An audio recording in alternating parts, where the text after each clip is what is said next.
what's up everyone? My name is Giel Vleut. I'm competing in the Mykonos event here, and we just created an incredible Patagonia video together with Capital.com. So if you have a minute, definitely check out that video. The link will be in the description below.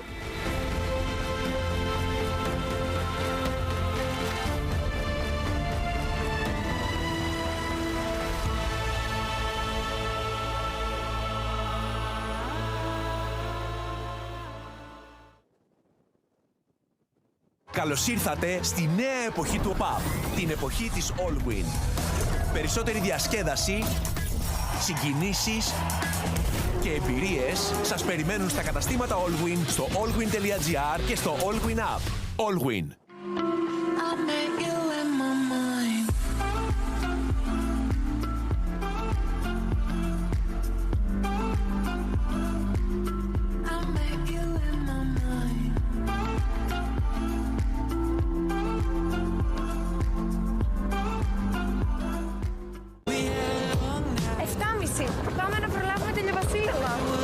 Όλο το χρόνο, μία είναι η σταθερά στο ταξίδι. Blue Star Ferries. Και αυτό το καλοκαίρι σας ταξιδεύουμε γρήγορα και άνετα σε κυκλάδες, Δωδεκάνησα και Βόρειο Αιγαίο. Blue Star Ferries. Κανείς δεν μας ταξιδεύει καλύτερα.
And good morning, everybody, and welcome back to the second day of your Capital.com GKA Big Air Kite World Cup. I'm Joe Siastra, and joining me once again in the booth, Lewis Crathen. Good morning, mate. Good morning, Joe. Great to be here again for a very anticipated finals day here. The scene is absolutely set. The wind is pumping again. Not crazy, but we're still getting gusts up to 30 already this morning, and the organisers couldn't be happier to be in this position, knowing that there's plenty of days of wind. Here we are on the Friday, and we have quarterfinals, semis and finals. We're at the business end, Joe. Absolutely, and you can already start to feel that electricity on the beach. We saw with that image, this is the playground. It does not get much better than that. Forecast, as Lewis is saying, is starting to push. It's going to increase. We saw almost up to 40 knots yesterday. Highest recorded gusts around 39. It is that midday to kind of in between 1 to 3 o'clock is where that beautiful, perfect wing starts to get. And you can see athletes getting ready. That man there, one of the athletes in that World Championship title race, Finn Flugel from Germany. Because let's not forget, we were crowned event champions here, but also we will be crowning our 2026 GKA Big Air World Champions as well. Yeah, it's all on the line here, Joe. And we talk about it being the business end of the event. We kind of used to just throw that into things in the old days, but now there's, 18 grand, but even more potentially for first place. This really is about being, it's about business. So that lovely shot there, just of Finn, well spotted, Joe, just seeing him. We were always asked, what size are they on? What kite sizes, how windy? He had an 8 there that he was setting up. Looks like 9 as well will be a popular choice. A 9-meter kite yesterday was really the one to go for, I think. So there are your 4 riders. There's Luca Cerruti, unfortunately, out of the competition, but the 4 riders are ready to go. I don't even think you've got time to go and make your breakfast at home wherever you are, or your dinner. We're about to get going in the next few minutes, Joe. Well, you know, as Liam would say, if you can't handle the heat, get out of the kitchen and scramble those eggs, because it is starting to already get windy. Word on the street, first possible start is going to be with red flag up at 10:45. So that's going to be happening in 2 more minutes. And let's have a look at the faces of our gladiators that are going to be coming up here for heat number 1 of round number 3 of the competition. Yeah, let's get these. Okay, no faces just yet, we're being told. We'll get them up. But there they are. I mean, those riders are on your screens right there now. You can actually just about make them out, the 4 riders, just exploring the box. That looks over to the left-hand side. Yücel Paralik, who looks like his lines are, a bit longer. There he is to the left-hand side from Cyprus. Gil Vloed, he is done very well here to get to the quarterfinals. Good luck with your new podcast, Hillside, coming out soon from Vloed. Sahar Sabri, from Israel, there he is, flying the flag for Kor, and Jamie Overbeek as well, the man that is free to ride what he wants. He's looking to become a world champion, Joe. That is right. Of course, you know, Jamie taking the win over there in Lords of Tram. Second fin there we can see, getting ready to get out there on the water. And that man who has a smile, Stino, one of the highlights from yesterday. Yeah, he performed very well, and I think he's, with the fleet being so strong now, he went through a stage where he was making finals, and he's had a few round 2s, but then they were little blips. He's back where he belongs, winning his first heat into the quarterfinals as well. So he'll come up in a little bit of time. Nice for him, 4th heat of the quarters. That's always nice, just see how things are going. But here we are then in the first heat. Riders practicing there. You can see them throwing their loops from that amazing stable drone shot. That's, I think, Yücel again. He's going to be easy to spot for us on that white kite, Joe. Always nice to have someone with a different contrasting colour for us to see. Yeah, absolutely. Joining the Gong team just over in this season. More known for his short line. It's actually very cool to see him there, out there on the long lines as well. Yesterday, having some great moves, but he was getting hit by that tightrope. Talking to Baptiste yesterday, it is crucial, the landings in this location, that you can get that down on the chopper. I mean, Lewis, I saw you get wet out there yesterday. You had a little sunset session. Tell me about it. Oh, I did. It was wonderful, and I felt like I had to get out. It's easy to spend all day talking here and think, I'll just go and watch some football and a beer, but you've got to get out there too. But I mean, we're talking like 8 o'clock we're going out in the water after all the action. It was a real moment in history for me here in Mykonos, Joe. I've been here lots of times, but to see that level of riding, actually what was going on is the riders were showing all the moves that they're free to do out of competition, that they're training for, they're relaxed. It's a different style of session, obviously, that you're in. They're not just doing their, classic strategy of going through the lowest to hardest. They were just free and wild, and we were seeing attempts of things I've never seen before. It was a magical session last night at sunset. But there is Nicholas Dalmas with Finn. He works with him. Coach of champions, Mr. Dalmas there. And I've been told from the birdie in my ear, red flag is already up, so we are going into sequence. First man to jump is going to be Yücel Paralik, as the man from Cyprus is going to be out there with that pink lycra. So D-Day is here, finals day. Good morning, good afternoon, or good evening, depending where you're tuning in from, for the day number 2 here of your Capital.com GKA Big Air Kite World Cup.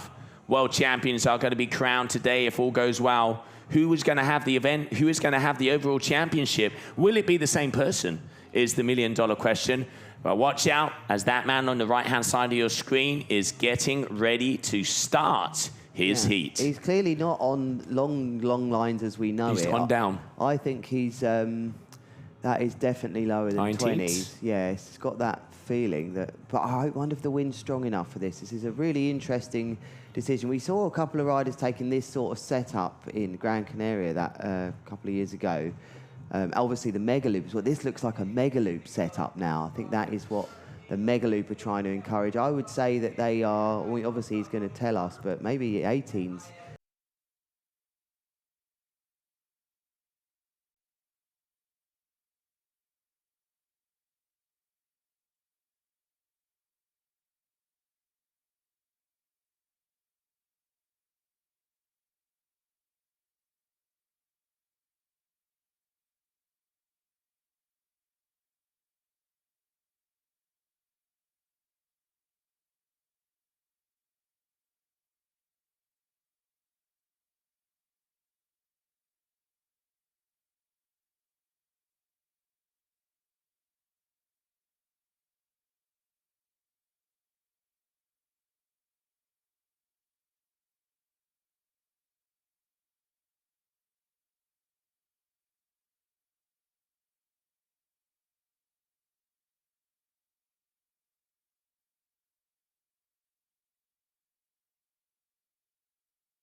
And welcome back, everybody. Well, nothing like a little scare in the morning. All of the electricity of the whole compound went down, so we do apologize about that. But we're back, Lewis. Yeah, we are back. Joe, that was like being in a scary ride at an amusement park. Suddenly I was in the dark with you for a moment there. That was...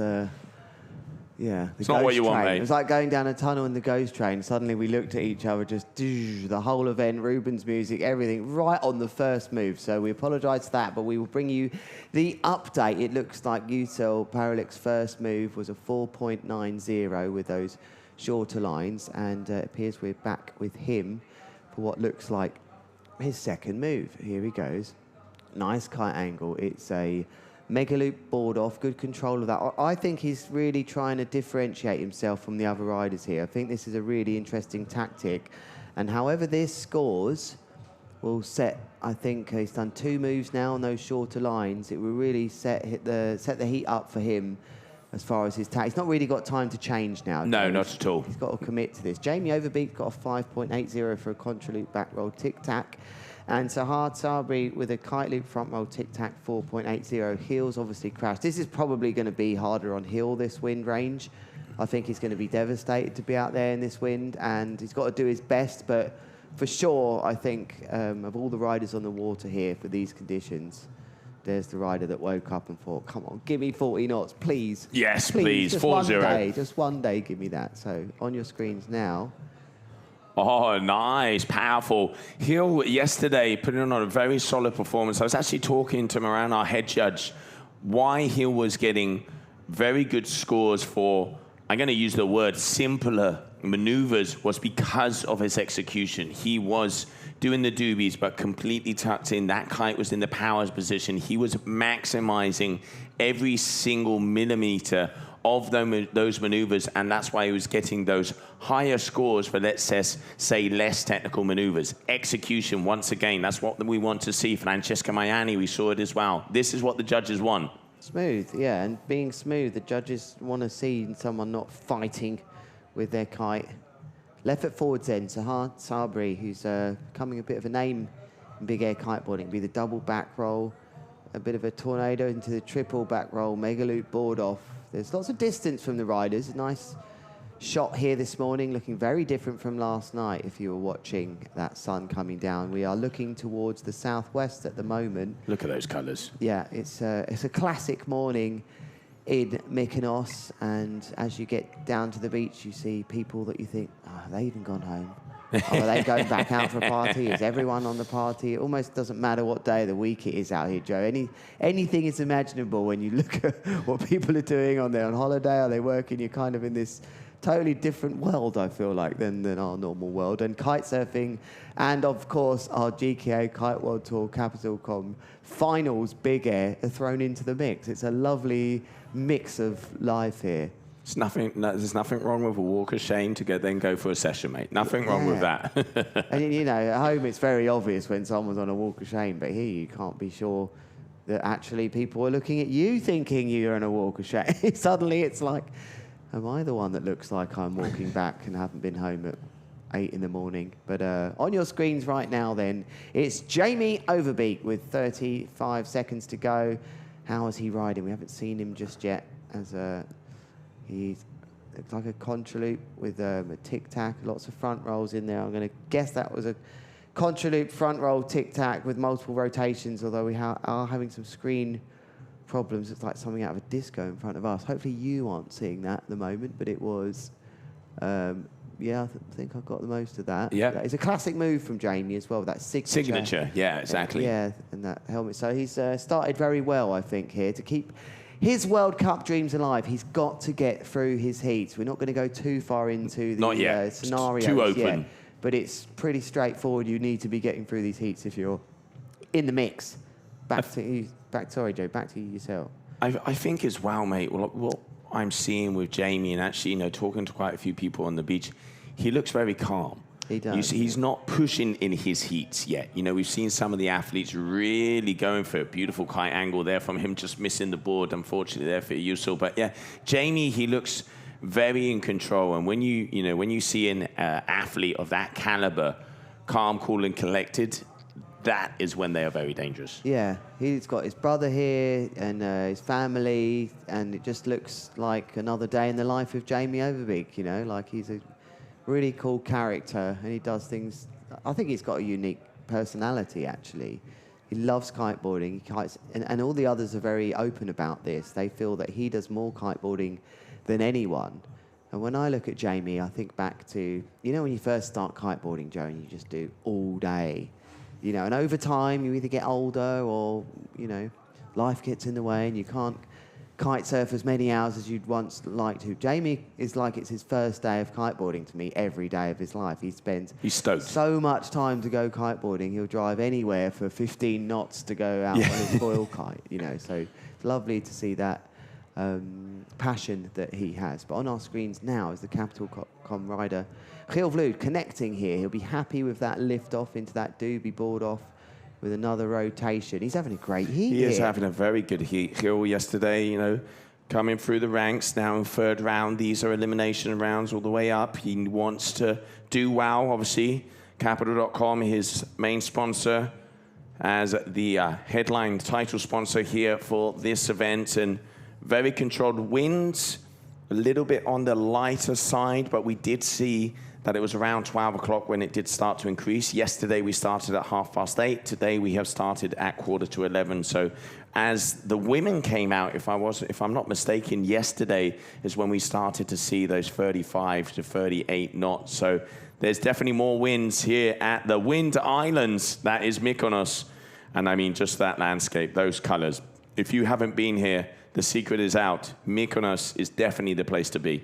For sure, Joe. It's I think there'll be a lot of trips coming here this year, as we see lots of height here, and a double board flip, I think, as well from Sahar. So he's stepping it up. He's happy at core. He still had to, even there, I think if you crash that late after a move, he's still in the back of the mind of the judges because they haven't put their scores fully in yet. But it was a lovely bit of demonstration of control from Sahar. I think that's going to be maybe the first one here over a 6 in this heat. So on paper, I think with the guys that have got the best seeding here, you'd be betting really on Jamie and Sahar to get through. But Hill with his new setup, I'm not sure how public it is what he's done with his kites, but he certainly is being seen with Rude boards here. It's a similar, or if not the same board sponsor as Jamie. But as far as I can see there, he's just riding a black kite. It's definitely not core, is what I believe I know. That we do know.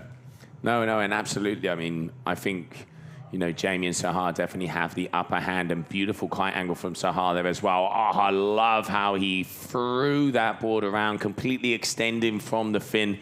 That is, again, such a Jamie move. Yeah, really nice. Straight into back rolls. I feel like that's the easier one in these sort of conditions to get going and you just blast it out the side, you know. Like there obviously is a bit more control needed, but you can let go of the edge a bit into those back rolls. It looked like a tic-tac there, I think, for Jamie. Multiple rotations, and like we've just been saying, this is what you see every day from him all the time. He just has so much control. It makes it look, you know, so easy. I was actually touching up on some of the stats of Jamie yesterday, and incredible, like already at such a young age, he has had so many good moments. Like this kid's jumped 31.4 meters at the age of 14. He was the youngest athlete, the youngest rider to get past 30 meters on the Woo leaderboards. Wow. So, you know, he is known for his height. He has the world record, of course, 42.3 meters.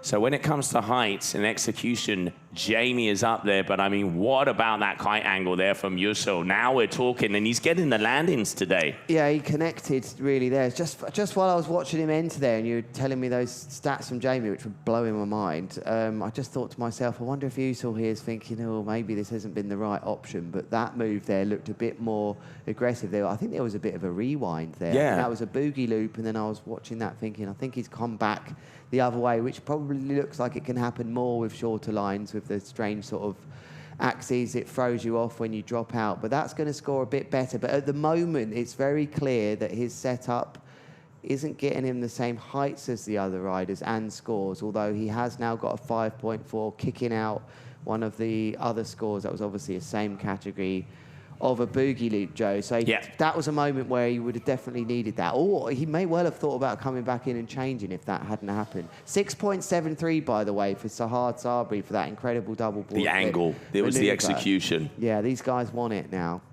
Right, he'll know. Looks like he's going to be deciding to go right foot forward. Yeah, I think a contra loop might come here now. He's kite looped to the left twice in both rotations. Back roll and front roll. No, he's going to come back left again. So what will he be thinking? He's done a kite loop back roll board off and a kite loop front roll board off to the left-hand side. How long has he got? He's got to go, actually. He has to. I mean... he might repair that kite loop front roll board. Not repair it, but I think he might try and get a better score with a front roll here. He's got to go. If he doesn't go, he's going to be timed out. All right, he's up. And not the takeoff that he wanted at all. Yeah, he just sends it anyway. So maybe he was actually thinking contra loop, but he just got too far out the side here. Sometimes it works, but when it's not strong enough, I think the place that really doesn't work is to the side. But he was forced into that, Joe, with the time. And he's not happy. In body language there, he was saying anything but nice things to it. Yeah, and I wonder if there was an element of... Because we're seeing this timer on your screen. They are pretty much working to a similar thing, but they are working with flags down there. Perhaps he felt his flag was late. And as we say with Hill, he's trying to get the rule books down to the T, so maybe there was something to do with that. We'll find out after. But I'm sure we will. Sahar, nice shot this. Oh, beautiful. Oh! He just couldn't grab it. That was a wonderful shot from our cameraman, the director choosing to go zoomed in. And I feel like we saw that exact moment where he just didn't grab the board there. And Sahar, smiling still, knows it's not the end of the world because he's got 3 great tricks. He may have enough on the board already to He's get got through. 3 good numbers. I mean, yesterday we were seeing all the way up until the medium to high 7s were the highest scoring maneuvers out there. Still haven't seen 8s. Obviously, there was definitely room in there. They are further in the bay, as you're showing me there, Lewis. They're further down, which, the box has been moved a little bit closer, so it's a little bit more of a show. When it comes to the outside, those inside marks are in the same place because we want to make sure that safety is there. But it's to bring the athletes a little bit closer. As that wind isn't as strong, they aren't traveling as far. Because, I think one of the important things to show yesterday, the safety was on point. We saw with the boats, everything was changed out. And one thing I always do really like to see is athletes helping each other no matter what. Yeah, it's definitely part of big air kiteboarding now, that respect. I was thinking about that too, Joe. Like, why is that? Why did we have so many rivalries in freestyle? I guess the safety element wasn't part of the culture of that discipline. Usually you're okay if you crash, whereas in big air, we need each other sometimes. And there'd be a whole discussion we have, Joe, on how we can help each other with our kites when we see someone with their kite down and checking on them. But these boys going out in the wind strengths they know they're in it together. And I think that's where we get this camaraderie from. But Jamie Overbeek on your screens, coming left foot forwards, heading east, takes off front rolls, contra loop, sort of tornado. He's thrown a flip there, I think, at the end. From the handle, was that? That was from the handle, Yeah, maybe we get the replay, so... Bucket hat tornado, mate. Bucket hat tornado, the BHT. Yeah. I like that, Joe, the bucket hat tornado. Yeah, and actually, that's not just any sun hat. That's a really special No, you ain't helmet. messing around. Yeah, ain't messing around. And on that note, it's important to communicate to you back home. This is one, if not, I think this is the first event I've ever explained that is mandatory helmets and impact vests. Race director Juan was like, no, we're going full safety now. You are disqualified if you were caught with no helmet and impact vest. That's pretty special to say that. It is special, and there was ups and downs, so to speak, but I think everybody has agreed on it, and they, respecting the rules. It definitely does come down to also local authorities. This is a location that is also mandatory because for this kite area to be able to continue. So what we don't want to do here is, it's all about coming to a location and helping it, not going against it. And there you can see kite loop, beautifully executed here by Yuso. But yeah, we want to go away from Greece, helping out the community and not, hindering it. So if suddenly the police came down here and they saw them without helmets, without impact vests and stuff, it could be a problem. So no, really cool to see the athletes. And I will say I breathe a little easier seeing that the guys and girls with the helmets, because the heights they're going and what they are doing, even though the wind isn't quite where it starts now. It's good to see. Yeah, for sure. And the boards, the boards Yeah. can whack you in the head. We couldn't take the boards off for a long period of time, so we were bound into the boards. So, the extra variable of your board hitting you in the head is another reason why that shift in mindset and a shift in culture, I think, has happened with big air kiteboarding. It's definitely the case that it's a higher percentage of riders that are riding with helmets. They're not. And maybe there's an argument for that in all forms of our sport, Joe. And Yes. as that becomes more entwined with the sport, we see more research done, and that's what it's about. Also, there's an argument there. There's questions come up, whiplash, not whiplash. Yeah, There is personal preference. Yeah. I think it would be good to see, as sports develop, the brands developing specific gear to avoid those kind of issues. I think there's still a lot of growing room, but, it's got to start somewhere. Yeah, exactly. On your screens right now, Hilvlug unhappy with the wind speed, I think. He's come back left foot forward, just pumping that kite. You know that classic thing you do where, what's next? Send it all around. Look, I can't get going. Look, I'm going underwater. We've all been there in competitions, especially freestyle. I think Hill feels this isn't windy enough. He's going to have to commit to this now being timed out, and the wind, I think, has dropped a little. It has dropped. It does look like it. Going for the doobie. We are going to see. No, there is not a lot of wind. He is going to be maybe coming left foot forwards here now to the judges. That was the shot there, Joe. Come on, what do you expect me to do? Let's have a look at the wind chart. It does look like, the wind has dropped. Now, we are waiting for readings. We have done the question to the race crew so far. Competition is continuing and competition is on. But you can see Gil out there clearly indicating to the crew that he feels that there is not enough. I feel like we're playing a broken record a bit, Joe. How many times have we sat here and talked about, it's natural, our sport needs the wind, and sometimes for the disciplines that we're in, there are times where the wind can be too much, believe it or not. Very small times, certainly for that man, Hilvlug, Des. That boy could hold down. Yeah, so the trouble is now is that the other ride, this is where equipment and weight comes into. We don't often talk about riders' weight, but Hill is one of the heavier riders. That's a 10 there, actually. That's interesting. A small 10 I've just put. That's a 10-meter kite from... And Sahar is probably about, 20 kilos lighter than... Maybe, yeah. So give or take. Yeah, and it really doesn't help Hill's case here when Sahar does a jump over 15 metres with 3 board flips or something and crazy rotations, because it shows he can do it. But even he's not going much higher. I definitely think there's a lull in the wind right now. Yeah. Now, will they... I know that I've just been told the race crew are looking at it and monitoring it, but so far it does seem like they're happy. And if it had to be any time now, Joe, it has to be now. Because if Jamie completes a move, that completes a round of moves. 7 trick attempts they get, of course, everyone back at home. And this would be the 6th round of those tricks, which is a key moment. Yusil probably thinking to himself, I wouldn't mind if this one was stopped for a bit. Hill definitely. Sahar, I don't think he went more than 12 metres there. So this is a crucial moment here. And I can't see the timer for Jamie Overbeek on there just yet. So I think there's a discussion taking place now, Joe. I can tell you the WhatsApp chat is going off right now. So, discussion is up, but right now we can only talk about what we got out here, and it is continuing on.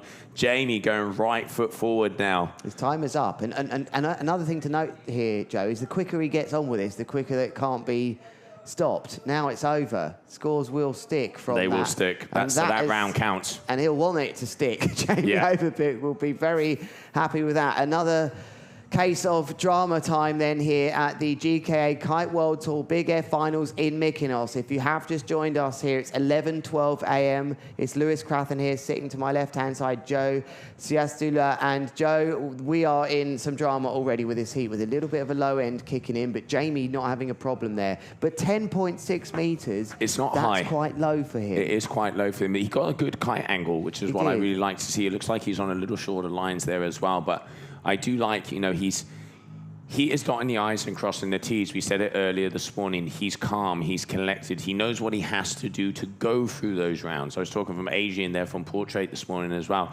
You can see different ways, different body languages. Finn looked like he was actually having to push a little bit yesterday, which is quite unusual to see from him. Jamie, nice and, you know, relaxed. Yusa right now, he knows he has to go, and I tell you what, he is going. He is going to be giving Sahar a run for his money. And then Sahar as well, smiling even when he crashes, and that's dangerous. The teeth of the tiger are coming out. This was pretty special, actually. Right foot forwards here, nice angle. Tic-tac, he gets thrown into an involuntary back roll, that would be.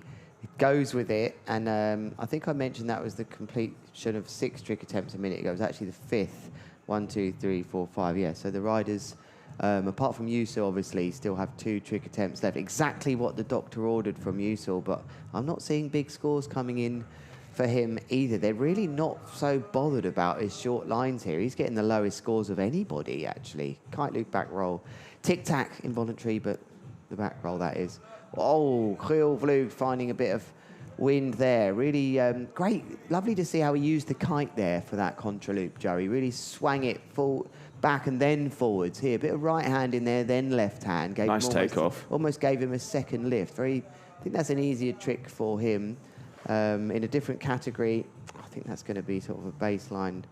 Yeah, 5-ish. Yeah, you got that. So isn't that great, Joe, when both of us seem to be on the same number? Yeah. Well, let's just hope we're in and around what the now suddenly it comes out and we're wrong. But hey. Yeah, it felt like that, you know, and these judges do a lot of work behind the scenes with trying to be on point with what they feel and react to, and certainly me and Joe sat in here. We don't always give numbers, do we? We don't, but I'm fine. I was actually... I'm okay with that. I'm okay with, you know, opinions are opinions, and also...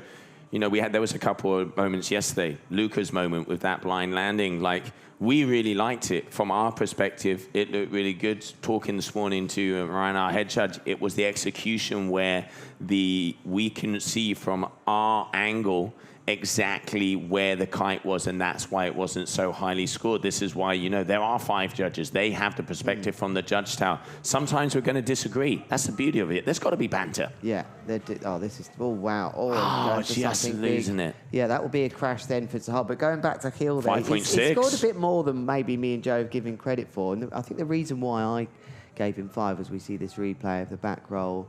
Behind osmosis, behind the back. He went for it, swapping the hands, did Sahar. But because it was so high and well executed, I think there's that extra half a point that maybe we didn't give him. That's why we're not judges, Joe. But I actually compared it to his last moves of a kite loop back roll board off. I think that's more difficult. It was the difficulty for me why I said it like that. But it actually, when you look back, it was high.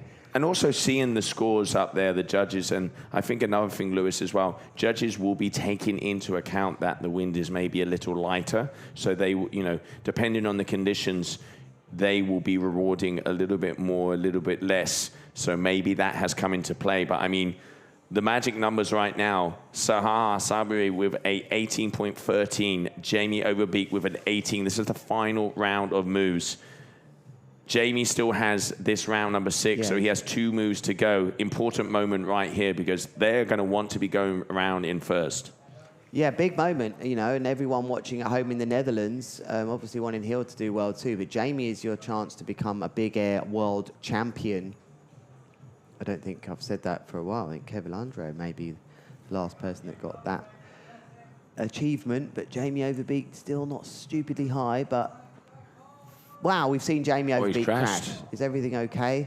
Are we all right? Do we need to reset the TV screens? I think the universe has just gone south. First crash for him then, and that is potentially his first crash of the competition. I haven't got time to look. It's definitely his first crash here of this heat. It won't be a problem, really, because when we look at all the scores in general, the real competitor to him now is Sahar.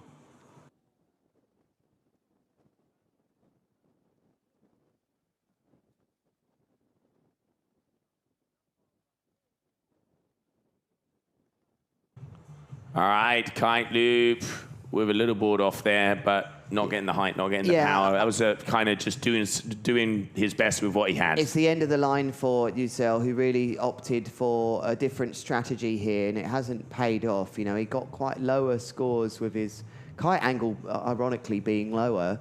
But for him, he committed to that. It's not really enough time to go back and change. He's done his best here, and I think he'll have to sitting fourth. But this could be the moment where we actually know who's going to advance. What does Gil Vlug here need? He needs to upgrade a 4.73. It's a kite loop front roll board off.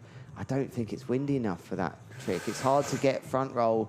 Back rolls, you can just ping them out the side, but front rolls, you really need a good bit of pop, you know, and it's even for any stage of front roll versus back roll, front roll needs a bit more care with taking off and a bit more tension to get that nice poppy takeoff. So what is Gil going to do? He's going to use every second of this and beyond, I've got a feeling, but I think it's too much to ask, actually. It looks to me like he needs at least 2.2. It needs to be big. It's got to be massive. It's got to be big. 2.5 already on top. He's got. It would have he's got about an 11, give or take, if he keeps those two big scores. If he scratches that 473, he's got some height, extends. He's got to go blind if he's getting through here. No. So unfortunately for Gil, good landing, there's going to be a big barrier between Sahar and Jamie from the other two. And the reason that is because they've got some high sixes or over sixes, the other two. Gil done his best in those conditions, but I'll tell you what, Joe, I don't think that will be the end of this. I don't think that's going to be enough. And if it isn't, I can tell you one person who's going to be coming up to the judge tower. Yeah, maybe we're going to hear all about it on Gil Vlug's new podcast, Gilside, which I keep promoting without the confirmation of Gil even... You got to do it now, Gil. I'm sorry. That's it. You got to do it. Or, you know, some sort of video series. It's a good name, though. Gilside. Why don't you let us know what you think in the comments? It's great to have you on board. We will take a little look, but not get too distracted. That's kind of the rule, isn't it, Joe? We have to keep our eyes on the prize, on that beautiful setting here in Mykonos. 11:19, if you have just joined us. You haven't missed anything too much. You've missed some action, but you haven't missed the finals. Here we're having a conversation there with Jamie, and I know that's not going to be a happy conversation. He's probably saying, you know, what's up, what's happening, what do you think? Do you think it should have not happened? I know what that's going to. All right, going with the board flip, extended a little bit as well. But they're not. I'm going to say it. They're not going very high. That has helped Gil's case, and you've got no height on there. And I wonder now we've got all this lovely data. Nice move from Sahar to force it out anyway. He's happy, but I tell you why he might be happy here, because he's actually in the lead. Exactly. And we haven't really paid much attention to this, because this totally transforms which side of the draw these riders go in. And if Jamie were to finish second here, this could really change things up in the semi-finals. We could be working out who won't be world champion as early as the semi-finals, which we think is a case. So what is Jamie going to upgrade here? His lowest score is a kite loop back roll tic-tac. I think he's going to go for a flip like that. There it is, kite loop back roll. Okay, just didn't look like he had any board spins or flips in there. Just going stylish around the bottom. It didn't look like it had positioned it behind his back. Maybe going for an osmosis, but didn't. So we will see on the replay. But I'm not going to call it, but it's going to be a close one. Yeah. Here we go. There's the replay, and no. So no spins, no flips, no osmosis.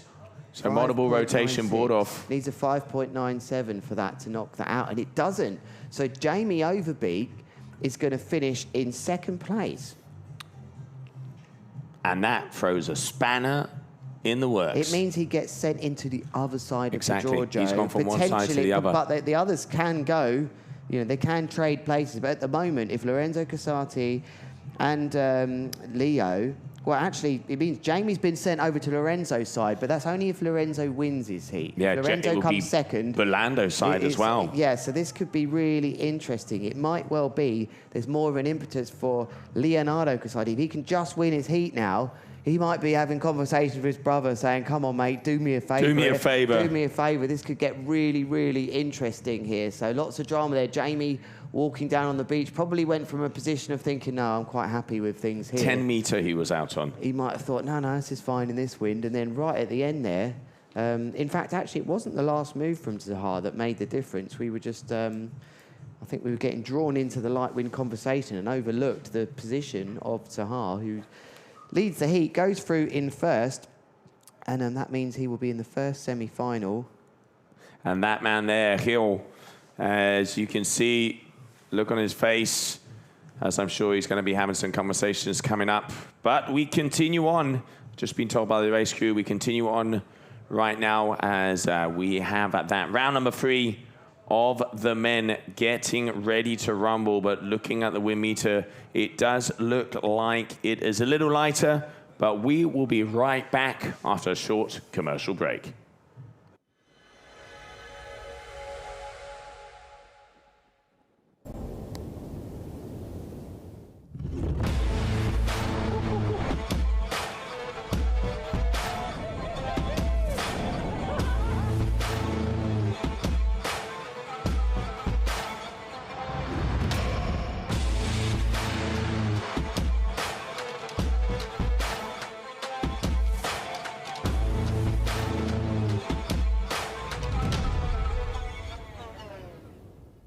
Alright, what's up everyone? My name is Giel Vleut. I'm competing in the Mykonos event here, and we just created an incredible Patagonia video together with capital.com. So if you have a minute, definitely check out that video. The link will be in the description below.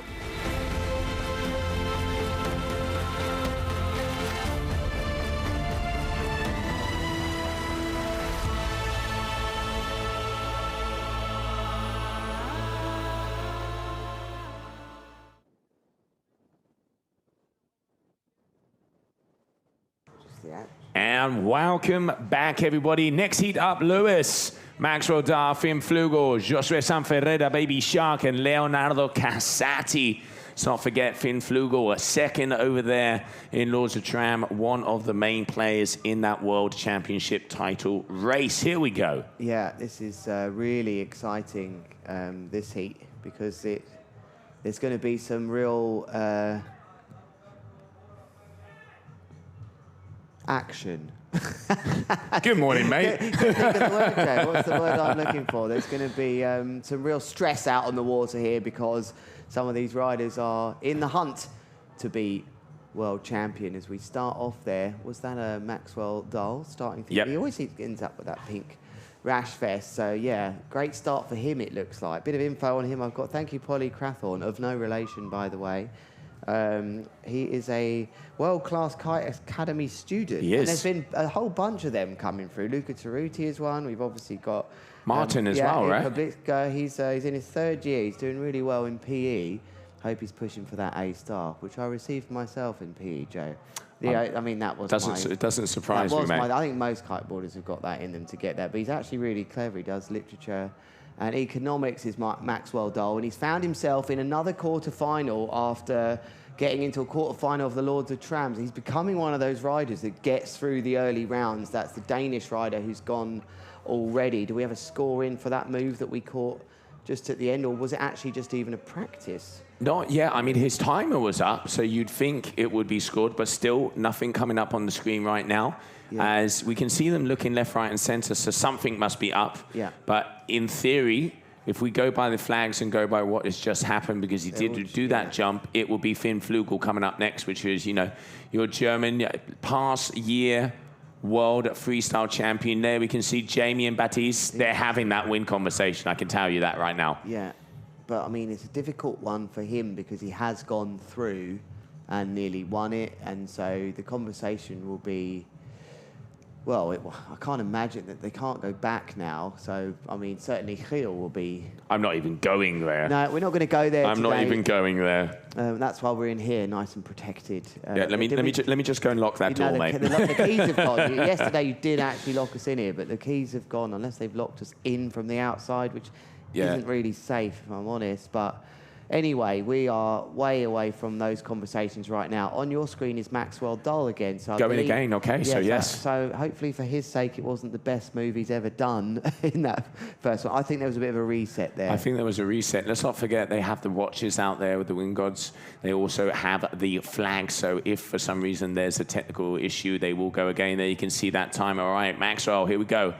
Not getting the takeoff that he wanted, going for the kite loop back roll with a board spin, but you can see he kind of got caught up on that takeoff. Yeah, he sort of just punches. Oh, not happy. Yeah, he punches the water. It didn't really look like he thrashed the edge out the side. There was almost a bit more of a vertical. Oh, that bump didn't help. That did look. A bit more Rayleigh-like with the board at the back. So 9.8 meters. The riders are struggling to get over 10 sometimes now, and Yeah, this is really throwing up that classic conversation on the beach about, is it windy enough, is the action right? And then, boom, someone comes in and does something massive and nails a gust, and it's, how is it looking for you back at home when you're watching this on your big screen? It's a nice screen background to have right now, wherever you are watching this. I think this would look good on any of the kite centres or clubs that you're part of. Let us know in the comments. Let the rest of the world know. On your screens, Finn Flugel from Deutschland. Devastated. Surely you can't turn this into something. This is outrageous. There's that moment that we're talking about.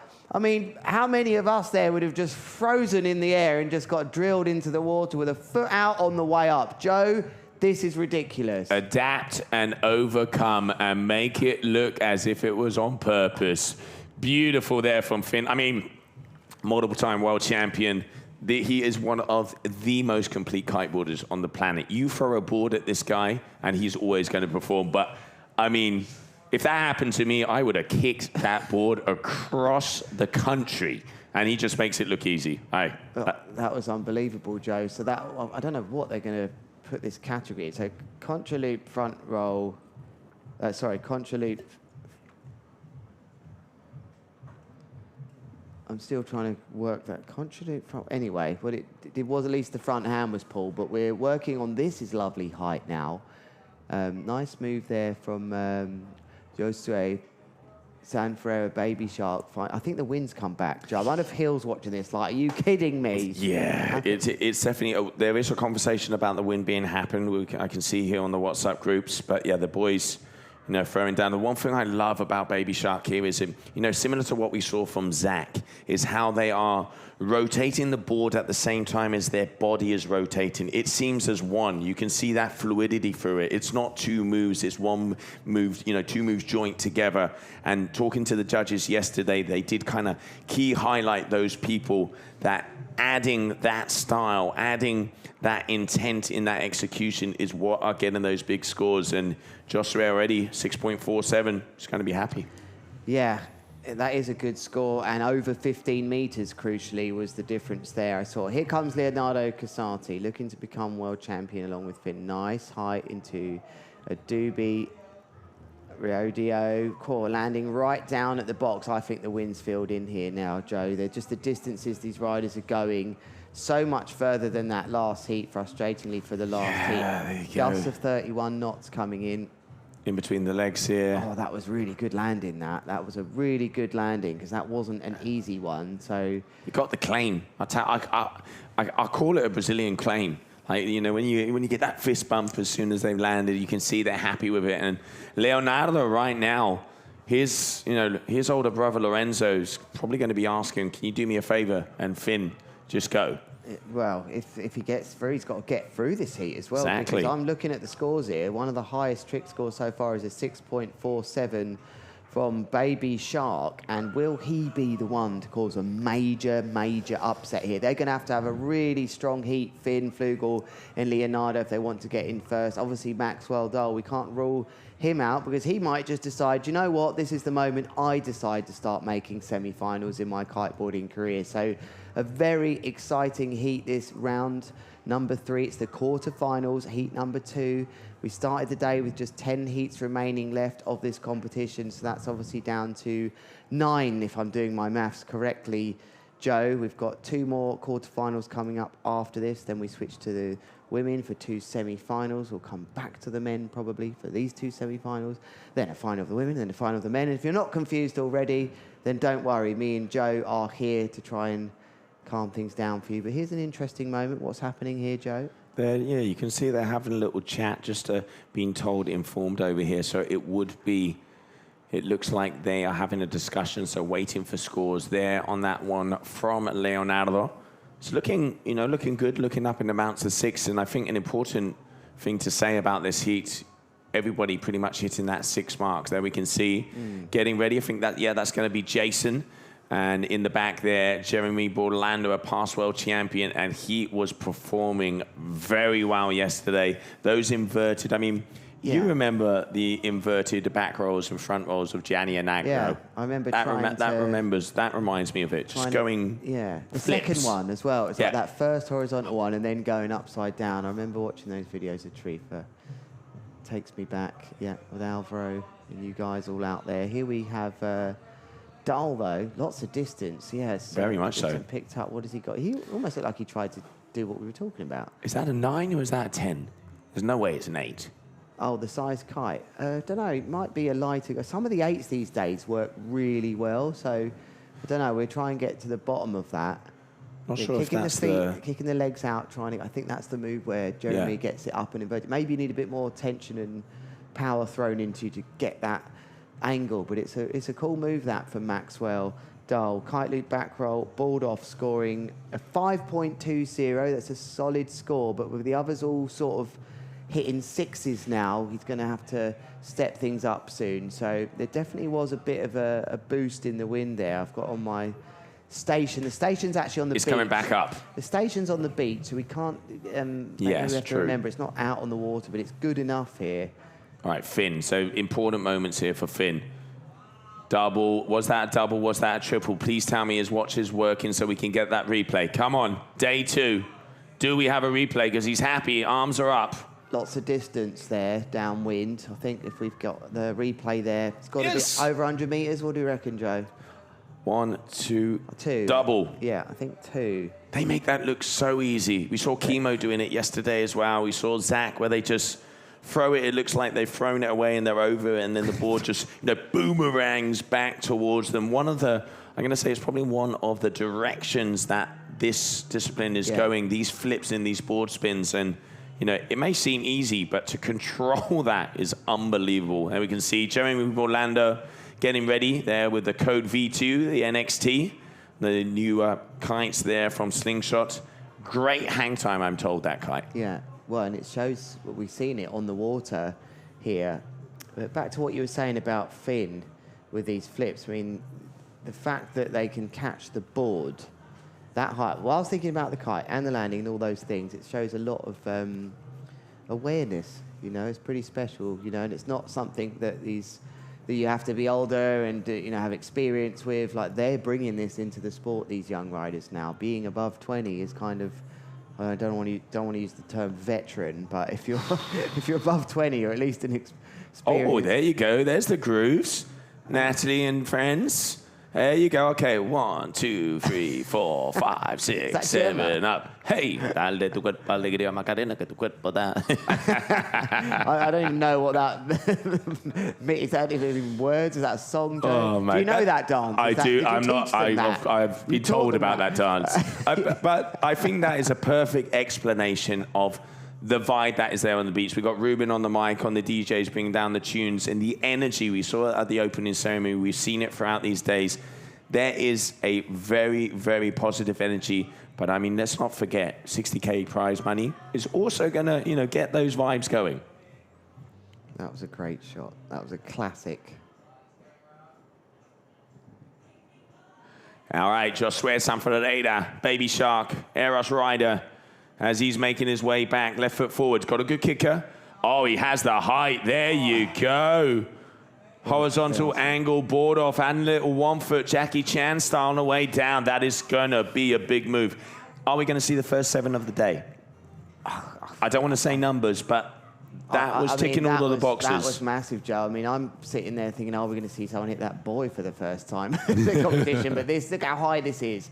Even caught the cameraman off guard. 19.1 meters. There was another foot out at the end, and that lovely gradient on the way down. We don't just drop after our initial acceleration up in the air right now. This data amazing from Capital.com and Surfer as well. Wind Games very much part of this, giving us this what we expect every time now from the jump. So yeah, Joe, I think you've made a good call there. For me, sometimes they just look like they've gone up a gear. So we're seeing some big scores coming in, and Joe, when that score drops, I think you're going to tell the viewers what we see is Jabo getting ready there. I wonder what he's listening to. Enrique Iglesias, Hero. Is it some trap? Is it some rap? Maybe that song you just told me about. Boom! 7.60, Baby Shark. Yes, now we are in the 7s. This is what we want to start to see. He had the height, he had the angle, had the execution, hitting the technicality, getting the kudos from the judges. 14.07, so he is currently in the lead. Let's not forget, yesterday I think it was only Finn and the Casati brothers that went past that 20-point mark. So we know that is kind of, when we start seeing athletes hitting those 20s, we can start to see the main players. Because, of course, you know, you're going to be needing 2 6s and a 7, getting into that kind of range. Yeah, and I wonder just how much pressure that is, extra pressure that's now put on Leonardo Casati here, who knows he has to get through this heat to keep the family's world title dreams alive. Nice. He hasn't connected with the same height. Going for the double. And just what I find interesting here, Joe, is the positioning of the heat order, because Baby Shark is just before Leonardo, but after Finn, and he's got so much freedom here. No one's expecting anything of him. He hasn't long been with a new sponsor, and Leo's having to react to things. He didn't get the same gust on the way up there. I didn't find it. So that's a crash for Leonardo, and we're starting to see a bit of a story develop here with Finn being able to push hard. Baby Shark is just riding with a complete freedom, and Leonardo now, the pressure is on him. The pressure is definitely, I mean, it's a very good, valuable question as well. It's like, you know, do you prefer to be the first athlete to apply the pressure, or would you rather be the last athlete to know what you have to go for? It's, you know, and some people prefer one way or the other, but yeah, I think I'd agree with you there that, you know, Leonardo is, at the moment, he only has 1 score on the boards, but I will say, even at a very young age, he has a lot of competition experience, and he does thrive under pressure.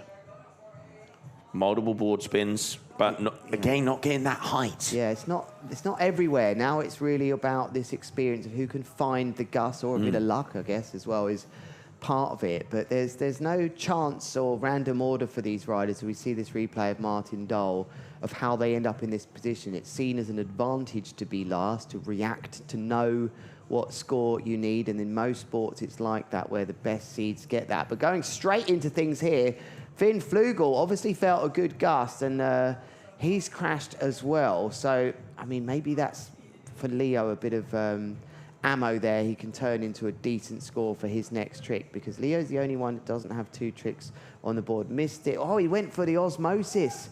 Finn is in a position out there then where he's feeling good, and he's sending the board all round his body. So because he's got those 2 solid trick scores on there, 6.17 and 6.90, he's got plenty of chances to start going for those moves. And so really, I think Baby Shark also might be thinking, maybe I'll start going for this stuff. But there is the scene on the beach to your bottom left-hand side. It's Jacko down there with partner. That's Francesca Main, his parents. Who else can we pick out in there? Looks like Zach Adams to the right-hand side there, who was great in the booth yesterday. He was brilliant in the booth yesterday.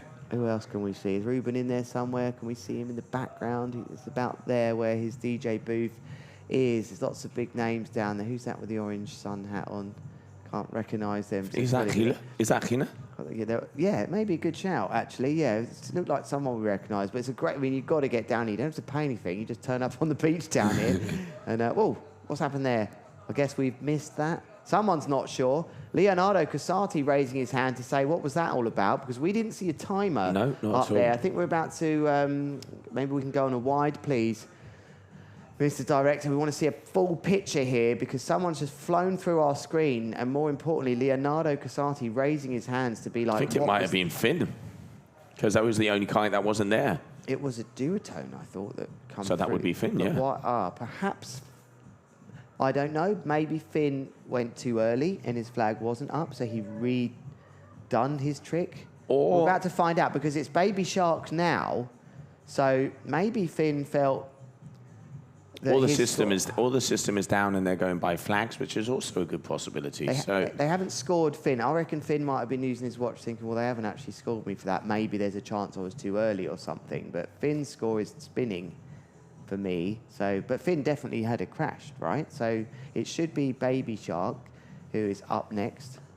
It does look... I think it was Finn. I think, unfortunately, it's been missed. So it does look like it was Finn. But we saw it. He dropped his board, right, going for an osmosis. He's then picked up his board and gone for another move. But you're seeing a score in the back end. Yeah, there you go. It is, so 6.72. This is going to have to be worked out. Yep. So he's actually been scored. This is massive in the title race, this, Joe, because I'm pretty sure we saw a crash with that move. But he's been given a second chance. sensible, this. Oh, it's going to be tough to land from there. It's great. That's not going to riding. make a difference. It will be a third landing move, but not going to make a difference too much on the scoreboards, I reckon. Because was it in the same category as the kite loop back roll board off? I think it was. Yeah, it did look like it out of the corner of my eye, but I was looking at the scores. Here we go. Which way did Yeah, he go? so back roll, kite loop board off. So yeah, it would be the same family. Yeah, so that's not going to even show up in 3 tricks. That's correct, Joe. But what happened there with Finn Flugel, we will get to the bottom of, because clearly for us there was a crash, and I think because he went so quick, remember he caught the replay. The replay just finished and he was in the air. We saw a crash. I don't think that they were ready for that move. Unfortunately for him, I think he got given a second chance, which is where he flew across the screen. Again, it builds the story for Leonardo Casati. Can he put that all out of his head and nail something here? This is looking better. Lots of power on this back roll, sort of tornado, mega loop, straight through the end zone there. That is exactly what Leonardo Casati needed. They want to keep this World Championships title in the family. Remember, Lorenzo Casati, current world champion, can't really retain it. It's out of his grasp, but this young brother can. Exactly what he needed. Beautiful. Though. You can see he got that loft, he got that launch through the middle of that move, which shows that power section is right when he's hitting the technicality. That is going to be a big score. And whoa, what I'm seeing coming up on my screen, because we can see it a little earlier, waiting for that to be confirmed. But ladies and gentlemen, 8.0, boom, shaka, laka. They like that. Leonardo has just dropped a bomb. That's a high score. I mean, I think I might have missed some detail out for that when I compare it to Josue's 7.6. They were both quite high moves. We didn't have the data, unfortunately, for Leonardo's, but they really have rewarded that move. Yeah. It was very smooth, very well executed. Also, on average there for the judges, there's been an 8-point average on pretty much every single judges. And when it came to Baby Sharks, it was 7.5, 7.9, 7.6s. So that, you know, they like that 0.2 of a point more. Interesting to see, because, I mean, different perspectives as well from where we are. Yeah, that never looked like a nice place to take off for me from Maxwell, unfortunately. But talk to me more about this, Joe. You talk a lot about averages, and what are you seeing here that they're not seeing at home? What do you mean by average? See, I have the head judges panel on my computer, so I can see the individual scores of every single judge. Let's not forget, a panel of 5 judges, top score and bottom score is scratched. What you see on your screen at home is the average of those 3 scores. So for example, in that really good example in between Baby Shark and Leonardo, the judges on average for Baby Shark's move were about 7.6s, 7.8s. When it came to Leonardo's moves, they were 7.8s to 8.0s. That's why it's that slightly bit more. Why, from our perspective, we couldn't really see the difference, but hey, that's why we have a panel of 5 judges. Yeah, and it's a good point. Finn Flugel, not loads of height on this, but he's being able to extract every part of hang time at the moment, Finn. He knows that if he doesn't have the hang time, he's got to find the technical. I think there's a lot of improvisation from him. Spur of the moment. This wasn't really much higher than 10 meters, but he's been able to do a board off and throw it into a board flip as well. But I don't think it's going to replace his lowest score at the moment. But back to what you're saying about averages, I think it's great insight there, Joe, because 5 judges, you drop the lowest and the highest just to kick out those ones, and then those 3 key ones, which they can all be very similar sometimes, but like you said, they can also be a bit wide apart, and that's what we're talking about when we talk about averages that you can't see on your screen at home. Yeah, and also I'm actually quite surprised there with Baby Shark going for that kind of back roll board off of that last move, because that was the move he already had a 7.6 on. Why would you do that the same? Or maybe he was going to hit an innovation there, because if he went kite loop innovation, then it would be a completely different family.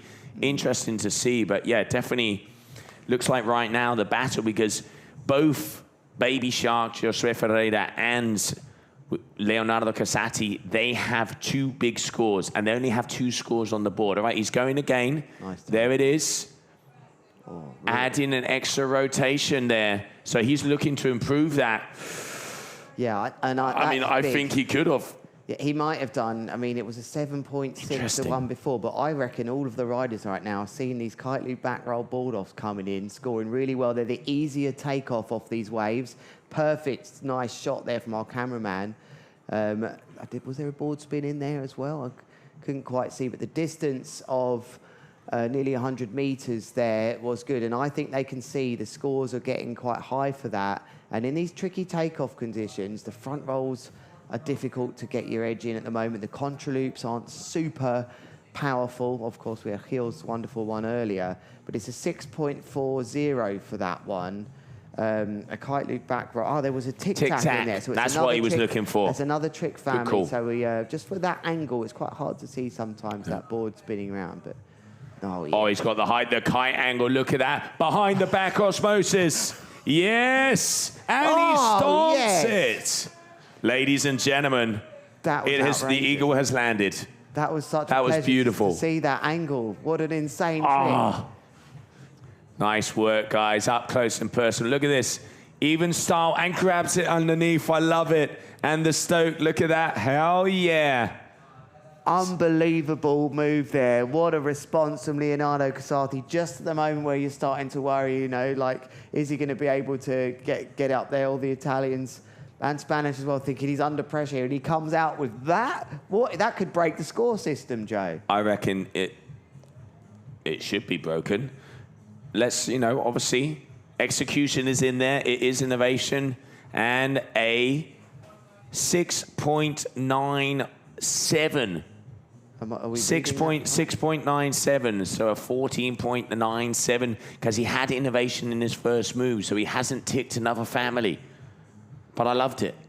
I'm surprised. I thought that was going to be a lot more, because I really felt that he went high and had a good kite position, so I'm a bit bamboozled by that one, Joe, but obviously there's more. In 01. Wait a minute, no, something has just changed. Yeah, it was in 01, that's why, so that was a difference. So he's hit another family, so it still is a 6.97, but it completely counts on his score, because he had a kite loop innovation on the first one, that's 6.27. And this one, even though I agree with you, I thought there was a little bit more room in there, he's now gone past. So in the lead, 21.24, and back to the action. Maxwell there, going for the kite loop front roll, tic-tac. 12 meters high for Maxwell Dahl. We see Andrea Principi on your screen. And Maxwell Dahl hasn't been part of the conversation so much the last moves, but we need to talk about him because he's putting the solid scores down. Andrea Principi, look at that. Got that one on camera. As the cameraman now interested there. He's obviously realised he's a big deal, the camera. But Maxwell Dahl still putting a good performance up. But I'm still surprised by that score from Leonardo Casati. But it's exactly what he wanted. It's what he wanted. It's what he needed. And right now, Finn feeling the pressure. I've been sent some scenarios that I'm going to... Lewis, you keep an eye on the action and let us know. But right now, on the men's side... Finn Flugel, who is in this heat, for example, and jumping with style. Beautiful back rolls, tic-tacs, multiple rotations. He's getting the distance. Finn, if he finishes first, he is champion if Jamie Overbeek finishes second or worst. If he finishes second, he will be world champion if Overbeek is fourth or worse. So those are the two scenarios for Finn right now. Yeah, well, if we get there. But what would be interesting, I guess, if Finn and Leonardo didn't get through, would Jamie be world champion already? We won't go there yet, because I don't think that's going to be the case, because one of those two looks very certain to get through. We need to be on Baby Shark here, and we are. Great work from our camera team. Here he is, right foot forwards, a bit more of an angle out there now, I think. I feel like there's a bit more of an angle, right foot forwards, so he might be thinking about something that way. He's searching, or he's just quickly going across. Yeah, he is. He's in. There sometimes is an angle, and it's going to be a contra loop doobie over that side, and that can happen that side of the window sometimes. You head out there, and you're like, wow, it's really going off here. I feel like it. So he's sent one there to go for a different family, but there won't be the technical aspect of that move that he would have been looking for. So just definitely the wind coming around maybe a bit more to the north rather than the northwest. And there, I think, he would have liked the board to come off and maybe a bit more technicality to that move. So Leonardo and Finn starting to try and push forward now, but it is Baby Shark's still actually in second position here, Joe. So now the pressure a little bit back on Finn, but I feel like things could go either way here. Maxwell Dole with a 5.73 for his kite loop front roll tic-tac has given himself a better score now, but all the others are all 6 and aboves in their top 3. So Maxwell has got to go. He's got 2 tricks left, and he's got to go crazy. Leonardo Casati on your screens on that 9-meter Harlem coming a left foot forwards, taking off. It's a good takeoff. Is there more innovation here? Oh, he's just dropped a double flip back roll mega loop, so that will be a crash for him. He is the current heat leader in second place, the air rush rider of Baby Sharks. We see that replay that he just didn't grab it that time.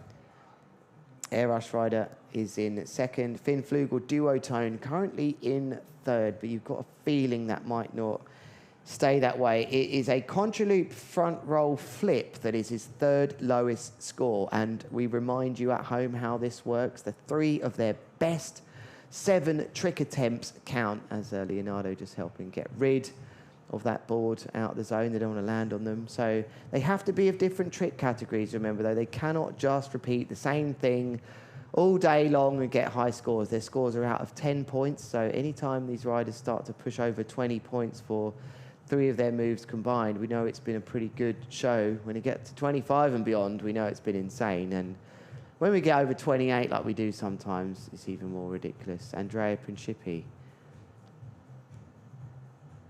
doing the dog. I mean, I know about the downwards dog in yoga, but this is more of an always dog sort of yoga move. Really takes his health seriously, Andrea Principi. That looks dangerous. That's an Andrea Principi that knows the spot, that's trained just in that way many times, knows the people, the environment. I'm worried about Andrea Principi today because I think he is in the environment where we could see him go berserk.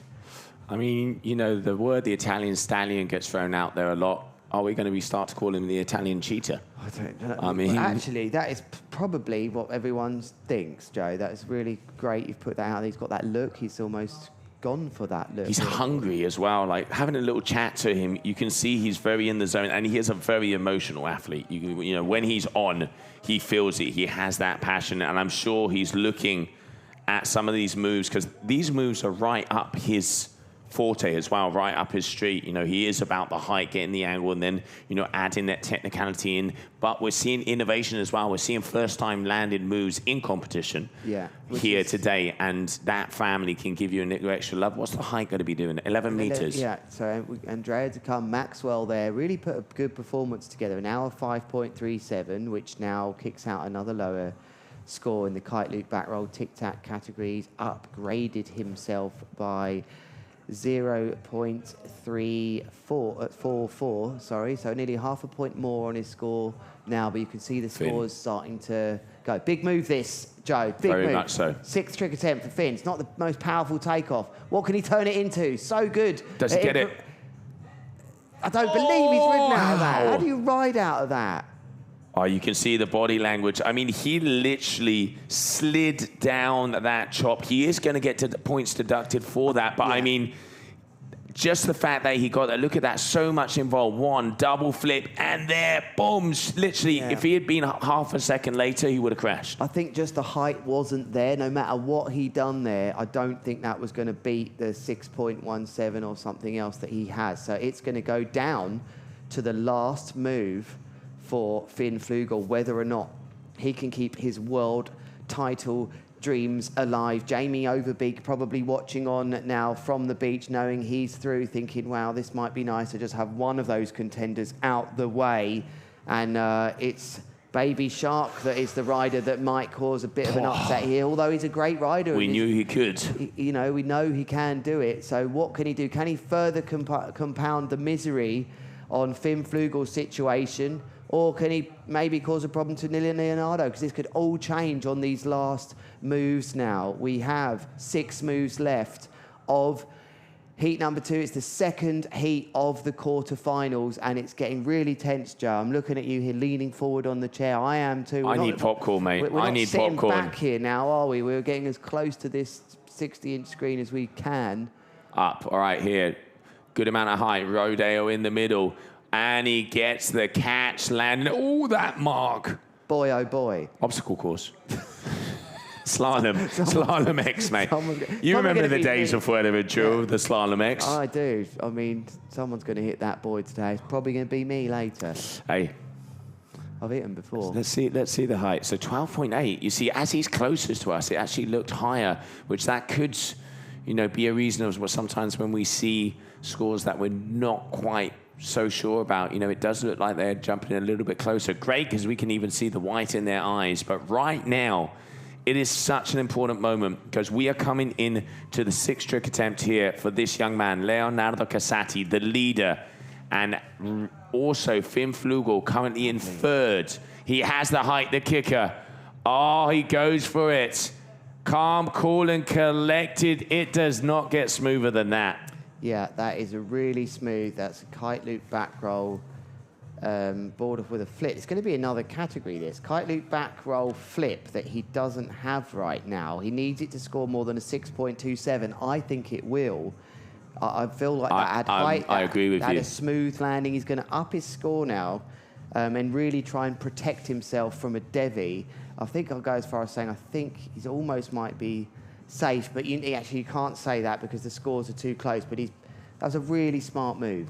Yeah, because he has, with the normal board off, he already has that 8.0, which is the one where he got that top score, so he could It will be increase. The 6.27 is going to go here. Yeah, I agree. 6.87 coming Beauty. in, nearly upgraded by a point. He's really in a good position. Might be the highest score so far in a heat, Joe. I know it's a different day, but he's now put himself in a position where he can really try and protect. Yeah, and now we go into that final round of moves. So there's 2 very important moments coming up here. All right, Maxwell with one of his GKA debuts. Let's not forget this young man from Denmark putting on a solid performance on both of these days. He has been in one of probably the hardest heats we've seen so far, as 2 of the 4, above that 20, and Finn is right there on the line as well. 15 seconds counting down. He's looking for that right-hand side, so he knows he has to go. Your North athletes hailing in. Come on, Maxwell. Go out with style.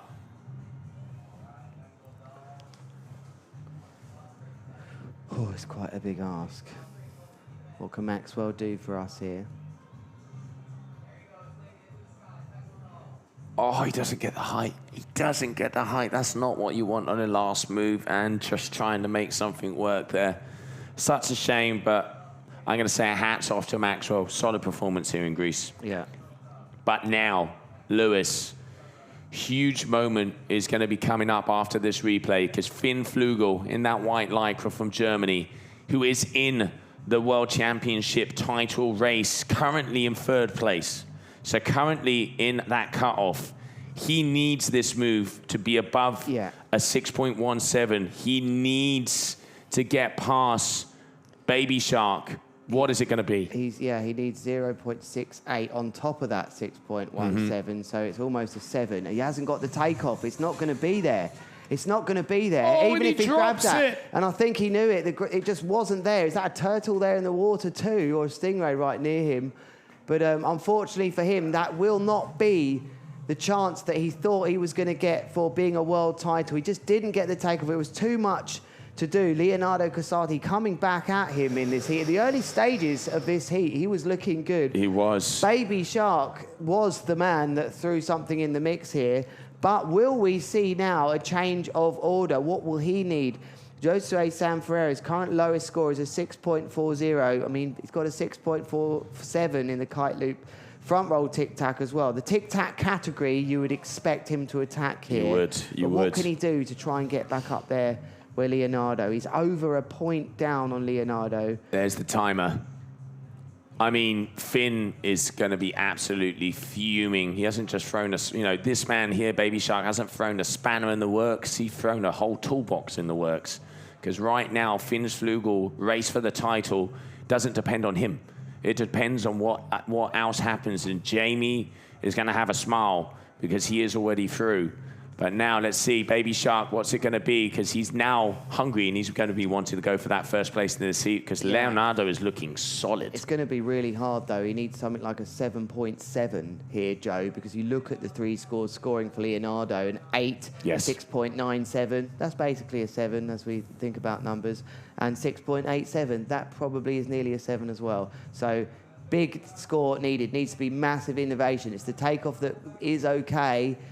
Got to go back. Yeah, he's just going to settle with it. So it's going to plan for Leonardo Casati here. Devastating news then for Finn Flugel, the multiple world champion already in many different categories and disciplines, youth and freestyle. But for big air, it's going to have to wait. He is definitely going to have to wait. And congratulations there for Leonardo Casati and Josué Sanferreira. Parabéns, as they make it through. And here, just for the public, just for the show, oh, how far did he throw that board? Look at that. I mean, Shinny, you'd be proud. He was really asked questions there about his character and his mindset. He was not in a nice position as we see this replay at the end, Joe. Like, he found it. He found his form. He calmed down. He relaxed. Aaron Hadlow just walked into the booth. I can't wait to talk to him about this as well. Mate. He didn't panic, Joe. He didn't panic when, at the start of this heat, he found himself actually in last place going into the third trick attempt. And he didn't panic, and he acted like a real champion. So that was a big movement. And there we can see Zach Adams getting out and ready to go to his seats. But before we start that next one off, heat number 3, round number 3, let's grab a short commercial break. Καλώς ήρθατε στη νέα εποχή του ΟΠΑΠ, την εποχή της Allwin. Περισσότερη διασκέδαση, συγκινήσεις και εμπειρίες σας περιμένουν στα καταστήματα Allwin, στο allwin.gr και στο Allwin App. Allwin.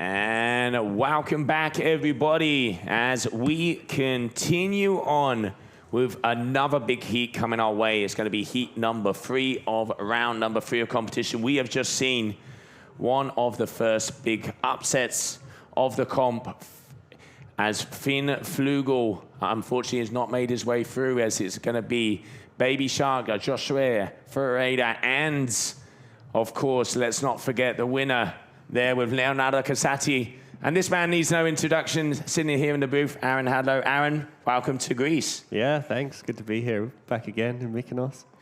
It must be incredible to see. One of the things, Lewis and I have been saying throughout, the last couple of days, there are so many different generations of kiters here. We've seen Gisela being back and talking to her. She hasn't competed on twin tip for 10 years. There's, Ruben's here, yourself is here. Everybody, it's kind of like the family has come back together. Yeah. Well, when we heard about it, it was going to actually finally come together here, and good friends with, Baptiste and the guys at the school here and everything. It was like, okay, we cannot miss this one. We have to be here. And then, like you say, you got the up-and-coming guys, and then you got the even younger generation now almost coming through. So it's like unbelievable riding going on out there, and to see how the sport's progressed and how things are starting to develop, it's really exciting. And this was an amazing heat, a classic example of what's going on right now. Yeah, it really must be, really cool to see for yourself as well, because this is almost a full circle, especially when it comes to big air. The board offs are back in, and it's quite funny when you talk to some of the younger generations. They're like, they can do all the handle passes and stuff, but then they've had to learn the board offs. But board offs is where it all started back in the day, and now adding the kite loops and thing. One of the discussions that does come up is, are they going too far on that side and going a little bit further away from the power? You know, how do you feel of where it's progressing? Because there does seem to be two camps. Yeah, definitely. There really is. And I mean, yeah, we've seen it all before without the kite loops back in the day with like how many flips you can do, how many times you can spin the board, and there comes a limit. But yeah, you also seen a lot of heats and a lot of tricks from some of the riders doing more simple tricks with more power, more height. And that also catches the judges' attention. So it's really a combination. And yeah, I was saying yesterday, if you really link that technicality with the power and height, then that's when you start seeing the 8s and 9s and even 10s. You know, we saw it loads of tram. So yeah, unbelievable stuff. And here we have the start of the next heat already. Already, yeah. Jason Van der Spy, Andrea Principi, Zach Adams, and Lorenzo Casati. What a heat. I mean, this could be a final in any competition. Exactly.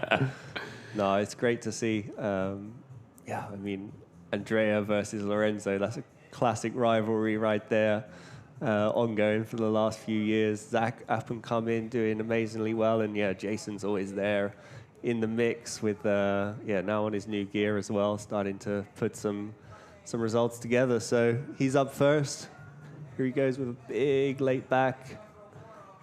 And it looked like he was trying to unhook there or something. That was... Kite Loop KGB, mate. Kite Loop know. KGB. I mean, he's got some freestyle history there. I wouldn't put it past him. But yeah, just a good banker to start off. Nothing special, but a good trick to start things off, get comfortable with. Didn't really quite find the gust, I think, there. But yeah, good inversion, good height, good distance, yeah. I mean, just get comfortable. And right landed, you see that chop on the there. chop. Well taken. But yeah, you can really see the swell lines coming in today, which is interesting. I don't think that was there so much. And that really helps this spot. If you can get the time in between the troughs of the waves coming in, then it kind of flattens out and smooths out the chop a little bit. So you might see some nicer or better conditions for takeoff today, actually, looking at that. Yeah, we were talking to Baptiste yesterday as well. He says, you know, when that wind is here for a couple of days, it kind of, you know, cleans it out a little bit. And like you're saying, getting those troughs, because you really do have to get that gust at the end to be able to lift yourself to get those nice landings. Because if you land on the back of a wave, it's, you know, we've seen everybody doing their moves and getting to that 1 foot before they land, and then the old tightrope comes off. It's, you know, really adding that together. And forecast is looking really good today, and it feels a little warmer as well. Yeah, definitely. Yeah, like you say, and Baptiste was saying, once the wind kicks in and generally everything kind of smooths out, and you know, we've had wind here just absolutely blasting for days after days, and it generally gets better. So yeah, it's a good one. And yeah, you can see already from this angle, like I've been out there on the beach looking upwind, and you don't really get that angle that you see here, which is really nice and interesting. But yeah, let's see what Andrea can do here. He's looking for a right foot forward trick. Right, nice, up and away. Yeah, big do. Oh. Yeah, there's that chop that we were talking about. But you can see he didn't quite get the height, get the gust. And, I mean, we've been talking about it, I think, and I'm sure you guys have been all event. It's a tricky spot. You really have to connect with the right takeoff and get the right gust. There's an element of luck involved in, you know, 10 meters height. That's not what he was looking for, and he expected to be higher there than he was on the landing. Yeah, I think a little bit more on the lower side. And then, I mean, Zach here looks like he's powering along. Yes, he's going to be going left foot forward, all right. And yeah, up and away, nice. Oh, he got dropped. Now wow. That's that gust. He got completely dropped. I mean, his helmet came off.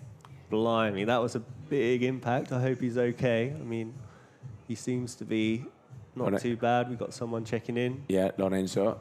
Nice to see. Yeah, that will definitely take the wind out of his sails for sure. Okay, so this is one of the cool things to see. You know, obviously, the other athletes can be right next to there, way closer than anything else. I know the security coach is going to be there, but he does look like he's in a bit of pain there. Yeah, it could be a rib or just taking the wind out of his sails. So, yeah, I don't know. There's the replay. Kind of had a really low kite angle, but, yeah, there was just nothing there. I was a bit worried about the board coming back on top of him, but that managed to avoid him, luckily. So we got the safety there coming in. You know, we've seen worse things than this, for sure. So it's good that he's there with it and knows what's going on there a bit. But see how that will knock the confidence. Oh, tough one to watch. Yeah, that's not what you want. But, yeah, great work, guys. athletes and the security crew making sure everything's okay. It does look like he is going to go back from what I can see. But yeah, not what you want on your first move. It looked like the gust completely dropped him. Yeah, it was Don't know a really what happened there. strange one there. I mean, he had good kite angle. It didn't look like anything was wrong in the takeoff. I was surprised he jumped a little bit earlier on during his tack there, but he obviously felt a gust. But yeah, like I say, the spot is tricky, and you do get these wind shifts.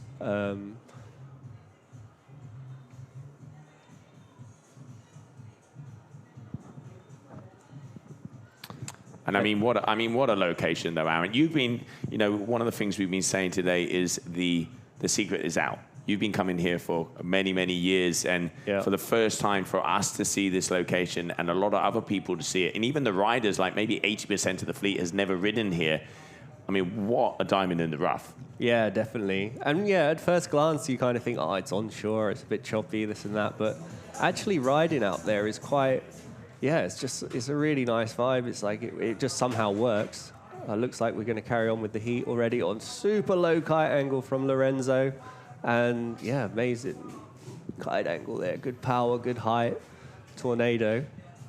Nice. Good trick there from him. And good to see that Zach is up and riding again. I think he's going to be able to carry on during this heat. And let's just see a replay there. He gets a really good yank. Really good kite angle. Gets the tornado spin.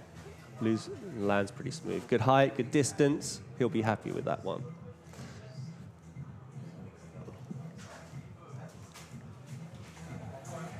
So as we see the wide shot there, hopefully Zach, he just had a big one. We got Lewis come back into the booth. Joe's going to take a little break there.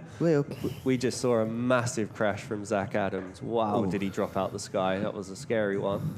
But he looks to be up. He crashed so hard his helmet got blown off. It was unbelievable. But it looks like he was able to be up and riding. We saw Lorenzo get a good score, and now Jason onto his second trick attempt. All right, I guess I've missed some drama there. I can see the look on your faces, actually, when you walk into a live stream booth and look at who's currently on the job. When you see, actually, they're not talking to each other much, you know something's happened. So it went quiet there for a minute, but lucky to see he was all right. BDS then, with a nice 12.3 metres of height during that move. Still not crazy heights from the riders, but he'll be looking to push past the quarters here, Jason van der Spy. He hasn't had a sort of boomer result for some time. Aaron, there's a flat white there for you. If you need that. Perfect. Yeah, Jason just getting the scores on the board, playing it safe. He's seen a couple of crashes. He's probably felt out the wind, and a good start from him. Just solid 2 tricks on the board, and he can start to upgrade them from there. He's got a tough heat. We were just saying how stacked this heat is. We got the classic rivalry between Andrea and Lorenzo plus Zach, and it looks like Andrea got a nice rodeo doobie, managed to stick that one, put his first trick on the board. He also didn't find the gust on the last trick and had a bit of a crash out, so his first score. He started to find the flow yesterday. He was speaking to him on the beach. He said his first heat was a bit could have done better, but then in the second round it definitely came together, and he's looking forward to pushing further into the event.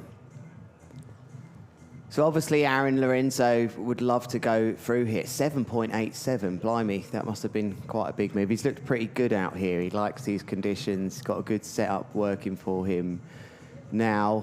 But so is this rider, or perhaps maybe that didn't work for him so well a minute ago, but that might have been rider out. I don't know, I wasn't here, but is this the second? It's his second trip, so second attempt, and he 10. He was on a 10. So I did spot that on the last trick, and I thought, that could have been part of what happened there. But the kite was super low. He had really good, and didn't look like anything wrong on the takeoff, to be fair. But he was a bit further over in the bay, and there's a bit of a wind shift there, I would say, at points when you get too close to the other side. There's a bit of a change of direction, and he could have been in between that. But he looks like it's good that he's able to move on. I can imagine he has a bit of rib pain, and it would have knocked his confidence. But he's got straight back into it. Nice. That will help, definitely. Very nice trick. He's always super late to put the board back on his feet as well, which is a cool style. super smooth. I love what Zach is doing with his style in his kiteboarding. Yeah, into front roll there, backhand on the bar, lots of board spins, and the story starting to, you're painting a bit more of a picture to me here, Aaron. 10-meter kite, which is a kite here that you have to be careful with. We've been at all our 10s out here when the wind picks up and it's strong. So it's a kite that can be more prone to maybe a stall or, if a gust or a lull hits you, there's more impact. It's a bigger canopy, definitely over to the right-hand side, Aaron. That was the alarm bells comment you said to me. Anyway, Lorenzo doesn't get the perfect takeoff here, very inverted in those front rolls, very controlled, and makes that move stick pretty well, Aaron, when it maybe wasn't the best takeoff that he could have got, but still turned that into something cool. We've seen some unbelievable landings, especially in the last heat, how these guys are pulling some of these landings off. But yeah, I was saying to the guys out there on the beach that when you're in the heat, just every little fibre in your body is just telling you, right, I've got to get this board back on, I've got to be balanced, I've just got to make this work. Yeah. And we've seen that happen with these guys when the pressure is on and they need that score. And yeah, that will be another solid trick score from Lorenzo there. Not the kite angle as the previous trick, but in general, still a good kite angle, I would say. Good power and good technicality. So I don't know, somewhere in the high fives, maybe the sixes. It was actually a pretty good takeoff from that angle. You could see it was a nicer takeoff. And I've been looking at these takeoffs all day, Aaron, thinking that they kind of suit back rolls a bit better. Sometimes you can just wham that board out in the back roll. The front rolls, you really need to find the gust with the front rolls, or you end up with sort of no height. Whereas the back roll, you just edge so hard and let go into the wind that you can almost force that height a bit more. Yeah, definitely. I would say, like, when you have a really flat section, you can really punch your pop into a front roll, so a flat water spot kind of suits that. But with the back roll, like you say, you can kind of edge up into these kind of swell lines and get a nice takeoff. I was saying to Joe, we had a really good angle. You could see the swell more today, where obviously the wind's been blowing for longer. There's more kind of troughs between the waves that look like a bit nicer takeoff areas. So hopefully that will help the riders.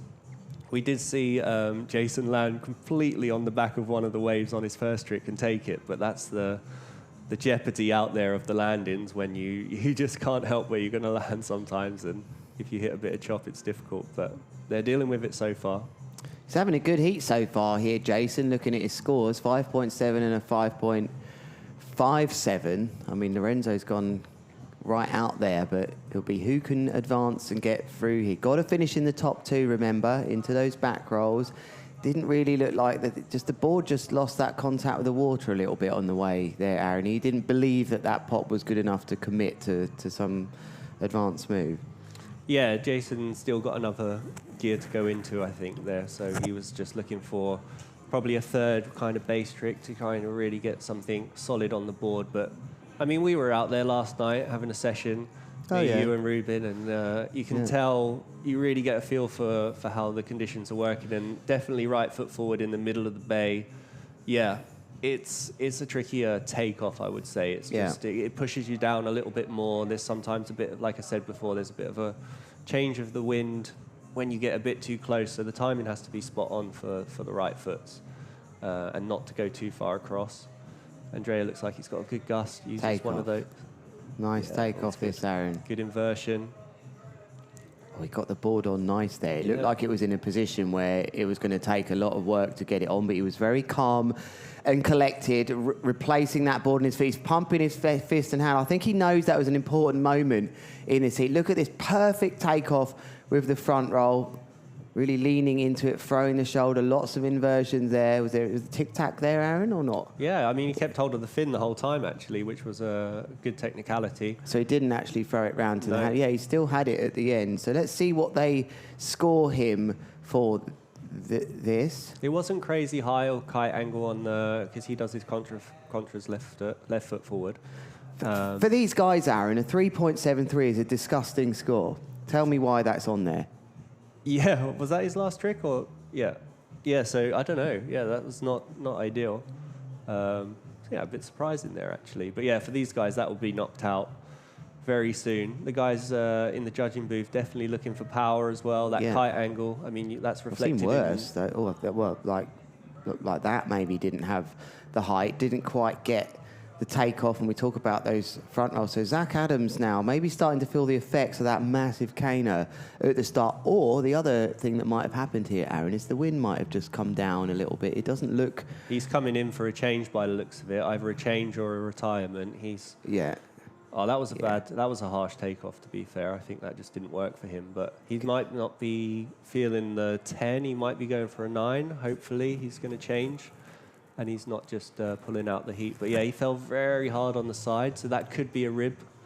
And when you have a rib injury, to push through that is like no other. I've had events where I've done my ribs in the warm-up, and I couldn't even compete in the event at all. So hopefully it's nothing too serious.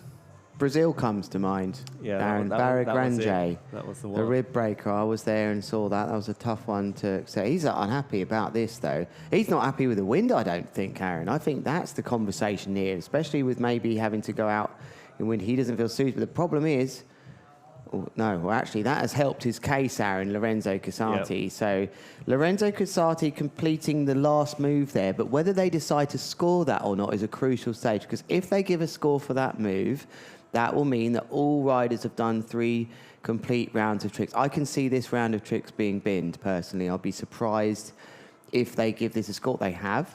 Yeah. So we've had a crash, which was, due to not a very good takeoff or good gust, and then 3 very, very low scores. Yeah, I'm surprised that they decide, because that's the moment again at the end of that. If all of the riders have done a trick in that part of the heat, then it's a complete round of tricks, if you like. So they will come back to things here. But I think they could have just, done that one and give them 5 trick attempts. But Jason van der Spuy, this thing's still on, Aaron. Yeah, they're still... You would expect to maybe see an AP flag, a little postponement, possibly. I mean, Zach's got out the water here and is going at it with Juan, which is a very brave tactic to do, the race director Juan, with I believe, a former military background, Aaron, I'm being told. But he's just left the water. But whether that's due to injury or his satisfaction with the water, the conditions on the water. 9.0 height. Ruben Lenton piping up on the one-man band system on the beach where he's doing the DJ. He's being sent back out. So he's obviously been told, look, this thing's carrying on, is Zach Adams. I would love to have known what the conversation is there, Aaron. To we pretend I'm Juan. Hey, you got a problem with me? What's going on? The wind's too light. Don't know what you're talking about. It's windy. Get out there. I reckon he actually chose to take a different kite. I would say, even though the wind is on the light side, he might prefer to take the 9 and just use the speed of the kite and the speed you can generate to have a bit more control on takeoff. But yeah, I mean, the spot does go up and down. It's not super punchy. It's just, it comes with lulls of the gusts. So they might just be allowing the guys a bit more time to find the rhythm, wait for the wind to come back through. I mean, if it stays down this light for too much longer, at least another whole round, then I would expect them to want to put a postponement down. But looks like they're pushing through for now. Wind's over to the right there. I think you can just see Andrea. It's reasonable height, this. It's kind of good enough. He'll be well stoked to stick this. Bit of glide on the end. Andrea Principi, the real competitor that he is, coming quite far forward in the box, Aaron. Felt that the wind was squeezing forward. We don't often see the football ground in the background on landing. So really nice move for Andrea. Yeah, he found a little kicker there. He's obviously found a little spot there that works for him, right foot forward. He's someone who prefers to do his kite loops with his left hand, so right foot forward. So he's obviously scoped that spot out to be working for him. So yeah, that will be a good score in the conditions we have. I mean, relatively low scores for Andrea so far. So Lorenzo in a commanding position, being able to take advantage of the stronger winds and the bigger gusts he was able to find at the start of the heat. You can see just a 2.3 on his last one. That didn't really help.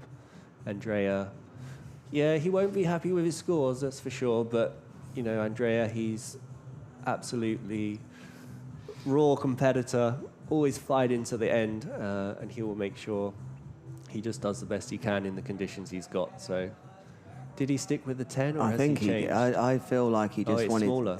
You think? I can see a 0 in front of that number, so that will be his 9. He's gone down. he's opted for more control. The 10 not working for him in these conditions, like we discussed. We know it can be a difficult size. Arguably the 9 not working though, looking at that for him. Now it really becomes about what these riders like to do in these lighter winds, how much they train now. We're at a really crucial stage of the competition. Aaron, just tell me quickly here, we know that Lorenzo Casati has gone through in first. How important is it for these brothers, for Lorenzo, sorry, Leo gone through in the other one first. How important is it for Lorenzo to take the win here and avoid his brother in that semi-final? Is it a big deal? I mean, yeah. I mean, it would be good, but they both will be going for the wins anyway, naturally. So I think it gives them a better chance as a family for them, to win or come second in 2 different heats rather than have to be first and second. But yeah, I mean, there's no strategy. I don't think you can play it too safe or anything. You want to be really going for the win in both. And another good trick, but not quite making the land in there. No, another case of maybe didn't have the height that he's had earlier. But yeah, I mean, because the riders do go through in first and second place all the way up to the finals, half of the heat will go through. 4 riders and the top 2 go through. It doesn't really mean that you want to try and avoid your brother. I mean, let's just say, for instance, Lorenzo comes second here, gets sent over to the other side of the draw and ends up in Lorenzo's heat. That is still a chance for them both to knock out other people, go through in first and second. It's not necessarily the case, as we see some kites looping there now down at the bottom of the box. Jason van der Spey with either missed his trick there, which might have been possible if he's tricked too soon. Something's up here, Aaron. I think we're about to get some more information shortly, because Jason van der Spey at the bottom of the box may have tricked, but I didn't see his timer go up. So thank you for joining us here at the Capital.com GKA Kite World Tour here in Mykonos. It's the big air. We have a very tense situation with the wind now. It's right on the limit for me, Aaron, and the riders are still tricking in the box there. That was Andrea Principi on that duotone, sending a loop, landing right down at the box. But I think there's only 3 riders on the water right now. AP flag, it must be. So we think it's an AP flag, but for now, we're just going to look at this beautiful image. If this is the first you've seen of the event so far on your screens, then you are going to get familiar with this wonderful shot as we're looking pretty much northeast now. The bay is almost dead north facing in the background. That's where all the ferries are docked up, not far from the beautiful little town. Aaron, you've been here many times before. Why is this? Just quickly, there's Juan to the left-hand side with the cap. You don't mess with this guy. Words going around that he gave some very rough directions, very stern instructions to the team yesterday. It's great fun to work with. But Aaron, back to Mykonos. Why have you been here so many times? Over 10 times. You're in the double-digit club for coming here, I believe. Easily. Why do you keep coming here? Well, yeah, I mean, we've been coming here for many years and multiple times per year as well. And we have a lot of testing that we do out here because we just understand the wind so well. And it's very consistent, very reliable. It's very convenient. So that makes it very easy for us to come here and test and get through the cycles of equipment we need to move with. So we're going to rejoin that conversation, Aaron. Let's go to a commercial break. 7.30. Πάμε να προλάβουμε την Βασίλεμα. Όλο το χρόνο, μία είναι η σταθερά στο ταξίδι. Blue Star Ferries. Και αυτό το καλοκαίρι σας ταξιδεύουμε γρήγορα και άνετα σε Κυκλάδες, Δωδεκάνησα και Βόρειο Αιγαίο. Blue Star Ferries. Κανείς δεν μας ταξιδεύει καλύτερα.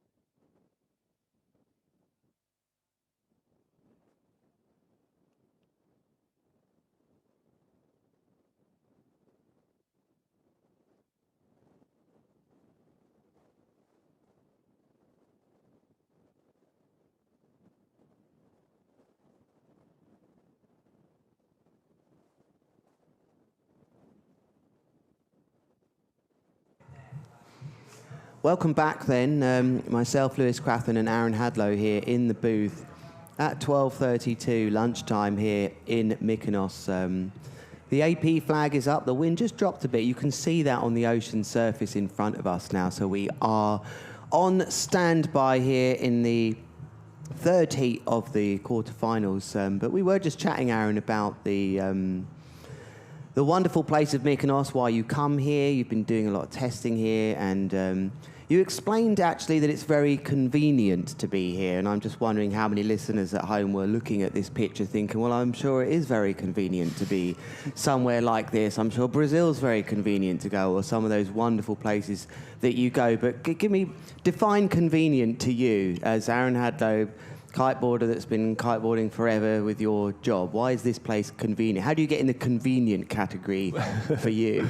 Maybe that's the wrong word, but yeah, accessible, I would say. That was more towards the point. I mean, for us, we can really, predict the forecast within a few days and be confident we know the kind of wind we're going to get. So that's one thing. But then also, for us from Europe, from the factory, for Ralph, for instance, who I work with, and myself from the UK, like we have direct flights very often, and the best thing about this is you can jump on a flight in the morning, land, and then within 5 minutes of coming out the airport, you're down at the spot, and sometimes within 30 minutes of landing on the runway, you're actually on the water kiting. So that's an amazing thing about this. The spot is I mean, we know it very well as well, but just being able to, okay, we got some kites to test. We need some results in the coming days. By the end of the week, okay, let's go there. We know what we're going to get, and we can have a result. So that works very well for us.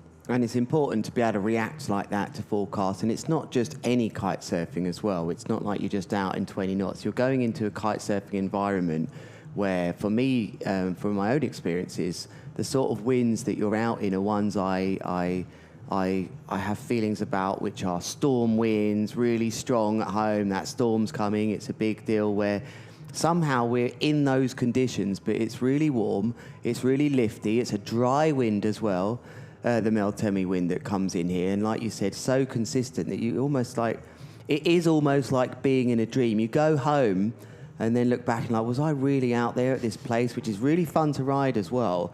Yeah. You see these lovely shots from the drone where the riders zigzag their way up the bay, and it's just a very unique experience where you're picking out, and I keep repeating, all these moments that are happening on the land. We're usually out on the open sea or lake or wherever it is that you ride. You don't usually have all these things you can pick out of what's going on in the world of life whilst you ride. And over that side, something's going on.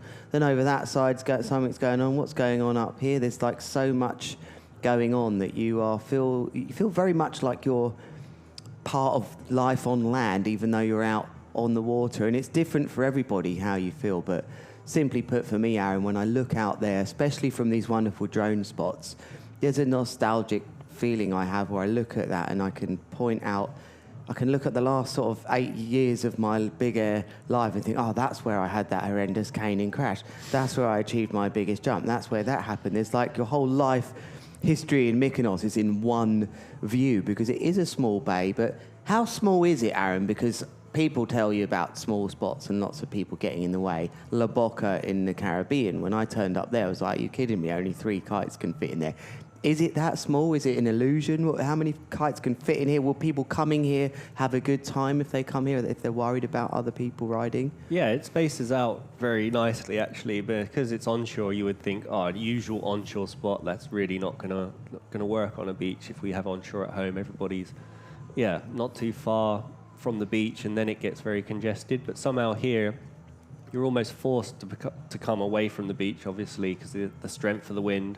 And then the safety aspect as well. But as you spread up, it takes a lot of people, actually. I mean, it's probably as busy as it's ever been now, having the full event crew here and all the riders and everything. So definitely, and then obviously spectators coming to check out the event. So even after the comp, we went out, and there was quite a few people out last night, but plenty of space. You can go further upwind. You can find a spot a bit downwind, maybe to one side. And you're just able to always find a spot. So, it's not the most, it's very well known now, but it was not the most well known spot, not something on everybody's radar in the past. So, I've been here many times and always found plenty enough room, and the wind is there all day usually. If it's a day like today, you know, between 25 and 35 knots, then in general, you know, there's wind for the whole day, and you can find your hour or two on the water when you need and have a break, come in. It's convenient to come back and then go back out later in the day and stuff. So very cool spot.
All right, here we are in the studio then. It's myself, Lewis Crath, and Aaron Hadlow. We're just bringing you up to speed here. We are about to get things going again. The big crash actually from Zach, the reason why they actually just wanted to see how he was doing. The wind was a little light, Aaron, as well. But we were having that wonderful chat about Mykonos in general. And I think this is the perfect time to talk about, for us, those riders that we feel were here at the start of this thing, Aaron. There's only 3 riders that come to mind when you think about who discovered this place with big air. Who are they, Aaron?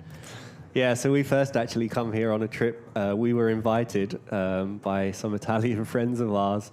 Inti, we got Tommy, Michelangelo. So a good shout out to those guys who were coming here for their summer vacation kiting trip together. And yeah, we got to know those guys and ended up coming with them for the first time. And that became a yearly occurrence, since that's why we've been coming here for so long. And then we got to know it better and better and continue to do those trips. And even, now we're here even more often just because the spot is, such a gem. Certainly for us, those were the ones that put it on the map. Very humble guys, very compatible kiteboarders as well. Actually, very good, just never really fancied it in the competition environment, but easily could handle themselves out on the water right now. So big shout out to the Italians that really were the beginnings for me being part of coming out here. And here we are, some 8-10 years on from that, with the biggest event in, one of the biggest events in kiteboarding, certainly for the world title. And Aaron, I think we're going to see this being a benchmark flagship event here for years to come, because like you said, it's got everything, not just for us competitors, but even your partner that doesn't kite surf. It's got it all here. As we see, I think that's Jeremy Belando on the beach, just getting in touch, looking at the conditions. What's going through his mind, Aaron? He wants more wind. That's it. No, but he's confident. I saw him walking around earlier and had a chat with him. He said, he was feeling it yesterday. I saw a couple of clips from him and saw him riding, and he was on a very cool level. He's got such a cool style. And I saw him doing some tricks I haven't seen him do before. So he's obviously been training very well. And a couple of cool inverts. He's really unique in the way he does stuff as well. So we start to see all the guys now do similar tricks, but kind of put their own little twist on it. And, Andrea, Lorenzo, Jeremy, they're the trap, as everyone calls it, the 3 up-and-coming big air riders in the last few years. And now they're starting to, really get their own style and go in their own way to up each other. But you can still see they're very good friends. What's happened there? They're looking quite like there's a joke gone down there. They look very calm and relaxed, and maybe for them it is quite nice. They've obviously both been world champions, Aaron. They don't have that pressure on them really at this event. They're out of contention really to become world champion here. Very outside chance, I think, from Andrea, but they're generally quite free, which is an unusual position for them to be in. Yeah, it was a tricky event in Lords of Tram, and then with just 2 events to crown a title, obviously the pressure comes on both of those events. And yeah, I mean, Jeremy was there just saying, like, I'm just going to give it all. I want to win the event. There's good prize money. There's good, you know, you always want to be there for the glory of winning whatever event is in front of you. So they won't be holding back. They'll be here they're in it to win it. There's no playing around. They still got the rivalry between the 3 of them especially. But yeah, we definitely see them taking their own styles and techniques and mindsets. You know, you see someone like Lorenzo so focused and working together with his family, and then Leo, his brother, coming up, and then Andrea definitely feeling a bit more relaxed, a bit more happy just to be on the water. He feels like he's really achieved some good things and just pushing his level and riding, and the results will come with that. And then, yeah, Jeremy as well, just super cool, chilled character. It's really cool to see these guys grow up and now talk about the younger generation below them as well, which is just like, I'm just like, what's going on here? Yeah, especially when you throw Gisela Pulido's name into the mix. That's where it gets really confusing, because she was the generation before my generation, but now she's in it again, and it's very hard, as we do see some of the women getting ready as well on the beach. As here on your screens is that was Lorenzo, and maybe this is the next generation after the current younger generation, or perhaps it's even the generation before that, if you really want to get into that. But it's great to see. Very family-friendly place to be this. But that is definitely Lorenzo on the water. On a 9-meter, Aaron? Yeah, he'll be on his 9-meter, really working well in these conditions. I think all the riders will be on their 9s in these. And like we say, we had a bit of a break there, a little bit due to the wind, and also to definitely check that Zach was all good. He had a big hit that I think they wanted to check that there was no concussion, which is a good one. We see that in football these days as well. There's always some good checks to make sure they're able to continue. So all seems good, and hopefully we'll be getting back underway shortly.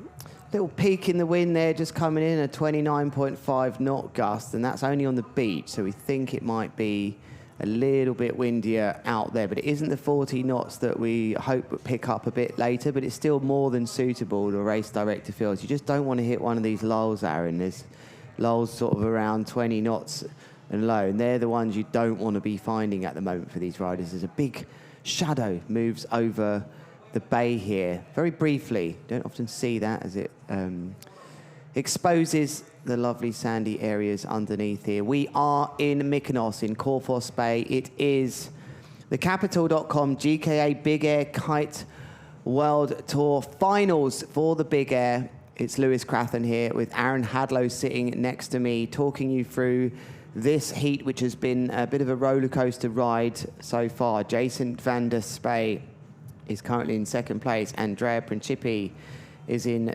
3rd. Zach Adams in 4th. And Lorenzo Casati winning the heat so far with 4 trick attempts complete from all the riders. Only 3 left. So we actually rejoined this one, Aaron, in the crash from Lorenzo, because is what you just saw. Are you a bit confused by that? A 0? No, he did crash. He did have a bit of a gust on his last one, and he didn't quite make it. Something annoyed you about those stats. What was it? No, I was just looking. I was trying to think back to when what the crash was and why that came up, because the wind was a bit lighter. Okay. But he got a gust. He got a good trick, and he did I think it was a kite loop back roll with a flip, which he just didn't quite get the height for. So, yeah, looking at this, they will be looking to have a bit of a reset back on the beach. Like I say, when you look at the scoreboard there, you see that Jason and especially Lorenzo really took advantage of those first gusts in the first 2 trick attempt rounds. And but now we definitely see the wind starting to pick up. We saw a gust of 30 knots, and it started to kick in. This is as windy as it's been for a good hour now. So it was good to postpone a little bit. And now looking upwind there, you start to see the wind come in. And I think we are about to get underway.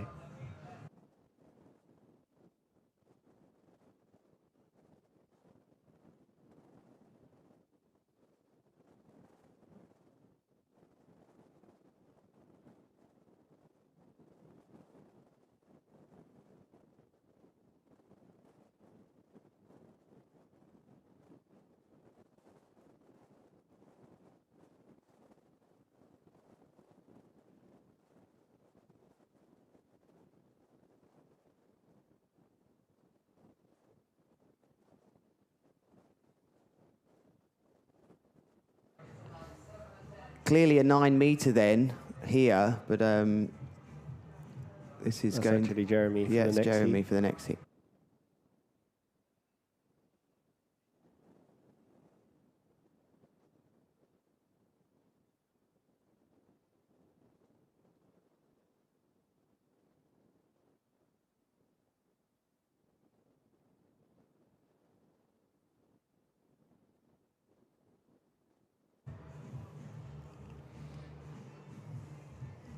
There we go. Look at that. There's us panicking, asking to see Jason, and they know what's going on. We have a great team filming everything here from Capital.com. It's a pleasure working with them. Not easy to pick out these, even with a kite like that, Aaron, with such beautiful colours in the background. They have been on it, picking out the riders. Is that truck speeding, Aaron?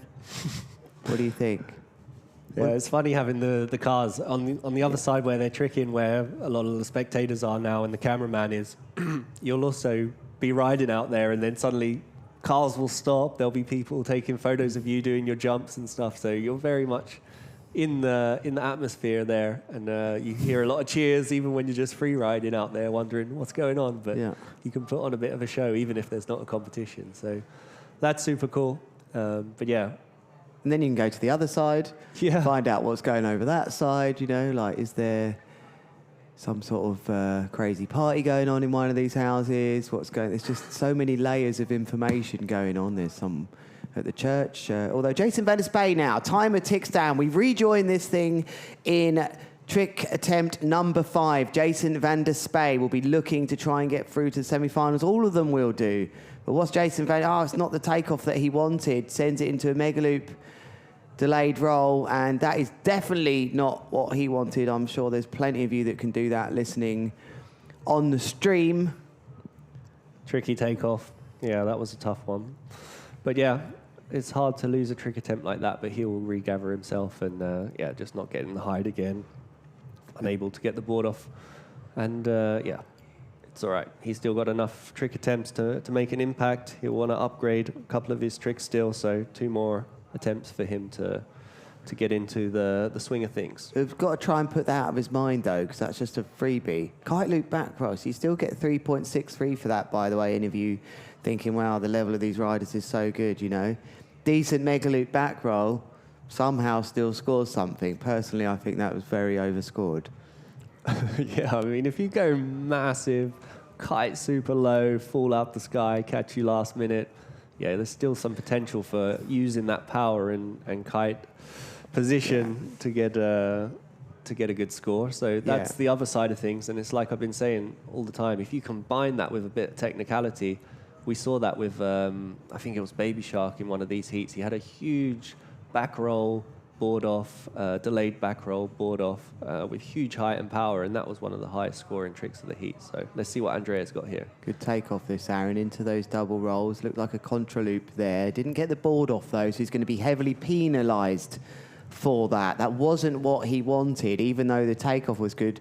What happened in that move, Aaron? We might get a replay now. Where did this not go the way he would have wanted? I think he got about to take the board off here on the second rotation and realised, no, I don't have the height. The kite's dropping me out, and then he just had to abort it. But he's trying to upgrade his 3.73, which was the same trick he did earlier in the heat. So he obviously saw that one and thought, yeah, that could be the trick. But it actually, with the height, it outscored his, even without the board off. That's interesting there. So it looks like the wind's picked up enough now to get that extra height, which is getting these scores a bit higher than what they were before. I'm interested, these riders, they don't like to tuck up too much into this bay to go right foot forwards, because sometimes right there it can be a really good place to take off, especially if the wind's coming further from the northwest. But here is a good takeoff spot for Zach Adams. Very patient that. Oh, he just missed it. Chucked the ball there. Wouldn't he have loved to have laid that down, Aaron? That would have been a really cool, calm, composed way back into this. But he'll stay calm there. At least it showed us that that spot looked very good for taking off. Yeah, Zach going for his signature trick, the Zach attack, which is a delayed back roll board off with I think it was like a triple flip. He did that in the King of the Air to secure himself a really good position. A couple of coders back, I think that was. So super cool. But yeah, like you say, he actually, I could tell before he even took off, that's going to be a good takeoff. He was in a good position, took off right foot forward a bit earlier in the middle of the bay on a little bit of a swell there. So that will give him a bit of confidence, even though he's a bit behind in this heat, that he's found a good spot, and I think he will go for that trick again as well. So let's see what's happening now with the next trick attempt. We got Lorenzo Casati coming up. He's just biding his time. He's in the center there of the bay, coming left foot forward, looking for a really nice takeoff zone. Drives the kite up, front roll, board flip with the kite loop, and super smooth landing. He's in a good place here, Aaron, and he's sitting pretty. I bet he's very happy he's got those 2 big bangers as his first trick. He'll be the one thinking, oh, I'm glad I got them on the board now, because he can kind of relax a bit, and we see another nice move for him. Clearly, with the right hand on the bar, he's looped that behind himself, usually results in a bit more power. Lovely controlled landing. He's in a good place here. Do you think an element of that could be because the pressure is off? You know, 3 of the 4 last events, he's been in the finals and doing very well, either winning them or coming very close. But this one, obviously, the Lords of Tramit didn't go his way, and that's led to him not being in contention for a world title. But do you feel like you can ride differently? Has the pressure ever been off you, though? I mean, do you know what that feels like? Like, is there an element to him being a bit more freed up to really just express himself here? I mean, possibly, but I think he's out there to win. He's out there to prove a point. So, I mean, I think the pressure in this heat especially comes with having 2 sevens on the board already, able to really just, you know he only needs 1 more big trick attempt. Jason with the delayed back, late back board off with a board spin, so that actually adds a different category. So what we've been seeing is the guys doing similar tricks, but different things with the board. So he could do this with a with a tic-tac, with a board flip, with a board spin, or without anything at all, and that will that'd be 3 different tricks. That's 3 different categories. So we can see his first trick was a 5.7. He did a kite loop, back roll board off, and then now he's done a similar kind of trick with the delayed back roll, but you can see it's got the TT at the end there in the trick category. So very smart riding. And only a 4.8, but it's still, he's got 4 good tricks on the board there.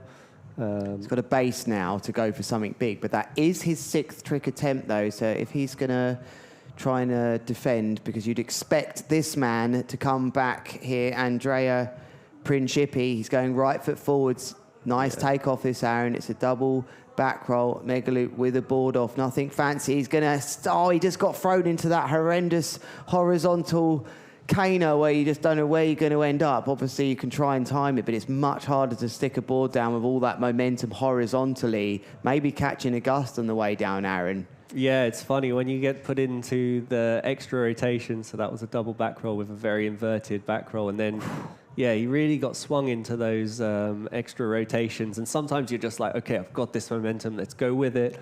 But then it's quite hard in that position, depending on the kite angle, to really either speed up or slow down your rotation perfectly. And there you could see he just couldn't get round enough, couldn't get balanced enough upon landing.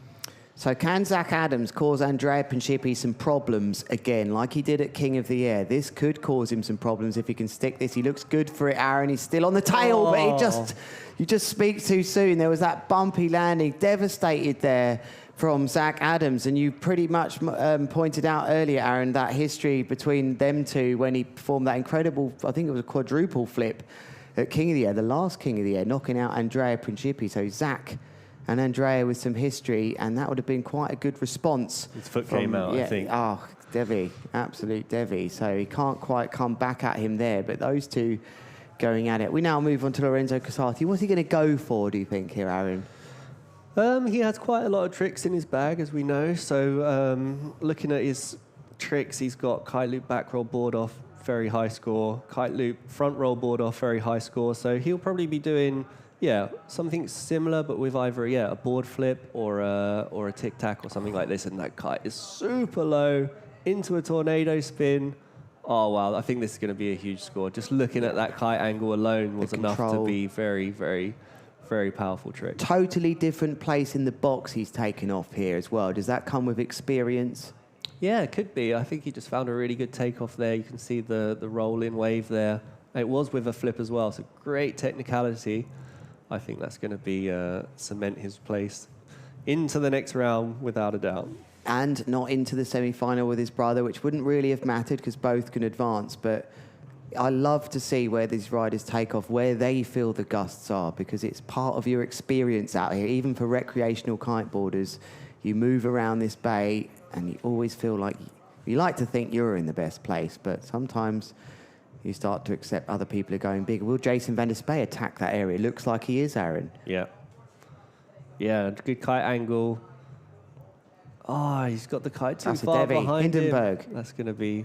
Can't believe it. Jason van der Spey, yeah, that is... He's still in a good position with his score, so he's still dependent on what the other guys were doing, but just back to that last trick from Lorenzo, one of the highest trick scores of the day with an 8.27. So it really shows that the judges are looking at the kite angle, and I think Jason would have saw that. He tried to get the kite down low, but not having... Waving at his kite. He needs a good deal here, though, which he looks like he's got. I think I was a bit more focused on that, Aaron, than that huge score from Lorenzo, because if that kite had tangled itself, that was... what was that, his last trick? 3, 4, 5. It actually was the last trick for Jason van der Spey, who will be knowing that... Actually, he currently sitting in the semi-final. It's actually got to a real critical point, this. Andrea Principi needs to up one of his scores. Lowest trick score of 3.73. We're a bit off the pace here, or at least I am, Aaron, trying to work out what he needs. So it's a 4.50 is the lowest score from Andrea Principi. It is a contraloop front roll. In order to catch up with Jason, he almost needs about a 1.9 more than that. So he actually needs a high 6, Aaron, here. This is a crucial stage here in this heat. Can Andrea Principi stay in this competition? It's all down to this move. I think it's going to be contraloop, Aaron. It's not. It's... Oh my God, I think that he knew he had to go all out, and that would have been something special. He went for the board flip whilst doing a rotation, letting the board go up in the air. He does a rotation and tries to catch it again. There he does the flip. That would have been the one though. That would have put him into the next round. But unfortunately, he's going to be going crashing out. Now we move our attention to Zach Adams as Jason van der Spey with sitting there thinking, oh my God, I'm so close to the semi-finals here. What can Zach Adams do? Because he's still in this. He's got a 1.83 scoring, but it's going to have to be quite a big score, Aaron, because once you kick that out, he's looking at maybe something into the 8s, I think, here to... They're out try there. and stay We've seen Lorenzo get an 8, so let's see. I mean, Lorenzo... Zach must have gone, though. We need to be...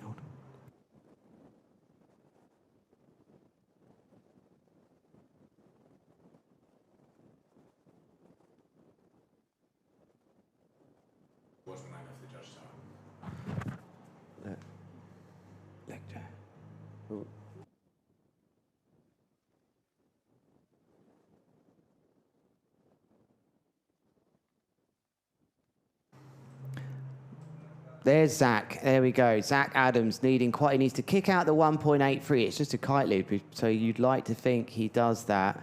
He needs to go for something massive here. I think he knows he has to go all out, do something crazy. He's been here before, Aaron. He's done it before against Andrea Principi. He's done Andrea again, but will he be able to get... It's not going to be... He didn't get the height to maybe...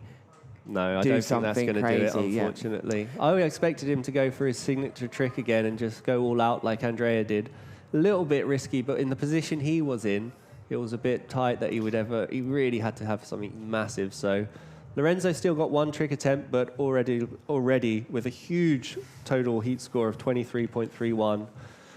Let's see if he wants to try and up that, or if he's just going to, have a bit of a... And any of those other riders coming in saying it's not suitable, that doesn't help when another rider's got a 23.31, huge scores, all above 7s, scoreboard breaking scores. That's what they can point to. So, unfortunately, it's the end of the line for Andrea Principi, Zach Adams. Jason van der Spey survives that one, and maybe he was due one of those situations for him. So good for the South African to be in the semis. It's the last move for Lorenzo. And Aaron, we don't really know what we're going to see at the moment with Lorenzo.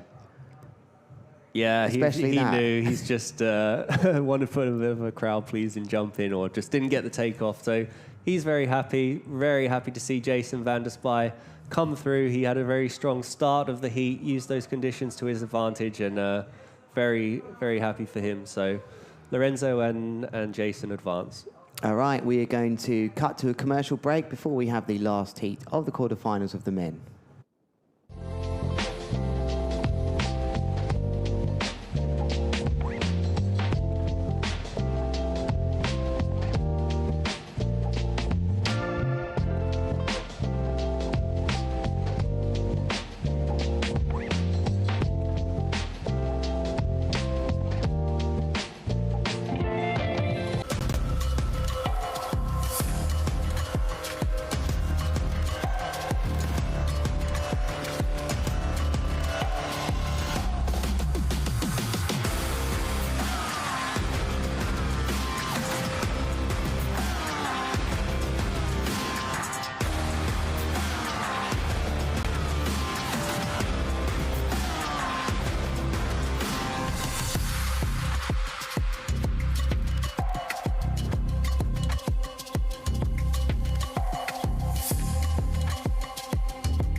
And welcome back, everybody, as we continue on. Lewis, back in the booth. That was a big heat. Lorenzo on fire. That had everything, that heat. That had your mind thinking, oh, it's not that windy. Then actually it must be good enough because Lorenzo just absolutely taking control of it. It had Andrea Principi going for broke at the end. And, yeah, it was a good one. Zach Adams and Andrea Principi with their history after King of the Air, where Zach Adams devastated him with that unbelievable quadruple flip. Both of them going out, actually. So tough conditions there, but Lorenzo Casati showing, and clearly showing to race directors and the rest of them, look, I'm fine out here, so I'm happy to carry on.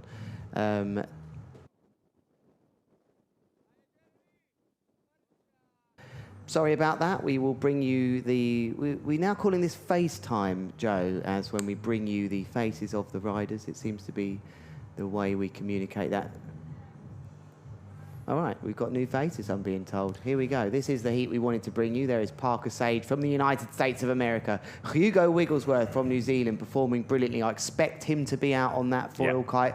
Stino Mal from the Netherlands and Jeremy Berlando representing Spain. It is the quarterfinals here. If you've just joined us, nice to hear from you on our comments from wherever you are around the world. It's 1:05 here, and we are in the beautiful island of Mykonos for the Capital.com GKA Big Air Kite World Tour finals in Greece for the first time ever with this huge new prize purse. Riders are going to be winning. There will be people walking away with over 18K. And I have just been told. Oh, no. I have just been told, mate, the prize money has gone up. So the prize money now for both disciplines is at 70,000 euros. 70,000 euros in between both disciplines, even split for the men and the women. And the winner, that #1 position, goes home with 15,000 euros because there is an equal split in between the men and the women. I mean, what a day for kiteboarding. That's pretty unbelievable. I can't believe it. So not quite the 18K, I think. Oh, no, maybe I was thinking euros and pounds, or I mean, I'm sure I'll find a currency to get me out of that hole I've created for myself. But that's still pretty big money, as we see. I think that was Parker Sage going in for that first move. Not super high for him, but it's a landed move. We'll get back to that prize money conversation as... I wonder, you know, things have changed a bit, Joe. You know, that might have got us our next flight for the next trip, doing well in one of these events in the old days. But here now, you might be on the phone to your mortgage advisor saying, hey, sort me out, I'm ready for it, you know, to get on that ladder and to start making this a career and investing your money. It's so nice to hear. It's good to see that, you know, we've been talking about it, that the risk now has the reward as well. And let's not forget, of course, you know, a big shout out to all of our partners for making that possible.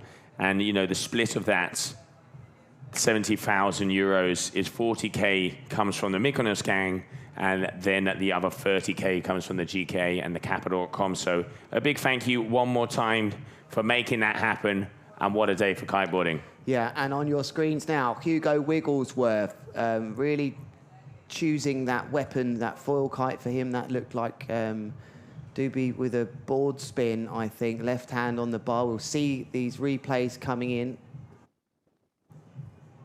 Are we going to get the stats on them? I think, yes, we are. This lovely graph coming in. Yep, it is for Hugo, a classic start. Only 13.2 metres. I say only. It's only, we have had over 20-metre jumps yesterday. As the wind's supposed to pick up a bit, but more than suitable for this big air department. I wonder if Hugo is going to be the one to try and push to the semis now.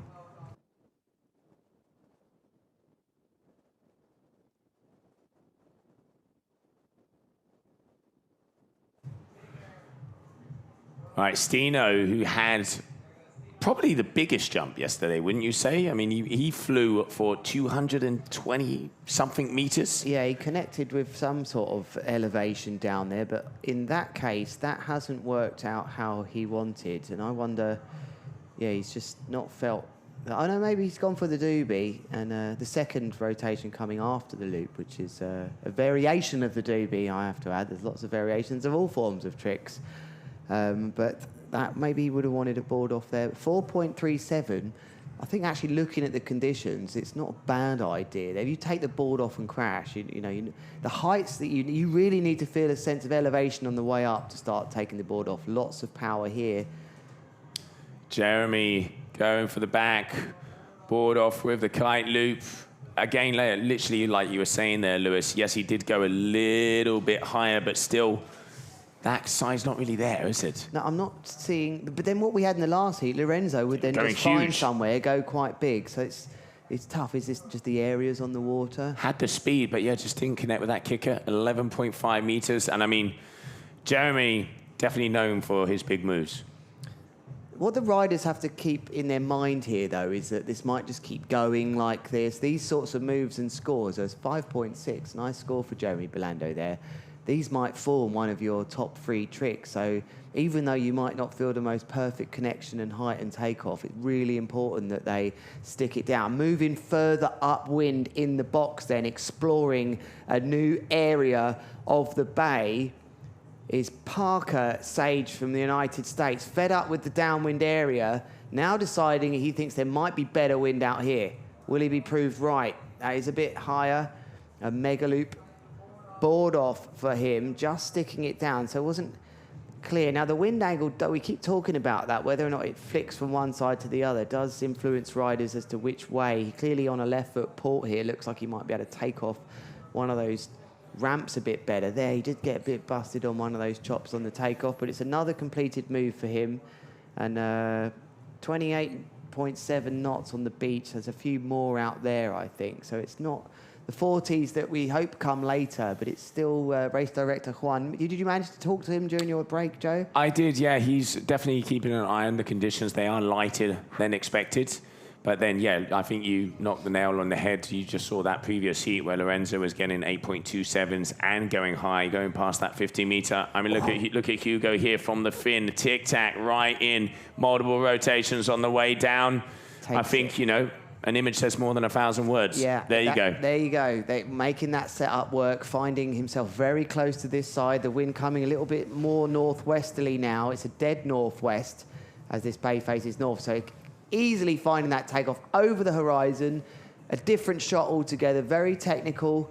Lots of rotations for Hugo Wigglesworth. Claim. Important claim. Important claim. There's almost an element of an acclaim and a relief in that emotion when I see that hand pump. It's like a moment of sort of confirming to yourself, yes, I dealt with that. Like it's a real ecstasy.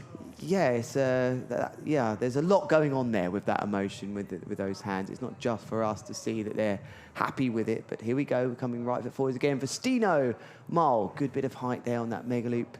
Fluid. Board off. That's one of the classic Stino moves. But all the riders now look like they're moving further out of the bay. We're now seeing people in the background. I'm sure we would have spoke about those two women in colourful clothes before because they're clearly seen on the beach swimming. As we see a replay of that, we're starting to see new things in the background because the angles have changed. Riders have felt the wind is further out the bay. What else can we see? What can you see in the background from home, which obviously we're supposed to be focusing on the foreground, but there's just so many layers here. I see what we can see here is Sarah. Getting ready. Sarah, or is that her? I don't think it is, but I think it's her clients. Yeah, there's one of her friends there from Dahab. All right, so Jeremy Belando going for trick attempt number 2. He really does do a big pre-pop, doesn't he, when he goes into that move? Is he going this way? There's the kite. Quite all right, no, so maybe he's going to be going right hand. I mean, Lewis, you've ridden in here multiple times. Is it windier? Is it further out the back as it's in the bay, or does that Venturi effect, really punch the wind on the inside? I think you can go out the bay and end up not feeling as much wind. As long as you're within these mountains, you're somewhere, but it's how close you get. You get really sucked into the side sometimes, feeling like there's lift there. This is a great area, though, from Jeremy Belando. He's got the kickers. He's got over the top, multiple spins. Calm, cool, and collected. Right now, what he's doing is dotting the I's and crossing the T's. He's getting his scores up on the board. I think, talking to Zach yesterday, he's probably having a look around, seeing what the rest of them are doing. He's going, okay, I'm going to make sure I get those 3 scores and build. Yeah, Jeremy Belando, right there, he's very set on trying to win here because he has also not got the pressure on him as well. He's not expected to be a world champion. He has been a world champion, of course, He and has. achieving that in your native Spain, that was a It's back, pretty yeah. amazing experience for him. There's Samu there. Our photographer, Samuel. What's he checking there? Stats. It's got to be stats. You know, swipe left, New swipe equipment, right. new camera equipment out on the market. He was looking at a tripod before, actually, now that you say it. God, naughty. Late night tripod checks out, just think of his new equipment. That's what does it for others. It's different for all of us, but one of the best photographers in the world who works for the GK there. All right, so Parker Sage there, as you can see, out there on the reading. As he gets ready, looks like he's maybe going to be going left foot forward. Info coming in as well, as you can see, is minutes for each one of these athletes. You see that timer has been increased for this round, but now... How long now do they get? A minute? 60 Yeah, seconds. Okay, Yeah. 1 minute. It was 50 before in second round, now it's 60 seconds. And he's going back and forth, so it gives them a little bit more time to find those gusts. Yeah, now he's in a good position to try and go right foot forward here. The further you get out the side there, because you sometimes find something right there. So he's giving himself a position to build up a bit of speed. He's got enough time, actually, probably to get a feeler for this right foot. If he goes for it, he is going for it into back rolls. Double back roll, board off, board spin into a third. It might have even been a fourth rotation there. We'll have a look at the replay. He'll be pretty happy about that there as his timer ticks down, and we'll now move on to Hugo. But I think that's a pretty decent score for Parker. I think that will be the highest score of his heat so far. There we go. 1, 2, the board spin, 3. Yeah, I think there was 4. It did look that like last it, yeah. one there just coming round. 3 or 4, I think we can say.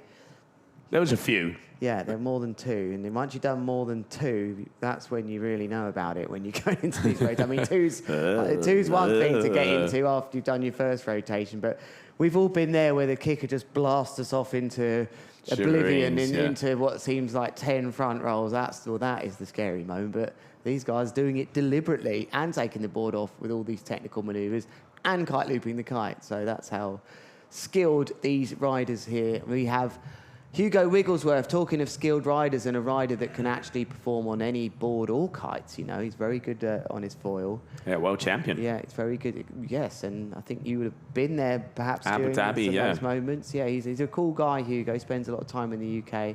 I'd love to say he's one of ours, but probably can't say that. Oh, tornado. Now, I'm dizzy already. Those were a lot of spins. Stylish, keeping that board nice and close, you know, really fluid rotation. You can see he's really not forcing it, but body language there, he didn't look too happy, but I thought that was a good move. Yeah, I wonder if it... Contra, front hand. No, he will be happy with that. Maybe he just wanted a bit more height. That kite clearly from that wide... Look at the bumps in that lovely graph there, and that's where that kite is really influencing his lift, because we get this lovely graph, Aaron walking in and saying, wow, that graph, so cool. From the team, it's Capital.com bringing us this technology with Wind Games and Surfer as well, part of this, and it just shows us not in real time, but in relation to that replay, where they've gone, the effects. And with his kite being a foil, he is constantly getting these uplifts, which are sometimes taking him higher than what we think was the apex of his jump.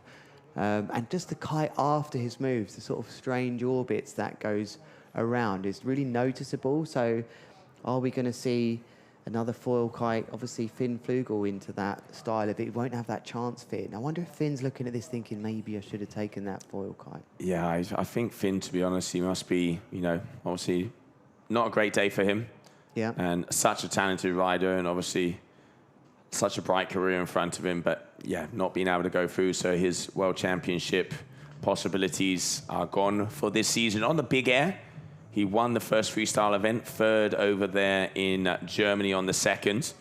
And he is the 2025 GKA Kite World Tour Twin Tip Freestyle World Champion.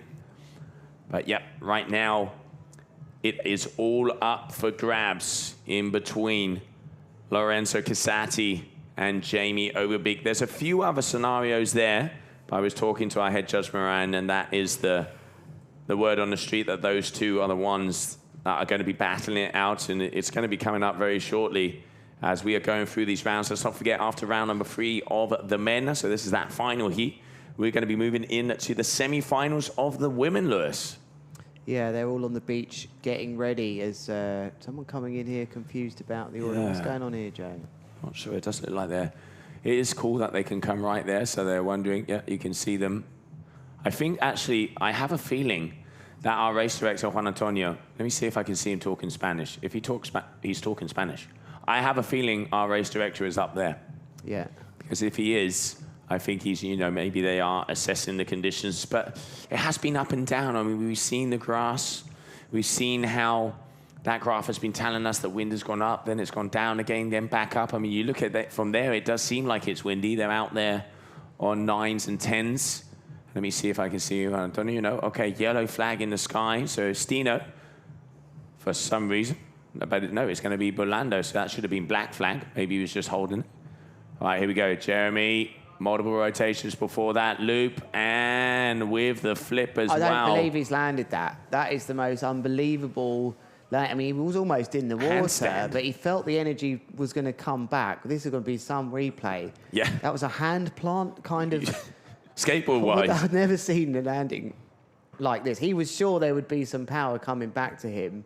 There goes the beer truck in the background on its way to one of the breweries. That's obviously run out already, 1:20 p.m. Who's that swinging in? That's Hugo. So have we missed something there, or is he changing? Something's happened here. Yeah, no, I think... That's let me see the group. I got a feeling they're coming back to shore, Lewis. Yeah, we will get to this, but... I mean, far be it from them, you know, we to have that ambulance. Okay, so AP flag is in the sky because there's no ambulance. AP flag is in the sky because there's no ambulance. So we are going to have to wait as that information coming in. So ladies and gentlemen, stay put as we will be back very shortly. But meanwhile, let's have a short commercial break.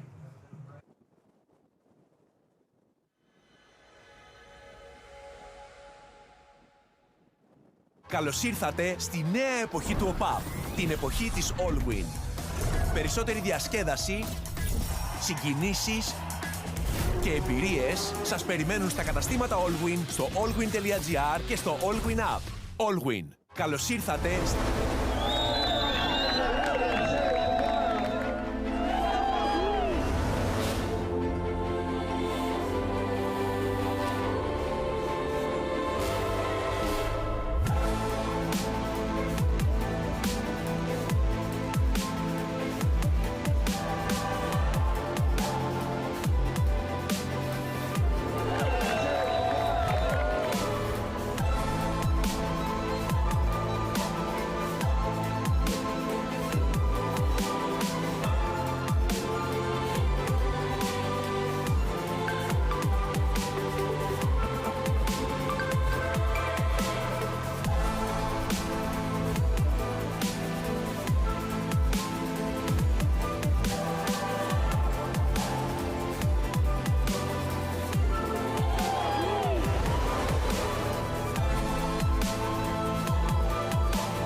Alright, what's up everyone? My name is Giel Vleut. I'm competing in the Mykonos event here, and we just created an incredible Patagonia video together with capital.com. So if you have a minute, definitely check out that video. The link will be in the description below.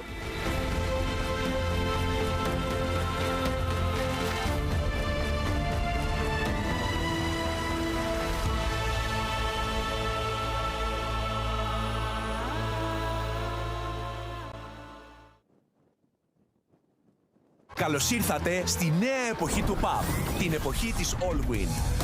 Περισσότερη διασκέδαση, συγκινήσεις και εμπειρίες σας περιμένουν στα καταστήματα Allwin, στο allwin.gr και στο Allwin App. Allwin.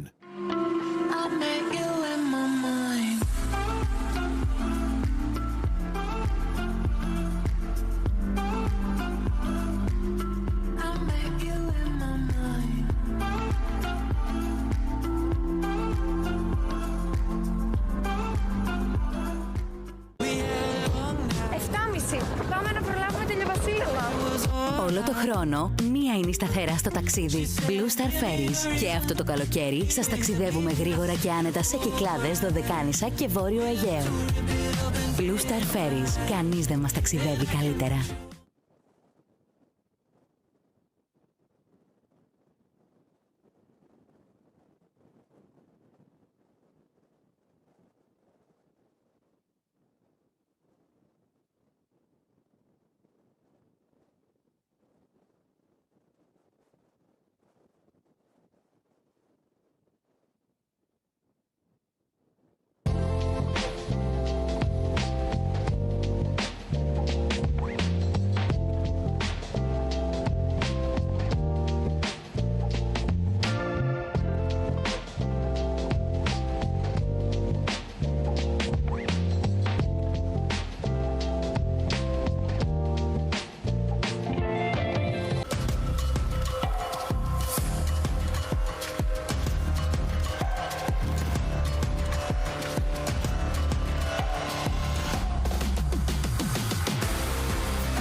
What's up everyone, my name is Giel Vlut. I'm competing in the Mykonos event here and we just created an incredible Patagonia video together with capital.com. So if you have a minute, definitely check out that video. The link will be in the description below.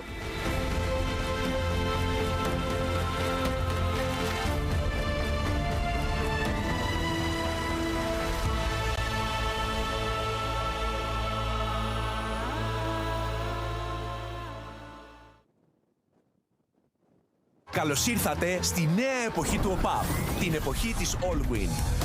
Περισσότερη διασκέδαση, συγκινήσεις και εμπειρίες σας περιμένουν στα καταστήματα Allwin, στο allwin.gr και στο Allwin App. Allwin.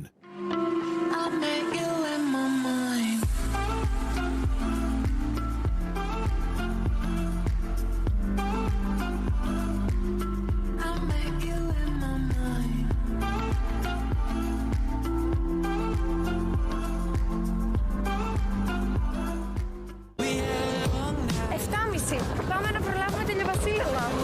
Όλο το χρόνο, μία είναι η σταθερά στο ταξίδι. Blue Star Ferries. Και αυτό το καλοκαίρι σας ταξιδεύουμε γρήγορα και άνετα σε Κυκλάδες, Δωδεκάνησα και Βόρειο Αιγαίο.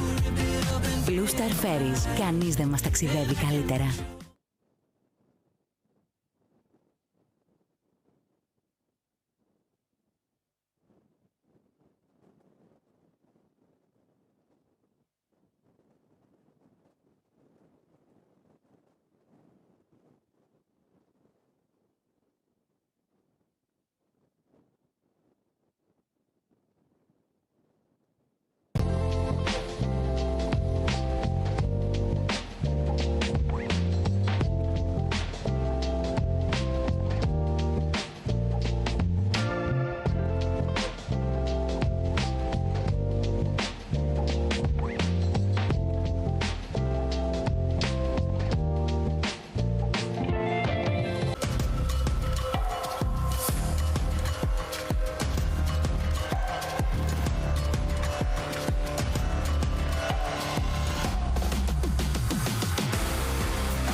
And welcome back, everybody, as we continue on. Little information coming in. Unfortunately, we had to put competition on standby because there was no ambulance as Zach Adams went to make sure that he was okay after sustaining that crash in the previous heat. So continuing on, heat number 4, round number 3, Parker Sage, Hugo Wigglesworth, and Stino Mo and Demi Ogilvy getting ready to, Jeremy Bolando, excuse me, getting ready to rumble. As it is so far, Hugo comfortably in the lead. He was running around smiling out there, really like, he's like, hey, I'm mid-heat. He was almost enjoying that he was on the beach catching up, and then he's probably looking like he's the happiest of all of them. They're all happy, but I think he's enjoying that he's doing really well. You know? Like, I don't think he's had that moment where he really feels he's making a difference and making an impact and hoping to get through to the semis. So we are waiting for that black timer to go out as they are just warming up. As we know, that is not going to be a move, especially so close to the other athletes. So we are going to be going back into sequence. That man on your screen, Jeremy Bolando, will be the first man to jump. And as I mentioned before, official statement from our race director, Juan Antonio Aragon, was unfortunately, as the ambulance took Zach to make sure everything was okay, we had to put the competition on standby as there was not a second ambulance here. Ambulance is back, competition is resumed, and the more important news, Zach is okay. All right, okay, we've had that in. I mean, I missed that crash, but from everyone I speak to, it was a biggie. So we are, where are we here? We are rejoining this trick attempt will be next up. Jabo. Yeah, trick attempt number 3. All right.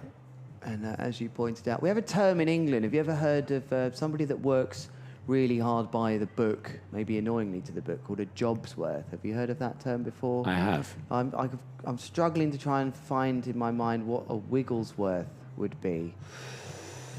What would a Wigglesworth be? Someone that really takes wiggling seriously would be a Wigglesworth. But yeah. Another part of my brain I've shared that really isn't relevant at GKA Kite World Tour big air finals. But when we have these little breaks, those parts of your brain start to We're wiggling our way through. Kick in. Yeah, we are wiggling our way through. Maybe that's what it is when you wiggle your way through upwind. All of these people. He's a Wigglesworth. And here's Jeremy Belando. That looks to me like he is tricked there. Is that a warm-up, though? I mean, that was a double front roll with a contra loop board off. Timer's still not on. Yeah. That isn't 100% certainty that it isn't happened. Wouldn't be a first, wouldn't be a last. But at the moment, they're not performing. You can see they're kind of cruising around if they would be getting out of that middle area to go up. So still, I reckon, Lewis, although, you know, information does come hard to the booth. Yes, but that is right. Red flag is coming up in about 30 seconds. Okay, all right. So I think that was Jeremy Belando just actually getting a feel for what his first move might be, because he's got 2 kite loops on the board. That being a contra loop would be another category. And I think he's had a few runs to just see how it would feel if that is his opening move. As you can see just on your screen to the right-hand side there, him going over towards the flag system. That's where the communication can be done verbally, at least. That's where the safety boat hides out. I've been in that little bay loads of times. It's a lovely little hideout for when you're looking for a right foot forwards early. That's where you tuck in, because if the wind does shift so that it's filling in that area more, you like to be over there. And if it turns the other way, naturally, all down that right-hand side starts to get a bit funny. But as you can see, these nice lines going across the bay, it looks pretty dead straight down the middle at the moment. There is Jeremy Belando on your screen at the moment.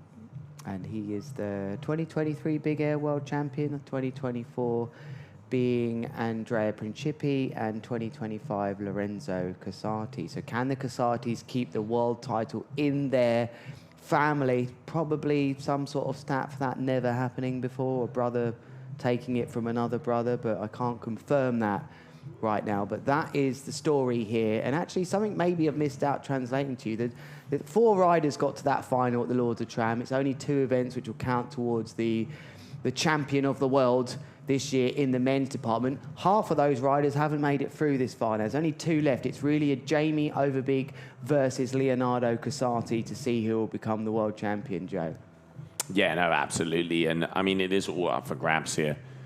Those 2, they've battled it out before. And, you know, we had the huge one where we saw, you know, both Lorenzo and Andrea Principi. I mean, that rivalry has been going for the last few years.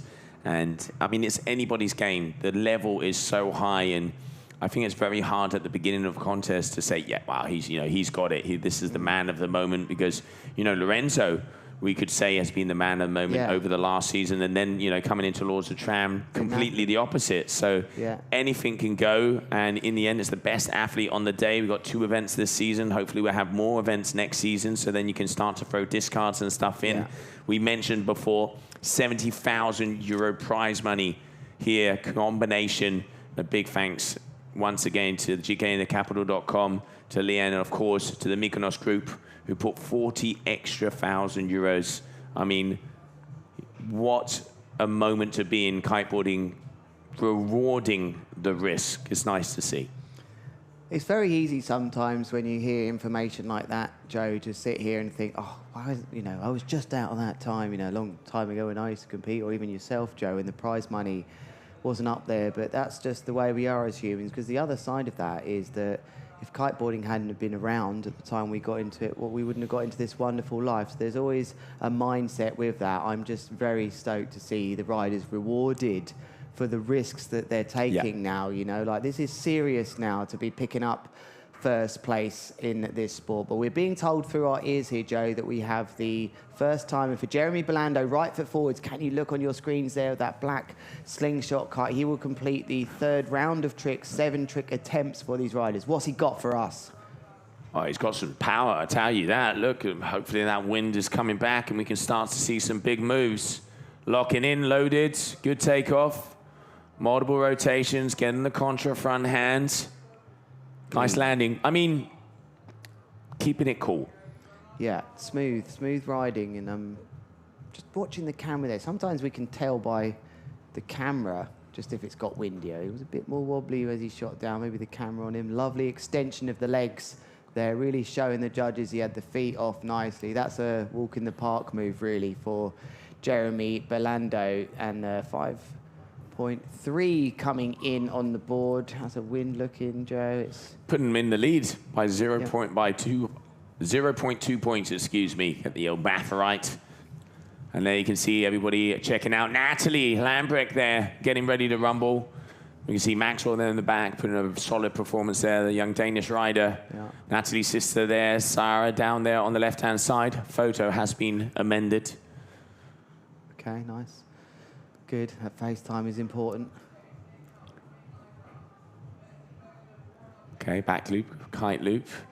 Oh, he just... Board off. Oh, the kite. Didn't really save it. He got a little bit of lift, but you saw that board really slam down into the water. So unfortunately for Parker, that wasn't what he wanted. Good takeoff, really nice takeoff. Didn't quite get the height, that delayed back roll. And here, he just bounced out, really, at the end of the day. 10.5 metre height. We've got this lovely data coming in from the Capital.com team using a combination of the wind games and surfer. And there's Hugo Wigglesworth, the man at the moment with this foil kite, landing yet another move. I don't think he's crashed anything here. I might actually go back and see. No, he hasn't.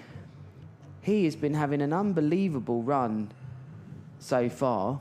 Here's that replay. Obviously won his first heat with Max, second to... Nice style throughout the flips as well. You can see doing the rotation and flipping the board, kind of in unison, syncing it up, where you can really join in those two things together. And I tell you what, judges, pretty happy with that. He's got 3 decent scores. We're still yet to see athletes get into those 7s.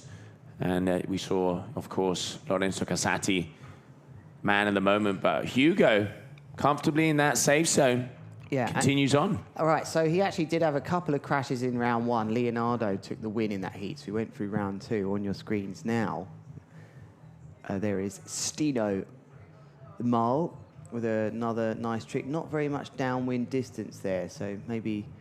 I think it was a contra, if I'm not mistaken. Yeah, sometimes you don't get a massive downwind distance. But back to Hugo, since he took that foil kite, hasn't crashed. You know? Okay, well, there you go. Yeah, contra, there you go. Front hand, nice extension. Adding the board off there as well.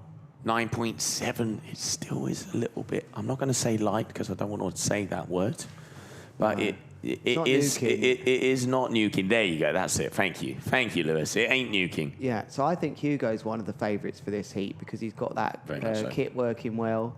Obviously, Jeremy Belando. But you'd think the way the competition has gone, it's going to be hard for Stino and Parker to raise it, though, although Stino very familiar with getting to podium, so he might start to go for it. But on your screens now is Jeremy Belando, left foot forwards, getting ready for his 4th trick attempt, which is always last to go because he's been riding the best, if you like, out these others. Nice back roll, takeoff, waited for that lift. Very inverted. Rotation. Yeah, with a tic-tac as well. He's going to be happy with that, Jeremy Belando. No pressure on him here as well because he's not really in contention for the World Championship. So another rider that can ride free, and see another nice move from him.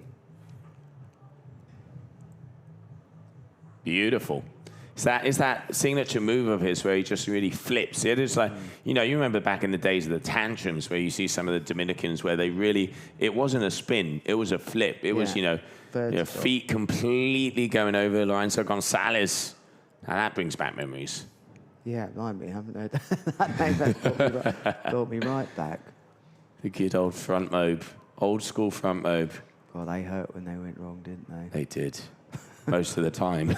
Oh, this is nice, though, from Parker Sage. Lots of height on this right before. It's taken off quite early this time round. Different tactic for him. I think this is going to score well high up into the 5s, this move. Maybe creeping into the 6s, I don't know. Comparing it to Jeremy Belando's, I think, yeah, around the high 5s here. Bit of a spray in the face on the way up. Lovely move this though, kite loop with a board spin as well. 12.7 meters of height and better distance, 86 meters. The judges want to see the riders traveling as well. Let's see what score that comes in with as we go very quickly back to Hugo Wigglesworth. Ignore the timer at the top because we know Parker is gone. 5.30 coming in for Parker Sage, maybe not quite into the high fives that I suggested. Maybe that little bit of spray on the takeoff the judges didn't like. What's Hugo got for us here? Lowest scoring move is a kite loop front roll tic-tac. Will he go for that?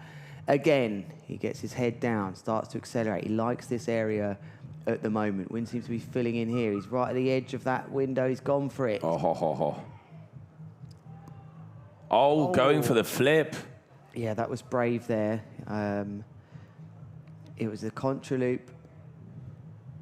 It would have been a new category, that, because he's got contra loop front roll tic-tac already. That would have been a contra loop front roll flip, if I'm not mistaken. The left hand on the bar. Double. Oh no, single. Yeah. Just got pulled ran away. Out of time. Yeah, just ran out. And he was it was quite far to the edge of the side there where you do probably get a little bit more of an effect of the wind, sometimes in a good way, where you're like, well, hey, I'm going up. Maybe with a move like that, just the wind could... he had to go, though. His timer was running out. So Hugo Wigglesworth crashing finally on that foil kite after 11 successful trick landings. Remember, he switched to the foil kite in round 2, which he had to go through, where he dominated that heat. That's why he's here in the quarterfinal. So the Kiwi rider just having a crash finally. Oh, that's a good angle. He had to get rid. Stino not quite finding the height at the moment on that 9 meter, so he'll have to go and recompose himself. It is heavy, but it's always got his hand up. Oh, okay, because we don't want that watch to go underneath. It's interesting to see that it's anybody's game, because there's only like a 1.5 difference from the first to the fourth. You know, it's like we've seen 14s, 17, 16. So, you know, a medium to average move could, you know, change this all up. You know, which riders have still got 4s in their scores? Stino, Hugo's got a 4 in there. Parker's got a 4. They've all got a reasonable 5. But it's Jeremy Belando the most consistent, you can say quite clearly. 5.6, 5.8, 5.3, 5.7. Where's he going to go from here? Kite loop back roll board off is his lowest trick score at the moment at 5.6. Stino to the right-hand side, and that Harlan will stay out to the left-hand side of right-hand side of this box, however you want to call it. And Jeremy Belando setting up for a right foot forwards here, I think. And Stino will have to sit tight in the little bay there. As here goes Jeremy Belando, right foot forwards. What's he going to go for? Is he going to go for... It's a lot of power from that. There'll be a contra loop here. Might be a contra loop here. Yes. Yeah, nice call. Up and over. Does he get the lift? He does. Oh, only just, though. Just. Look at that. He's still crouching. Crouching tiger. That's Alvaro style. Wait, yeah. Right. Obviously, lots of points back in history of riders with these styles. But just when you thought, yesterday, sometimes they were getting that big distance. If he wasn't ready quickly for this landing, he was closer to the water than it looked like there, right? It looked like he had another meter or so. Spatial awareness, I'll tell you that. Another great landing from Jeremy Belando. Will it be enough to get rid of his lowest score of 5.6? He's slowly upgrading there. Contra loop front row tic-tac. It's going to be in and around that, I think. Yeah, looking at judges' scores here. Could be tight, that. It could be tight. If he'd had that extra drift at the end. Maybe, But that's kind of relative to how high you've gone. So this is becoming a very tense heat here. It's the last heat of the men's quarterfinals. If you have just joined us, welcome. If you've been with us all day, maybe all day yesterday as well, thank you for sticking with us. It's Lewis Crathen here and Joe Ciestula at thecapital.com. GKA Big Air Kite World Tour finals in Mykonos for the first time ever in Greece. On your screens now is Parker Sage, who really could do with a bigger move now if he's going to stake his case to get into the finals. That's more like it. More aggressive kite angle, lots of distance on that back roll mega loop board off. Joe, that looked smooth, that. It did, and you could see he had that travel, he had the speed throughout. It's just, no, Parker, you know, he needed that as well. He has that 14.17, so he needed to try and hit that high 5, 6 point average. Let's see how the judges are like that. But no, good move there from the American. Could put him back into contention because he has 2 4s. Yeah, so he's going to want to substitute one of those. He's kicking that 4.13 out, and he's gone, pretty much 1.5 points higher. Exactly what he needed. Yeah, at right this back stage. in there. Yeah, well, he's only got 1 more trick attempt, so that was a real crucial stage here. What can Hugo Wigglesworth do? He's got a kite loop front roll, tic-tac counting of a 4.73, but he's coming back left foot forwards. He's got contras I in there wonder as if well. he's going to go for the contra loop front roll flip again, because maybe innovation. it's going to be a different category. He doesn't have to worry. I just feel like, oh no, he's going to go He's right gonna foot go right forward. foot. He's going Yeah, you're right right. foot. So He's on a 7, is that? That's the Sonic? and he can, I think so, yeah. And he can actually do his contra loops both ways. Very ambidextrous, I think, is the correct way to say that for Hugo. He's thinking right foot. Not going the height. Oh, the whip. Whoa. Whoa. Can he land it? Yes, he does. Unbelievable. He's claiming it. That was beautiful. The angle. Judges are going to like that. We were not expecting Not at all. that energy transfer from the kite to the rider during that move, and that would be because of that setup. Because that didn't look like the best takeoff to me. Look at that whip! Wow. And right where he was in the critical moment of that move as well, he was flipping the board. So judges should reward that because he is throwing that technicality when that is pulling. I reckon, will we see around a 6 coming his way? We will soon find out. So kite loop, front loop, tic-tac. It will knock the 4.73 out, and I think it's going to put him into the lead here, Joe. I think it will. Yeah, 18.04 for Hugo. What a time to that. He is in the zone here. Anyone from New Zealand watching this, or even the UK, where we're trying to sort of treat him as one of ours because he spends so much time there. I know that's not right, but he must have a passport somewhere there. I believe there is family. There is family in the UK. We are that family, Hugo. It's okay. We've got that same little icon on our flag as well in a different way. So Stino Mal from the Netherlands dominating this event, the Dutch riders, as per normal. What's he got for us then, Stino? He's coming over this side. It looks like he might be going right foot forwards. 15 seconds left. You'd think he'd have to take off here. Lowest score, that 4.37 for a kite loop front roll. He's got some speed. He's got some power. Up and away. Board off. Back roll. Add in a tic-tac in there as well. Board spin, excuse me. Yeah, I think that's as good as he can do Yeah. right now at the moment, Stino, unless he could take a 10, but it's... So we would be looking to try and improve on a 5.33, if I'm not mistaken. Kite loop back roll, board off, because as he has hit the tic-tac, that's going to be a different family. So let's see. The 4.37 is what he'll want to replace. Yeah, exactly. With that and he's upped it by... Okay, 0.4. 0.33. So it will be an improvement But for not what him. he's looking for.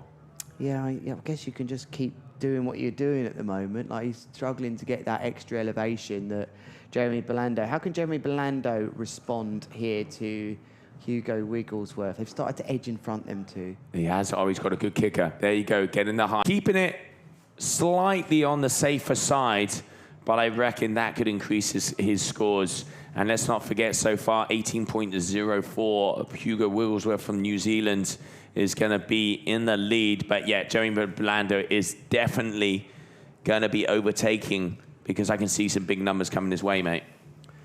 Yeah, and I'm just also part of my brain here thinking, Joe, like, is there a case for, are they thinking where they go through? I don't think so, because winner of this heat will go up against Lorenzo. Yeah, they would be in that side of the draw. Obviously, there'd be more riders, but obviously Leo's in the other side, so I don't think it matters. Oh, this is big. Oh, that's got some size. Yeah, this is nice. Right foot forward's being hard to get that height at the moment, Joe, but he's achieved that. Parker Sage, that lasted. Yeah, I was silent because I've done that before. It was still having a lot to do there. So well done to Parker Sage, who's in a solid third position at the moment. And I wonder... 7.0 there for Jeremy on that last move. Oh, wow. So Parker Sage must be starting to realise, well, it's over. He cannot get to the final now because that is his total score about to drop. But Hugo and Jeremy, just too much for him. And the same is going to be, it's going to be the same story for Stino. But Hugo is actually to go next.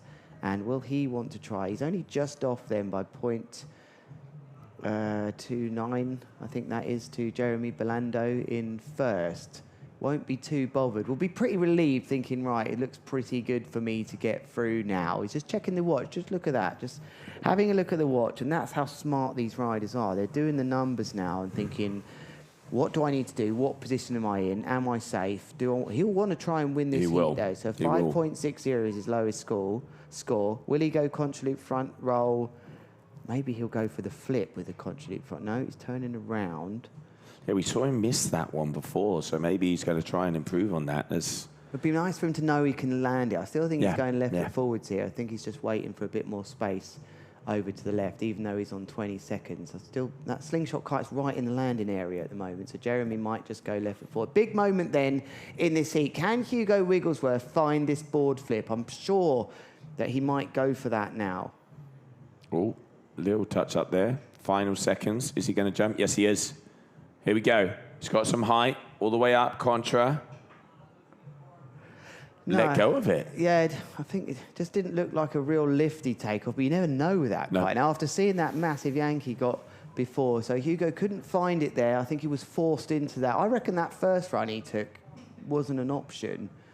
Board just sort of stuck down in the water a little bit there. He let go. He automatically let go. He knew for some reason, can't see from here, but he knew he wasn't going to make that. All right, Stino needs to improve by 3.25 on his overall score if he wants to have a chance. Big move, because his lowest is a 4.7, so that will be a big score. He needs +8. Yeah, it's a big... +8, big number. Can he get it third, though? Because that would affect his ranking, and that's something you start to think about. So that's not too far away. Oh, not enough height. height. So unfortunately for Stino, I don't think any of those moves he felt like he was high enough. So that's the end of the line for Stino, unfortunately. And pretty tricky conditions here, I have to say. He just didn't get the height. It's not a bad takeoff, but the lift and the height just wasn't there for Stino, only 8.3. So clearly other riders are finding the height when others can't. So Jeremy Belando will take the win here, but what will he do in his last move? Yeah, I mean, we saw Leonardo before performing on that last move, even though he had already won as well. You know, it's a good time to be able to make a statement. It's a good time to be able to practice something that maybe you want to throw in the upcoming rounds. But yeah, like you see, this is a character-defining moment when this happens, because in theory, it is a victory lap. Yeah, but this might be the moment to put that move in. Oh, wow, now that is special.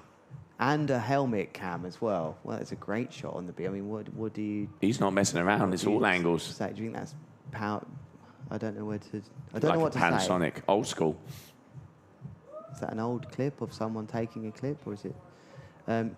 Oh, that was getting spicy. That was getting spicy. Yeah, it was extra picante on that one. So there we can see Jeremy, looks like he was testing something out, had the height, but not quite getting the landing. But anyway, first position, Jeremy Belando. Second position, Hugo Wigglesworth here in that round number 3 as we continue on in the competition. But before we do, we're going to have a short commercial break.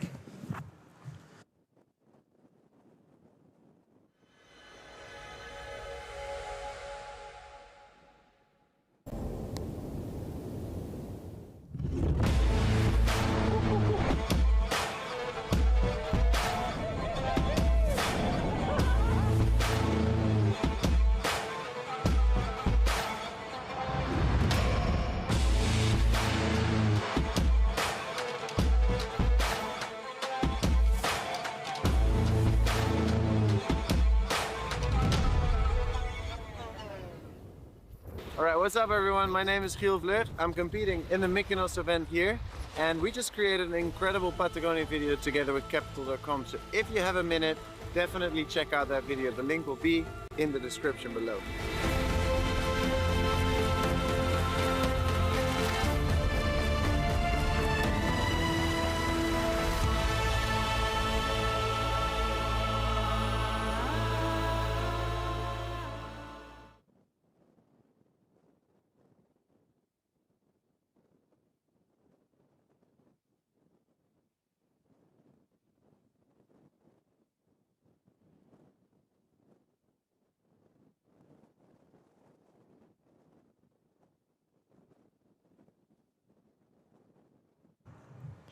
there is that beautiful view then once more, 2:07 p.m. time in Mykonos time, or party time, or kite time actually, as we now know it. Mykonos rebranded as the kitesurfing island, or the kitesurfing party island, or a bit of both.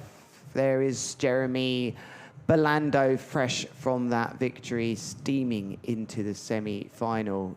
Be very happy about that. It's women coming up shortly if you have just joined us, or if you've been waiting all day. A big welcome to you. It's Lewis Crathen here with Joe Ciestula next to me, who is just checking out what time we're starting. And we will introduce these ladies in the first of the semi-finals of the women. 8 ladies left in this competition so far. Only half of these 4 will go through to the finals.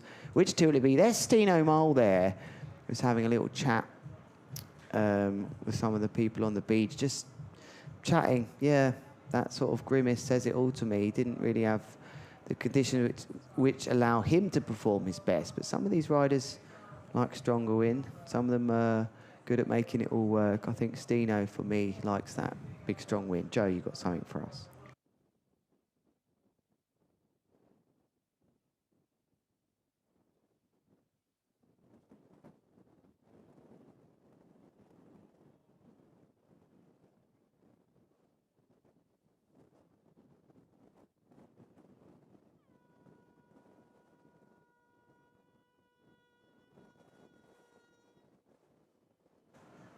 Yeah, thank you, Joe. So we can introduce these women coming up now, and it is Aya Kasabova from Bulgaria, Alessa Sofia Mensch, who is currently in the title-winning position with that first place in Lords of Tram from Germany, Sara Sadek from Egypt, and that on your screens is Aya Kasabova starting off straight off the bat with a lovely boogie loop, I think that was. Natalie Lambrecht from Sweden is the 4th of our riders in this heat, who is the current Red Bull King of the Air champion. A real stacked heat here.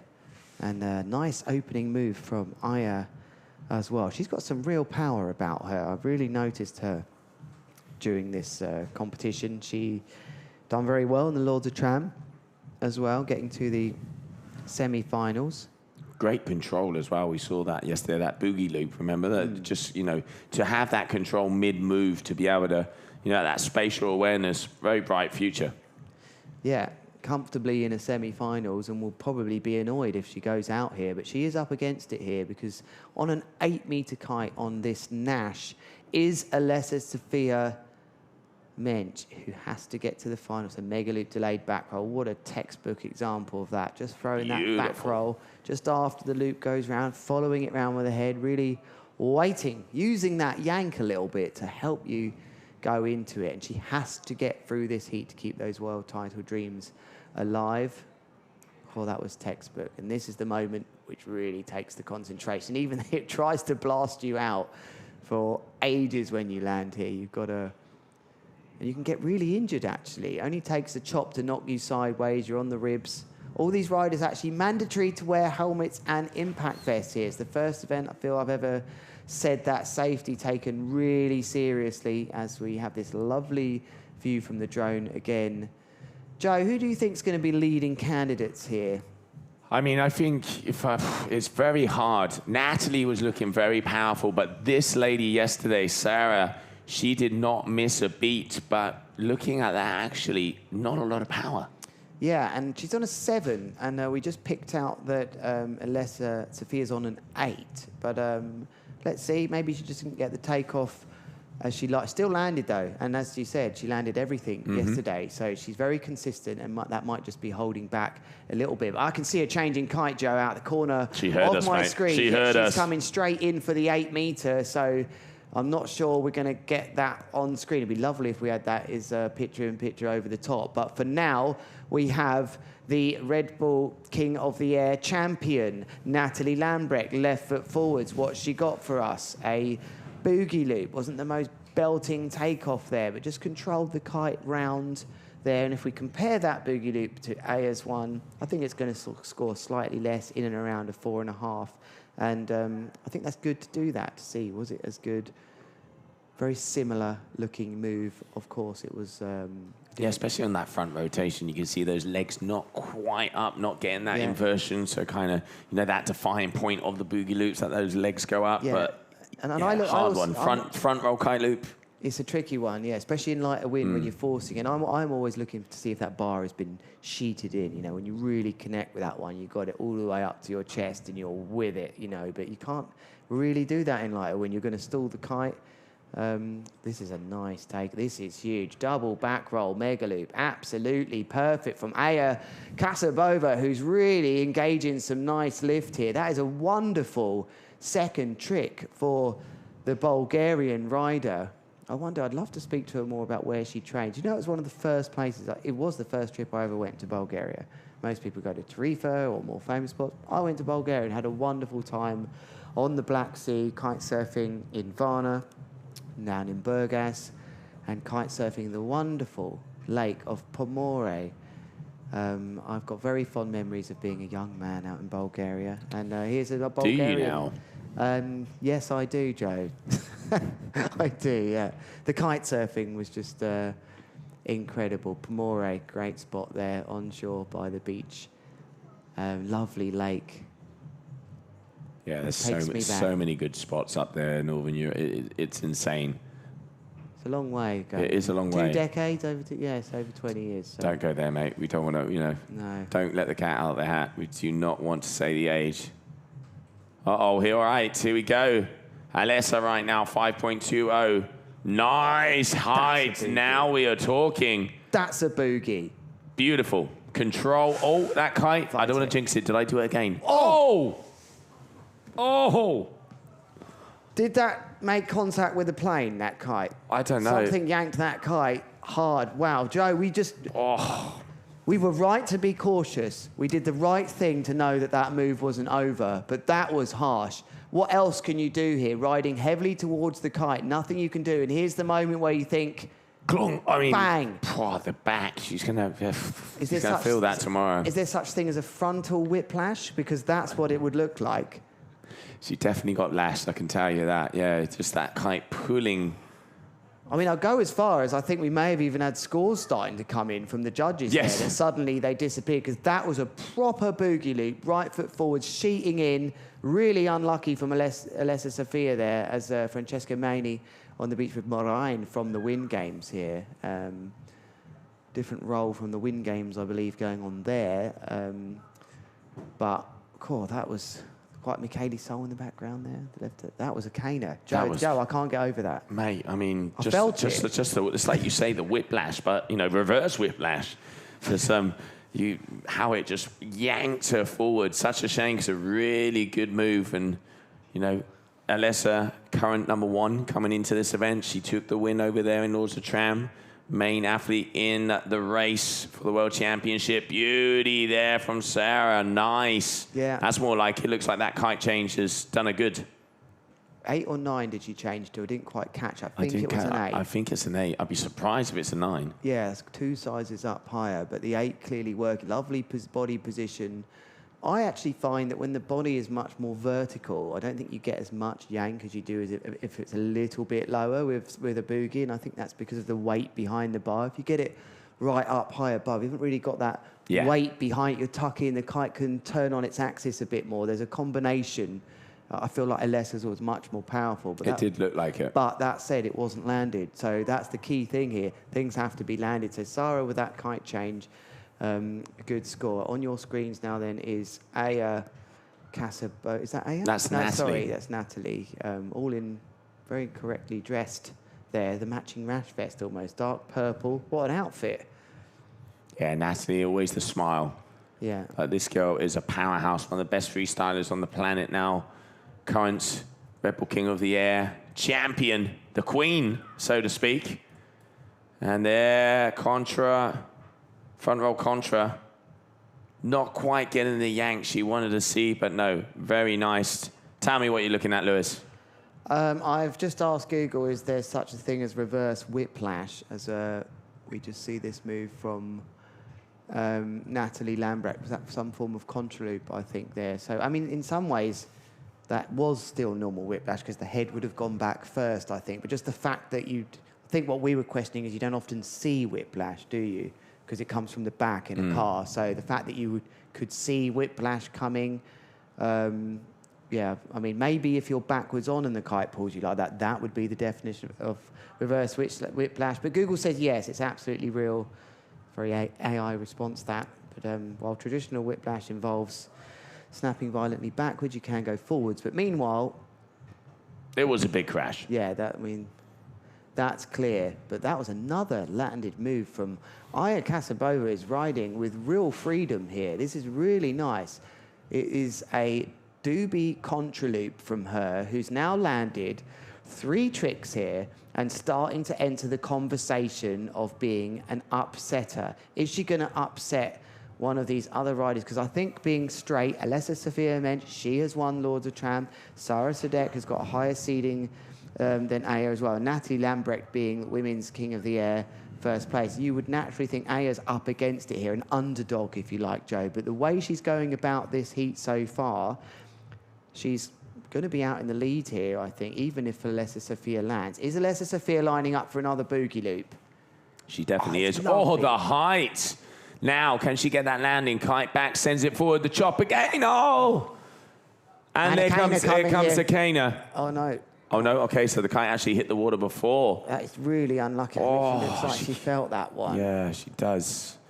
Hopefully we can see that security boat going to see her, because it does look... That. Yeah, let's get a wide shot. Here's the replay. Really the opening height. up. She really opens up the body on the way back, on the way just to prepare to sheet in. And wow, she got slammed frontwards. I mean, I'm not sure. Is there a technical name for that one? There's the boat.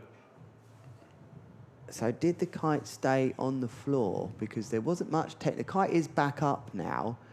The boat just checking if she's okay. So she's had a real wake up here at 2:19. If she hasn't woke up today, those 2 crashes would have woke her up, Joe. But I still think she's going to go for that move, because it's a single loop, rotation loop, which she really clearly has great execution of. For me, I love that execution.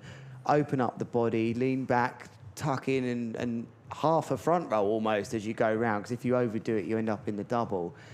I think it's going to score really big, and she'll know that. She's already set a 5.2 here. Absolutely. And it would be above 5 if she landed that. So I think she'll have to recompose herself. It's not over yet, but it will start to be getting a bit scary for her. She knows she has to get through this third heat. time lucky, maybe. On the 8 then is Sara Sadek. Let's see what she has here. I mean, it looks powered. There we go. Okay, nice takeoff. Board off. Kite loop. But not getting the hang time. Yeah, and... she just put a bit off axes, which a lot of the riders get on with this mega loop board off here, but maybe just didn't, yeah, you're right, Joe, didn't get the hang time. Almost looked like she'd have got thrown around in the back row. I think for Sara here, kite loop back roll, kite loop front roll, I'd be just banging in a contra loop, just get a 3rd trick on the board here, just like Aya's done. Aya hasn't got any board offs here just so far, but she's got 3 tricks in total. And the way the heat is developing, 3 tricks on the board already gives you that platform to build on. We now go back to Natalie, and I don't think there's going to be a board off here either. No, we saw Natalie. We saw her do a kite loop board off. I think there's going to be a kite loop delayed back roll or a back roll. Oh, lovely. Double. Double, even better. Just something, I wouldn't say safe, but Strong something legs. landed. So I think she's going to go... well, maybe not into the lead, because she's got a 3.53 scoring, Joe, but she's going to be in and amongst it, at least knowing she can start pushing. So this is going to be the 4th trick attempt for the ladies coming up. That nice replay. Nice move, that, Joe. Yeah, nice and fluid, and you can see a little bit of a hard landing there, but keeping it. And having a little look at the world title race, because we have multiple players in the water that are in that race. Obviously, top of the pecking order is going to be if Alessa Sofia Mensch. She could clinch the title if she finished 1st over here in Mykonos. Then, of course, in this heat as well, we have Sara Sadek. That very smaller chances. But if she finished 1st in this competition and Sofia Mensch finished 5th or worst, could also be world champion. So, as those heats advance, we're starting to close the gap on those statistics. But yeah, world champion race is alive, and it is on fire right now. Yeah, that's a good point. We're starting to keep an eye on that as we see just a bind That's happening a lot here. Finally crashing actually for her. So going for a bit more of a technical, I think there was a back roll contra loop. But just back into that conversation here, Joe. Yeah, wow, she was going for the back roll contra loop board off, I think, there. But for Sarah here, she didn't get to the final at Lords of Tram. What she could do with here, and actually has some control over, is knocking Alessa out. And then she finds herself in a position where, if for some reason Michele doesn't get through to the final, she's thinking, oh, good performance here, and I might do it, you know? Like, she's just got to hope the other two don't get to the final. But she can be part of that story if she knocks out Alessa Sofia here, or at least pushes her down. She can't do that on her own, of course. No, she needs a lot of help, of course. And then let's not forget Esther as well in the mix there. All right, there we go. There's that big one again. Can she get it this time? Yes, she does. Keep it on, keep it on. And there you go, third time. Lucky, nice. She needed that.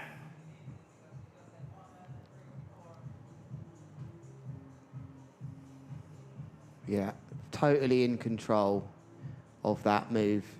No chance of over-rotating. It's one of my favourite techniques of the boogie loop from this category, the women there. I love the way she's doing that. And she'll get that was a really important move, because I think if that one had been crashed, she would either think, right, I've got to move on here, or she'd have to have that conversation with herself, Joe, because that would have been 3 crashes in a row.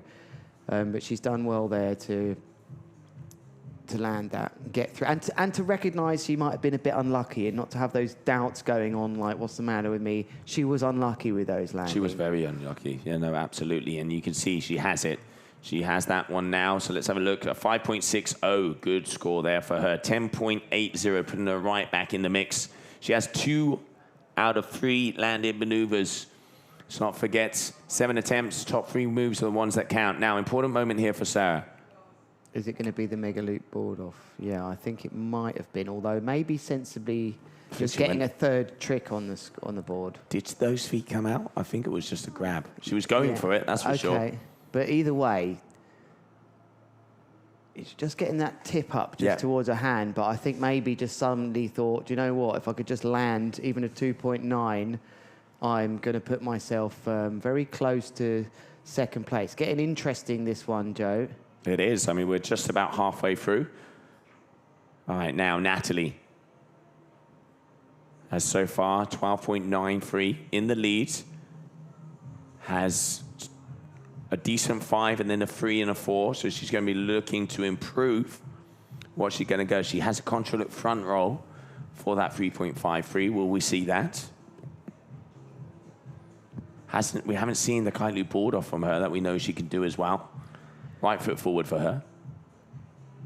Natalie, unfortunately, really out of the conversation of being a world champion after not getting to the semis at the Lords of Tram. So very similar to the men's this is now, Joe, in that only really 2 of the women are fighting for the world title until these semi-finals are complete. The 2 in the real hunt, Alessa, obviously, and Michele. So Natalie, even though she's the Red Bull King of the Air Women's Champion, nice take off this.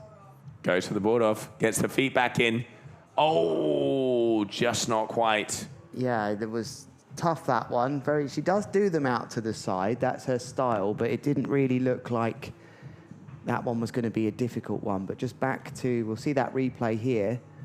She likes to get it out to the side and down below, but didn't get the feet in correctly, I think, so got rid. So of the finals at the Lords of Tram, the 4 riders that got to the finals, which would be the most odds-on to get that world title, 2 of them aren't here. We know Lana Herman isn't here, out with injury. Zara Hugenrad also not here for her own reasons at the moment. So it's Alessa and Michele. And really, the order that they finished doesn't really carry too much weight into the conversation unless another rider gets into the mix. Because remember, if they both have a first and a second, it's the person that goes on the last result. Yes, so the first here will be the defining factor. Michele Soul is in no disadvantage. If she makes it to the final, it's in her hands still. And Alessa has to keep all of that in mind, but she's already shown a great test of character here after crashing 2 big crashes with a boogie loop, and she's come back strong in this heat. But it's turning into a really intriguing heat, this one, because Aya Kasabova is bringing something to the table, and so is Natalie Lambrecht, who again didn't have a great result at Lords of Tram. So you could say This is a really stacked semi-final here, and you just don't know which way it could go at this stage.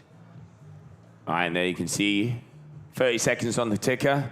Plenty of time. There's the sending that kite.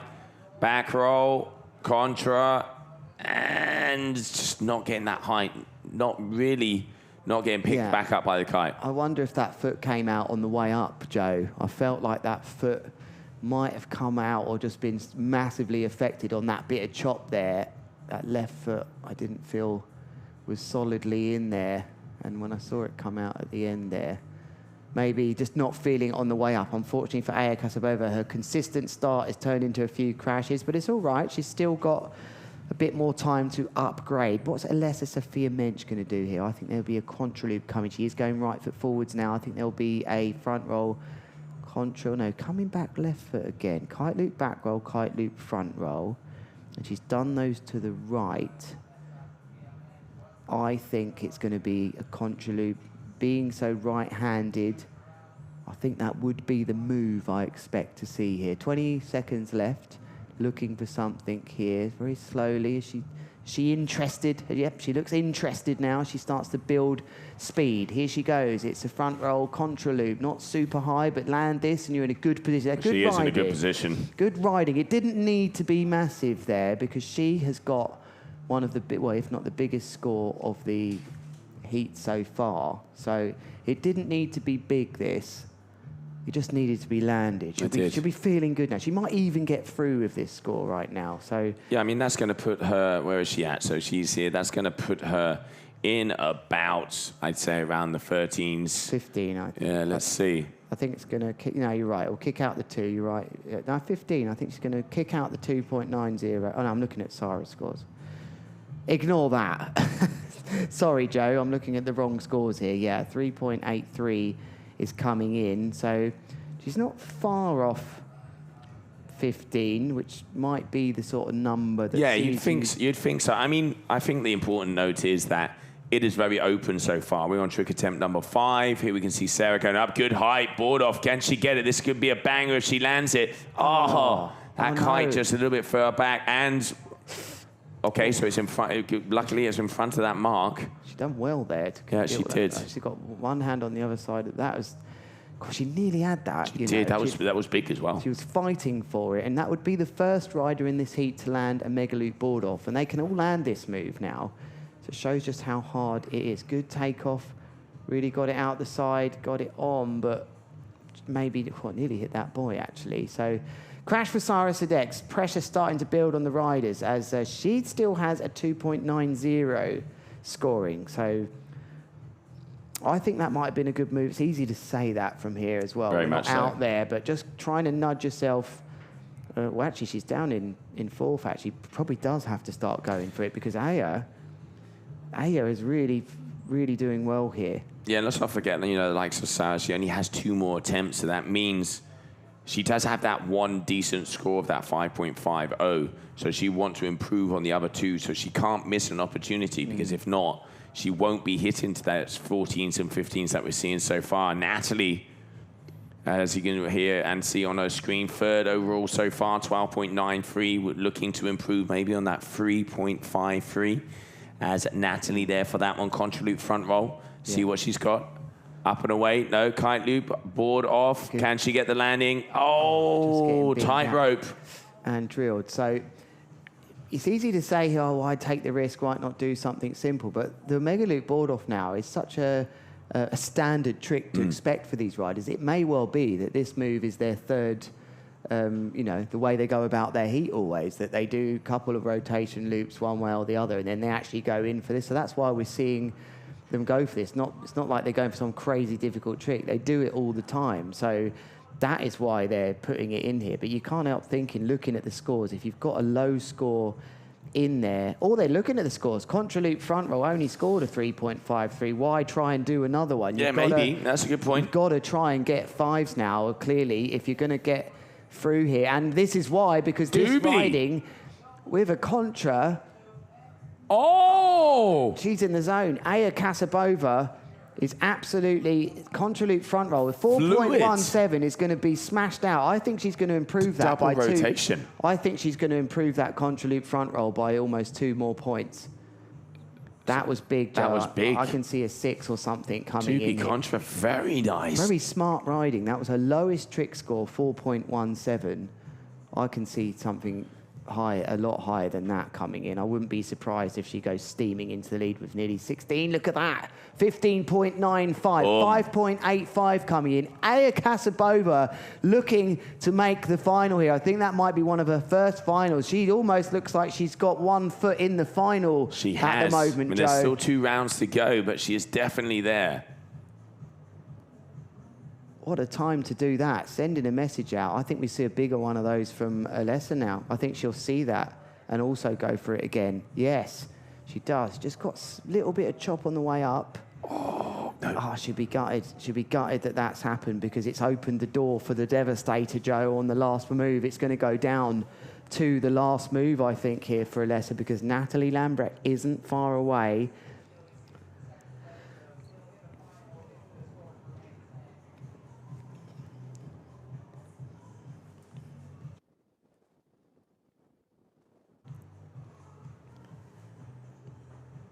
Sarah Sadek is in a very intriguing position here. She was in the semi-finals at the Lords of Tram. She's been in the final before there. She wants to get to the final here, but there is a lot to do. 12.27, so it's a kite loop that scores as her lowest score. If she can improve that, she's still got to improve that by quite a bit. She needs something over a 5 here. Maybe something like a 5.1 or 2 might do it.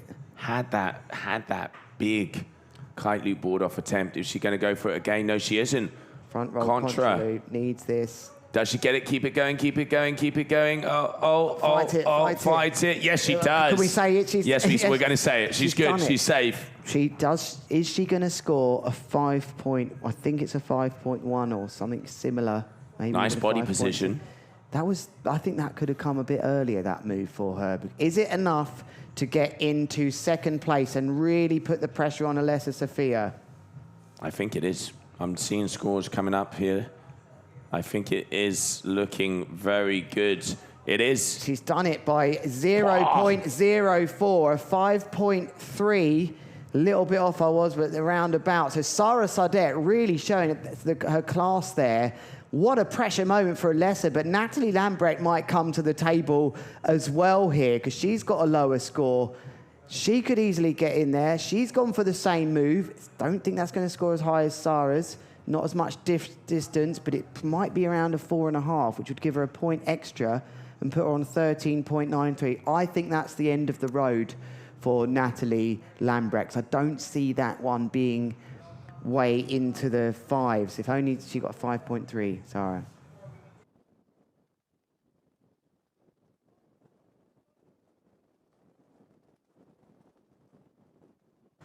All right, so yeah, now it comes down to that final trick attempt for each one of those riders. Natalie, is it going to improve? We will soon find out, but it is down to the wire, mate.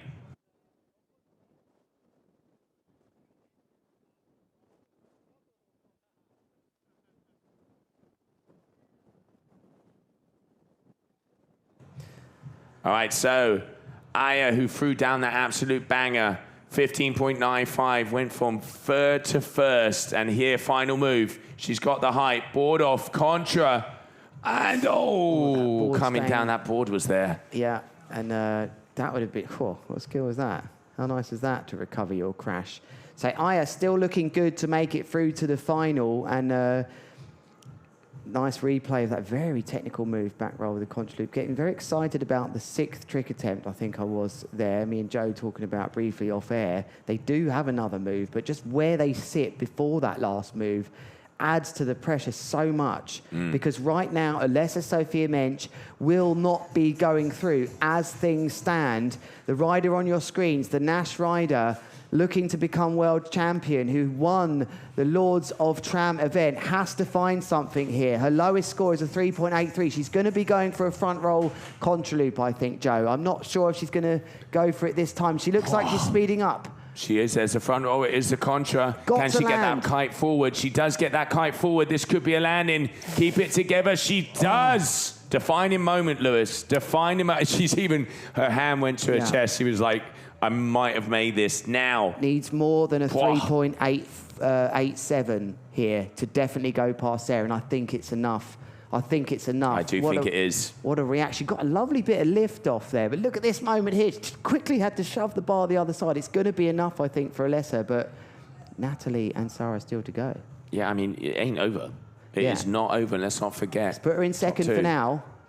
Okay, so she is in second, yeah. So Alessa's second position, Aya's in first, and now it all comes down to the final moves. I mean, what a way, a semi-final, last trick attempts. And now, Sarah Sadek, Egypt. She only needs about a 4.4 here, Joe. It's open. She's about 0.8 down of Alessa Sofia, but she has a 3.87, which is scoring in her 3 best trick attempts. That's a kite loop back roll. She might be thinking, is it possible that she can go in there? Sarah Sadek in yellow. There she is. Big moment this, because this could change the title race. If Sarah Sadek can land something above about a 4.6, we think it could change the title race. It's high enough. It's a mega loop board off. Can she land it? Does she land it? She does. It could be devastating, Joe. This could be the one. This could be the one. It could be decided. It could be decided. You might have to get out there. It literally could be decided. What does this mean? What a favour that could be for Mikhaili Sol. Sarah Sadek there, landing that mega loop ball off. It's going to be a big score. I'm almost certain this is going to drop and put Alessa Sofia down into third place. What a devastating moment in this competition, Joe. It's just about to drop. I can't deal with the tension. Drum roll, guys. Watch Drum that roll. number 2 from the German rider, Alessa Sofia Mensch, hoping to be world champion. What a devastating moment. Sarah Sadek finding the mega loop board off.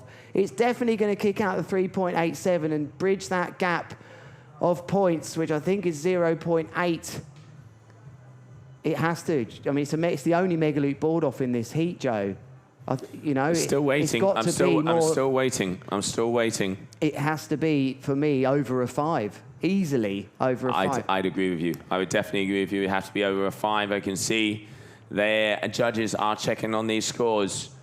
Defining moment right now. Sarah in third, looking to go into second or first. Big move. She had the height. She had the power. The windmill of death on our screen. Come on. And she goes into first position on her final move, Lewis. That is an absolute heartbreaker for Alessa Sofia Mensch. She found herself in an absolute belter of semi-final. She's performed well. That's the thing as well. She's actually done well. But could there be a final twist in this heat with Natalie Lambrecht down currently in 4th place? But she potentially could force her way through here. She needs a bit more, though, than what she's got. She's about quite a bit off Aya as she comes left foot forward. She needs a decent move here, over 5, I believe. Quite well over 5 as she sets up for a takeoff. She's going to turn around. It'll give me more time. I don't think she's going to jump here. She is right near the rocks, and I don't know if that was the right move. She's gone for the mega loop board off. This could change things. Another heartbreak here. Mate. As Aya Kasabova could be in trouble. But let's see. The lowest scoring score is a 4.33 from Natalie Lambrecht so far. But what did Sarah get? A 5.87 for that. I think that's going to be scored less. I think it's going to... I don't know. I mean, it was closer to us, so it did look like it had a bit more height, but then that could be the camera angle. But I agree with you. I mean, it was right up and personal. Judges are liking it, I can tell you that. I mean, what a way. Final round of maneuvers. Everything can change. Natalie needed to improve by a 1.83 on her total. She is looking to get a total higher than 15.95, which Aya at the moment Kasabova has. This is going to be so close. Your semi-final number 1 of the women. We're going to stay. We're going to stand by. We're going to stay here because we want to announce this as soon as it happens. Well, there'll be double heartbreak here. Both Sarah, obviously Alessa already, knowing that she can't be world champion now. But Sarah, who done that incredible 5.87, Natalie Lambrecht. Sarah taking the position of first place. But then this, Natalie, to push Aya Kasabova, who's been so good as well, Joe. All right, waiting for it to happen. 15.60. It isn't enough. It needed to be higher than that. I think we were a bit off there. So great performance, unfortunately, for Natalie Lambrecht. She won't be making it through that low 4.73, not enough. But there are your results. Alessa Sofia Mech current will not be world champion. Sara Sadek advancing as well as Aya Kasabova. And we will be right back.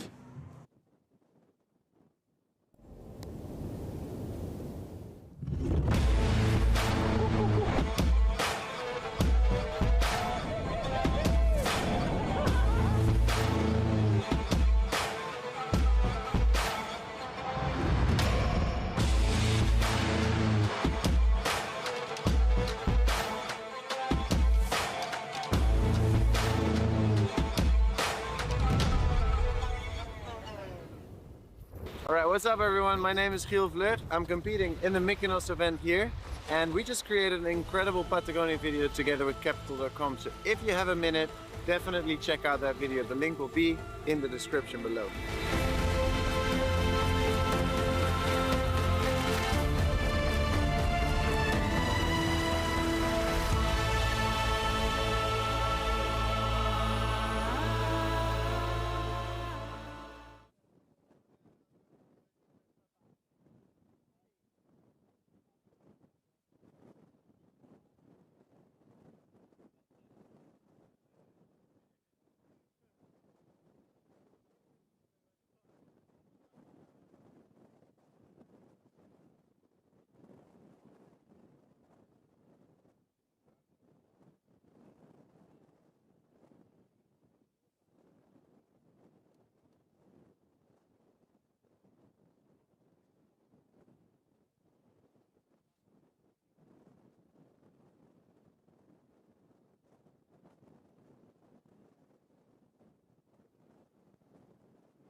What a heat of drama that just was. First semi-final, Michaeli Sol looking at that thinking, wow, that's done me a favour. Sara Sadek there landing that mega loop board off. Cool, I don't know where to start with that. Natalie Lambrecht looking pretty happy there as well. So I'd like to see the scores confirmed there because she looked pretty happy, but I don't think she's gone through. What I do know is Alessa Sofia Mensch is not in the final. So this is the second semi-final. And there is Edsa Noidje, who is on your screen, who's in with a chance as well of being world title. If this miraculously goes the way of Michaeli Sol not getting through, because of that great performance from Esther in Lords of Tram, landing nicely to start things off in that pink rash vest. So yeah, Francesca Maini and Esther Noidje, sorry. They have an outside chance of being world champion. But they are the only two that can be, and that was so much drama. Alicia Ruju didn't get through to the semis there. So on your screen then is Francesca Maini, who will be looking to put... I wonder if those two will go at it. Is it possible they could double up Esther and Francesca trying to put Michaeli Sol out? Because there is a mega loop delayed roll. You never know what could happen. And should Michaeli Sol not go through this, Esther and Francesca will be the ones battling. So... simply put, the three of the four riders here, one of them will become world champion, and actually this heat will tell us. Control there, mate. Yeah, I've done the questions just to double check and triple check on the scenarios, but yeah, I reckon you're completely right there, Lewis. No matter what, we will be finding out very shortly who that world champion is. So far, Esther starting with that 4.50. Francesca, she had very good scores yesterday for that delayed back roll kite loop, and of course that board off kite with a kite loop. Just waiting for a number to be dropped here. She had a very nice kite loop back roll, a late back. Next up is going to be Alice from Italia, Forza Italia, 6.20 there for Francesca. Alice going right foot, okay, has the height, there's the loop, late back, little high, kite quite vertical, oh, and coming down like a ton of bricks. Is she okay? Yep, she's looking up and spinning. That's always a good sign. So that's going to be a crash for her first one. And Mikaeli Sol, Mika, multiple-time world champion, 8 times world champion. And she is getting ready as she is hungry. Let's not forget she was second over there in Lords of Tram. Alessa Sofia Mensch is out, meaning that Mika, we could say, has the biggest possibilities right now, as has that upper hand, and she's got a lot of power quite far out. She is way out in the bay, obviously seen something. And I go as far as saying, yep, okay, here she goes. Up, big kite loop, late back. Calm and collected, comes down and holds that landing. So that's going to be a good opening move there for Mika. Francesca, that's 6.20. Let's see how that one is going to compare. But Mika throwing down the hammer early on in this heat. Good amount of control, keeping that body tight. I think it would be slightly better than Francesca's, but definitely in the same ballpark of those medium to high 6s. And we're just waiting for that number to appear on our screen. 6.83, there you go. Judges making the difference. I'd say extra height there for Mika. She looks like she's got an extra fire in her belly now, knowing what's just happened in that other semi-final. She's treating this as a final. Gets through this heat and knows that she will become a 9 times world champion, one less than Gisela Pulido, who appeared in this competition, a 10 times world champion. I don't know how many Bruna's got, but she's got to be in the conversation too. As we see a boogie loop almost reaching down to the board there, it looked like, for Esther Noj. And she also in with a chance of being world title. I mean, we can't get over these scenarios now, Joe. Now that we're in this part of the competition, as long as Mikaeli doesn't get through to the final, Francesca Maini and Esther, and I think Esther actually might have come third, so she would only have to finish ahead. Okay, guys, I've just got word on the street. If Mika makes it into the final, she is world champion. So if Mika is first or second in this heat, she is the new GKA Big Air world champion. There you go. Yeah, if you did just join us, you've just seen a nice front roll contra loop there from Francesca Maini, who will be really keen to get back on top of the podium. She's got a lot of family support here as well. Boyfriend, parents are here, getting up to mischief on their para wings. Another little side story for you there. Going all the way up into the boats, feeling the force of the harbour master, Joe. Oh, yeah. I'm being told. So thank you for exploring our boundaries there, you guys. Very good riders, actually, in the family. Having a nice chat with Francesca's mum on the beach, actually enjoying the conditions, just relaxing on the beach. But good luck to her and all the riders. But this rider's got some power about her as well. Alicia Ruggio getting to the final in that Gran Canaria event a couple of years ago. It's a mega loop delayed back roll and getting hit the chop. And let's not forget about that big contra board off, if I'm not mistaken, she did yesterday.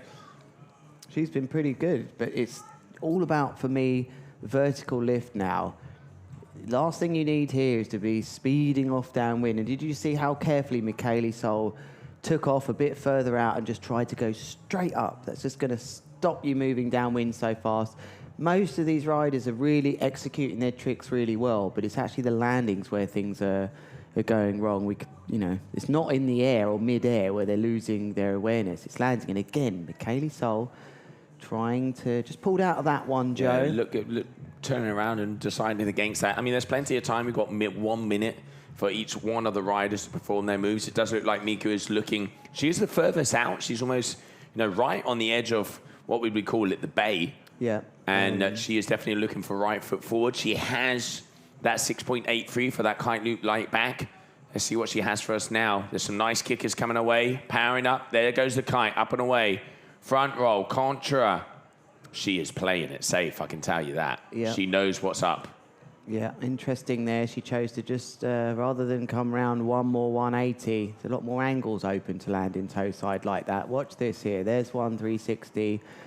There's another half there, and that gives her a lot more angles, especially to come back hillside on where likely the kite pull will come from when it comes down from that contra loop and round and out the other way. That's smart riding. Can sometimes cause a bit of chaos at your spot when you perform that move. Jump down loop, come back the other side. Coming through. That rider in the air behind you, it's like, you've changed direction. Oh, but in this case, I'm sure it's excused. Yeah, do that in August in Tarifa, and you'd end up with about 20 tangles, mate. Yeah, good riding from Michaeli Sol. And now all the riders starting to follow Michaeli out to there. Like birds do, you know, looking for those thermals. That's how the paragliders do it, right? They look for the birds. Alice, again, so mimicking what we saw there. Esther. Excuse me, I do apologize. Thank you, Lewis. Esther, mimicking what we saw there from Mika. Yeah, nice Similar landing. move. Nice. So where did Esther finish then? She actually finished third. So she would be, if she could get to the final with Francesca, she would have... and Michaeli somehow go out, which is looking more or less likely as this heat goes on, she would actually just have to finish one space below Francesca and still be okay, I think.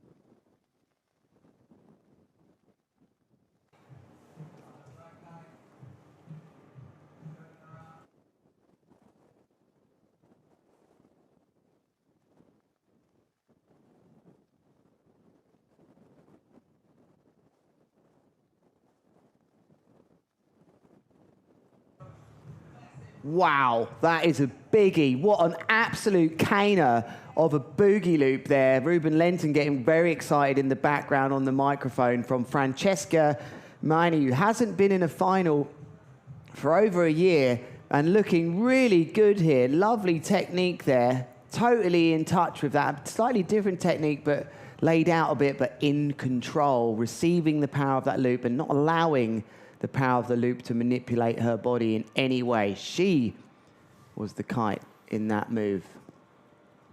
We talk about it as the kite. If you were referring to the kite as the kite in anything you're ever doing, you've got to start seeing it. It's you, by the way. It's not the kite.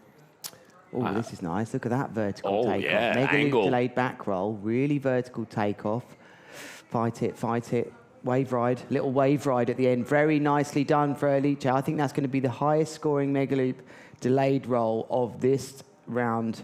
Sorry, this heat. Yeah, I might say round. She was really in a nice position there. What's she got? She really throws herself into it, doesn't it? She can see kicking the legs to be able to get that rotation around, but she needed that as well. That's going to be her first landing maneuver of the heat. But I mean, Francesca with 3 big scores. And now let's see how Mika answers back for that trick attempt number 3. That orange and black and grey, those famous Roberto Ricci design coloured kites. Italian rider Alice flying the flag for Italy. And this rider now could put a score on the board, which is enough to get the World Championship. Oh, the height. Oh, the yank. Even stalled out a little bit. She hit so much power there. Michaeli Sol flying over the horizon of Tinos Island to the north. That was a boomer. A 5.70 coming in from Alice for her move. And this could be even higher. Yeah, I think this could be up to the 6. In that moment there, could that be the moment where Michaeli Sol thinks to herself, that's going to be I've enough? got it. I mean, she will definitely say if there's 4 nails in a coffin, 3 are already in. I mean, look at that. Because let's not forget, she just needs to make the final. She doesn't even have to win this heat. Yeah, she can come second here. And actually, that just leads us to think, who's going to cause her a problem? Etzer at the moment has to push it harder. Alice's just got a 5.7. She might be the sign of danger, maybe. But that said, she still only has to come... although Francesca Maini with a high score, you're right, Joe. I think that's a great analogy. 3 of the nails are in the coffin. Maybe the 4th has just gone in, but needs a couple more hammer blows. This is if it was a 4-nail coffin, that is, by the way, because it would make sense if we're talking about like hundreds of nails here. Like the final nail in the coffin would be the correct way to say that, is in from Michele, but there's still a little bit of doubt. She can't relax yet, Joe. No, she definitely can't relax. I mean, you can't relax. This is a semi-final of a World Championship. And we can see Esther, unfortunately, just getting caned there, or missing that maneuver. But, I mean, look at those numbers. 18.20 for Michele Sol, your leader, hailing in from Brazil. Second place, Francesca Mariani there, as she is already at that 17.54 mark. Big numbers, but Mika, very important moment right now, because as we've been mentioning, if she makes it into the final, so i.e. being first or second in this heat, she is the 2026 GK Big Air World Champion. So no matter what, there could be a moment very shortly of a new world champion being crowned. Wow. This is getting exciting here on day 2, Joe. I'm just starting to get comfortable in my seat, getting ready. See, stretching there, mate. You know, yeah, I mean, we're on our edge of our seats already. It's emotional and physical, this roller coaster ride of what's going on today. Lesser Mensch out of contention. That was, big deal. And now here, okay, let's see. What has Francesca got? Known for her power, known for her height. She's got the speed. Does she get the kicker? Yes, she does. Doobie. France, beautiful. Ooh, didn't go with that extra one. No, she didn't. She stalled it out there, but still another landing maneuver. What's she looking to improve on? 4. So that was a contra front. She's looking to improve on that 4.97 that she already has on the scorecards. Yeah, I think that'll be another half. You'll actually be very close to Michele here, because it might be a bit more than a half. It's going to put her within touching distance of first with Michele, if not first, but she's going to be right up against Michele. So Alice, what can she bring to the table here? Having a look at what Alice did on the previous days, I'm pretty sure she made a very nice contra board off. Let me go back. Let's go back in time and have a little look-see. All right, Alice, here she is. She got 17.73 on that round number 1. Yeah, contra board off for 733. So she does have the scoring capacity, and she landed that move. It was probably one of the best moves of yesterday from the women's fleet.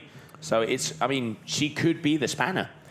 Is this the moment where Francesca Mariani just heads out to the right-hand side to join the Italian rider and says, look, I'm not, I know we're competing here against each other, but we both want to get to the final, right? Do you want to get to the final? We both want to get to the podium here.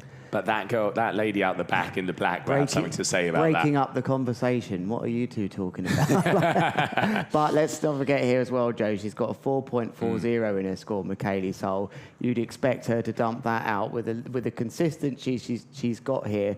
She's got another 4 tricks here, but we are all eyes on Elite Ruzio, because we feel like if there's going to be any form of upset here, it has to come from her. Francesca Mariani already got a solid score. Esther Neutsch could also get into the conversation. She still does have some moves left, but they've got to be big ones now. She needs to land a big score on that next one to be able to have that possibility. All right, Alice, always very powerful. Up, boogie. Can she get the loop of the kite again? Yes, she does. Coming down with speed. Oh, but coming down like a ton of bricks. That's going to be a crash. She had the height, though. She did. That was a horrendous area to land. I don't think it was possible that anybody could land in that. Oh, she's stretching. Yeah, little stretch there. That was an area of chop. Really got pulled hard. Just lost the bar just for a second there. Maybe a time where it needed an input, but blimey, that was a... I'd be like Mr. Potato out there, mate. You have to pick me up in pieces. The boat over there, there's one part of it. Yeah, if you end up in the wrong place with the landings here, because of the way the swell's running, you seem to just bounce off the water, hit a flat bit, go down the ramp. You end up really far away from your board. So in comes the Zap Cat to the left-hand side to recover Alice's. That's good. They're on it, which is really important. You know, safety. And, very cool to see also when we saw that what happened to Zach when he had that bad crash. The rest, all 3 of the riders were on him literally in the next 10 seconds. And that's so cool to see because, You know, the safety is so important. Now, Mika, can she make a statement and go for 4 for 4? Looks like she's hunting for something, but no, decides to turn around. Plenty of time on the old ticker. As they would say down under, she is definitely cooking with gas now. She knows what is up. She wants to take that 9th World Championship title. And she's going right foot the game. So I'm going to... Lewis, does it look windier? Yeah, we'll have a check in a minute. Is there a contra-loop front roll upgrade coming here? Maybe a double? I don't know what. Or is that... oh, wow. But what? With the board off. She does it. Contra boogie with a board off. Mika. Wow, what a move that was. Was that a contra? I was too busy looking at the board off. Mate, that's 3.5 of the 4 nails in the coffin. Here's the replay. There Beautiful. is the right hand. Yep, it's the contra loop. Very controlled, not crazy distance downwind, but we're starting to see Michaeli Sol push things to another level here in Mykonos at the Capital.com GKA Kite World Cup. Unbelievable scenes here, because in the first semi-finals we've seen Alessa Sofia Mensch, who really was in contention to be world champion, knocked out of that semi-final, which leads us to this semi-final where we know if Michaeli Sol can advance in first or second position, she will become the new 2026 GKA Kite World Tour Big Air World Champion. And she has got the points in the bag. It could be enough already. We're waiting for these scores to refresh here for her, because this could be quite a statement, this heat. She is looking for the win at this competition, but has to negotiate the semi-finals at the moment, where it has to be said, Francesca Maini is putting up a good fight, less than a point behind at this moment. But I think that's going to change when these scores come in. Oh, it's getting exciting today. It's always exciting at a big air competition.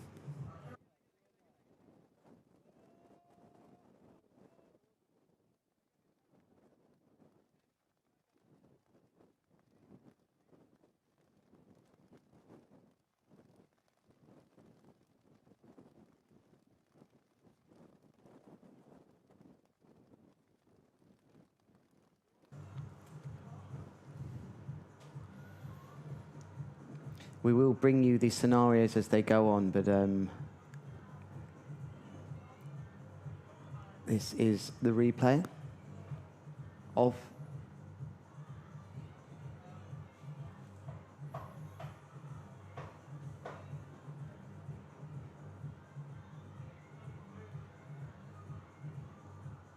I'm speechless. I've just seen a tornado spin contraloop replay that came on the and I think it may have been Michaeli, so apologies if I've got confused there.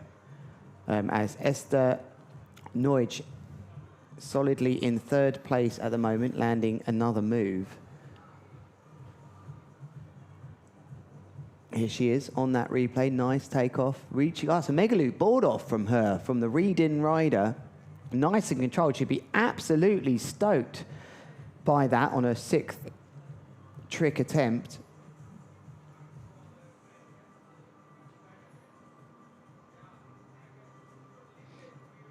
There is the scene.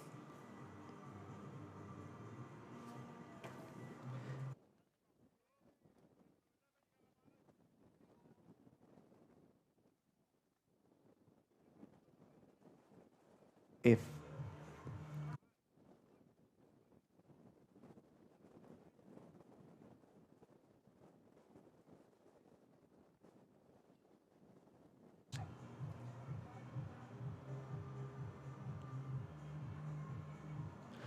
All right, so as you can see right now, 20.27 there for Michaeli Sol. Information just being come in. Actually, some wrong information was thrown at us here in the stream, meaning that if Mika gets into the final, she still is not world champion, because there are still possibilities out there for Sarah Sadek. So Mika would have to end up higher than third. So pretty much all possibilities if she gets into that final. It's close, Lewis. Yeah, and now we start to think about that as we see a replay here of Francesca Maini looking probably for the Megaloop board off. I would presume that's because Michaeli has a second at the Lords of Tram, and Sara Sadek has a result from the semis. If Sara Sadek got a first and had a first and a fifth, might score more than a second and a fourth, potentially. Yeah, basically what, to go right into the details. Lovely landing. Sorry to interrupt you, Joe, because Alice Ruzio just landing a big move there in the later stages of this attempt. We're going to revisit that, Joe. It's a nice boogie loop from Alice. Really good timing for her to stick that move. Carry on.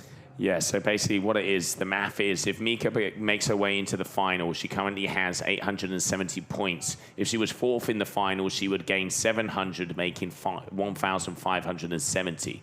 Sara Sadek, who is the person that has the possibility of upsetting that, she has 580 points. And if she won the final, which was 1,000 points, would be 1,580, so 10 points ahead of Mika. Yeah, and so it is still up for grabs. And to simplify that, because Sara only made the semi-finals at the Lords of Tram, it would be that she would have to win the event as well as Michaeli Sol, just going through the gears now. Looks solid to go on.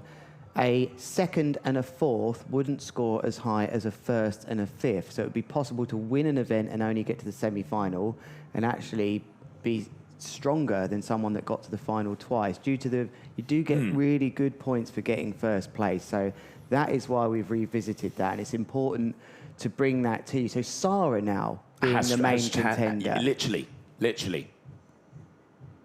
I mean, we knew it would be close, but unfortunately that wrong information came our way. We do apologize for that. Don't shoot the messengers in this case, right, Lewis? And the important thing is, we do what we're told. Is that the wind is here and we can see first and second place. At the moment, the battle in between Michaeli Sol and Francesca Maiani for that first overall position as we are on trick attempt number 6 for each one of these athletes. Sara finishing third at the Lord of Tram. That's why Francesca mainly not part of this conversation. But as we say, she'll be in a great position, Michaeli Sol. She'll definitely have one hand on the trophy if she gets through this event. Sara would have to win. With Michaeli coming fourth, anything can happen, Joe. But it is completely correct to recorrect ourselves that it's not just a world title. But hey, that was what we were fed, and what we're fed is what we produce out of us in a strange analogy, in data form, that is, as we see a contra loop. Just not getting the height again. You can see, actually, Lewis, you can see when they're jumping off to that right-hand side quite into the corner. It looks like the wind drops them a little bit. Yeah, it can sometimes, a contra loop back roll with a board off attempt there from Edster Neutsch. It just comes over that little point there. You see that little point to the left-hand side, and if you're in and around there, it's not so much of a problem if the wind shifts a little bit, but naturally with that shot of the bay, you can tell that in behind are a little bit close there. And even the riders at the front on the left there, that's going to be so hard, even isn't there, you can feel a bit of an impact from what happens to the wind up there. So I think Aaron was talking about how right foot forwards, if you go across the bay, even where the Harlem is there now, if you take off there, you sometimes get a sensation of, like, I'm going to go massive, but then you really feel a bit awkward on the way down. So that is definitely an area to the right that you get sensations where, the wind can hit that cliff, come up. If you're downwind of it, you kind of got to be a bit cautious the closer you get over to this side. And sometimes with your GoPro, you're like, oh, that church looks really nice. That looks really nice. You get some close, action, I'm going to go big there. And then you drop out the sky and you think, what's happened there? And there's a great shot that was of the lay of the land. Right, let's get to the scoreboard. Francesca coming at us. She's going left foot forward. She looks like she is going to engage. Kick her in her way. Let's go with that hand. No, decides against it. Okay. Plenty of time. I can't see the timer up either, Lewis, but let's not forget they are going by the timer. And if that fails, they will be going by the flags. This is trick attempt number 6 here for Francesca. Currently in second position.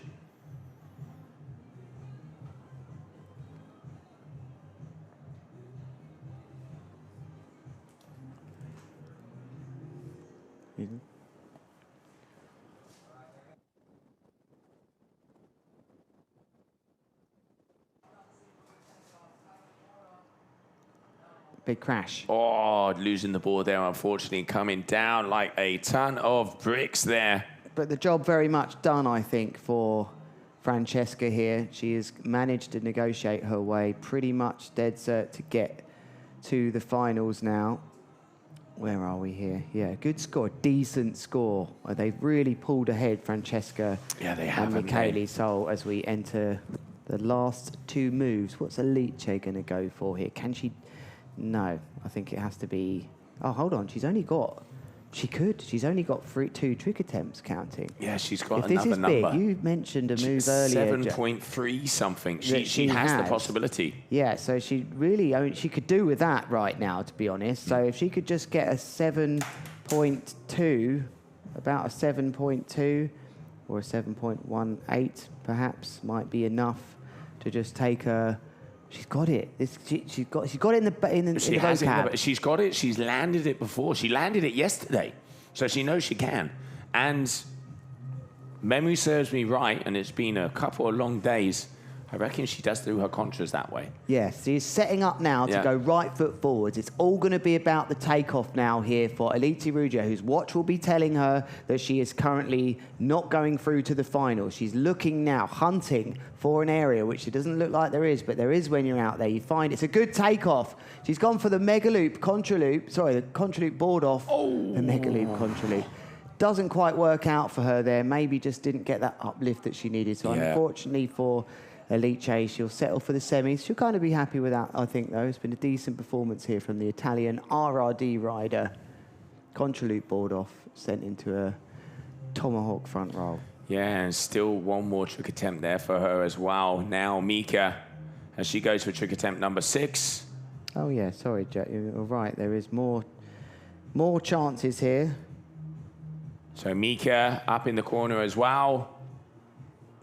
She is very far up right now. Comfortably, 20.27, 6, 6, and 6. As she is making her way all the way through. And as we mentioned before, she has the most possibilities right now of becoming that world champion. It will be decided in the final who is going to be our number 1. As she is waiting for that flag to go up in the sky. And there it is, there's the timer. So we are on trick attempt number 6, Michele Sol from Brazil. What has she got?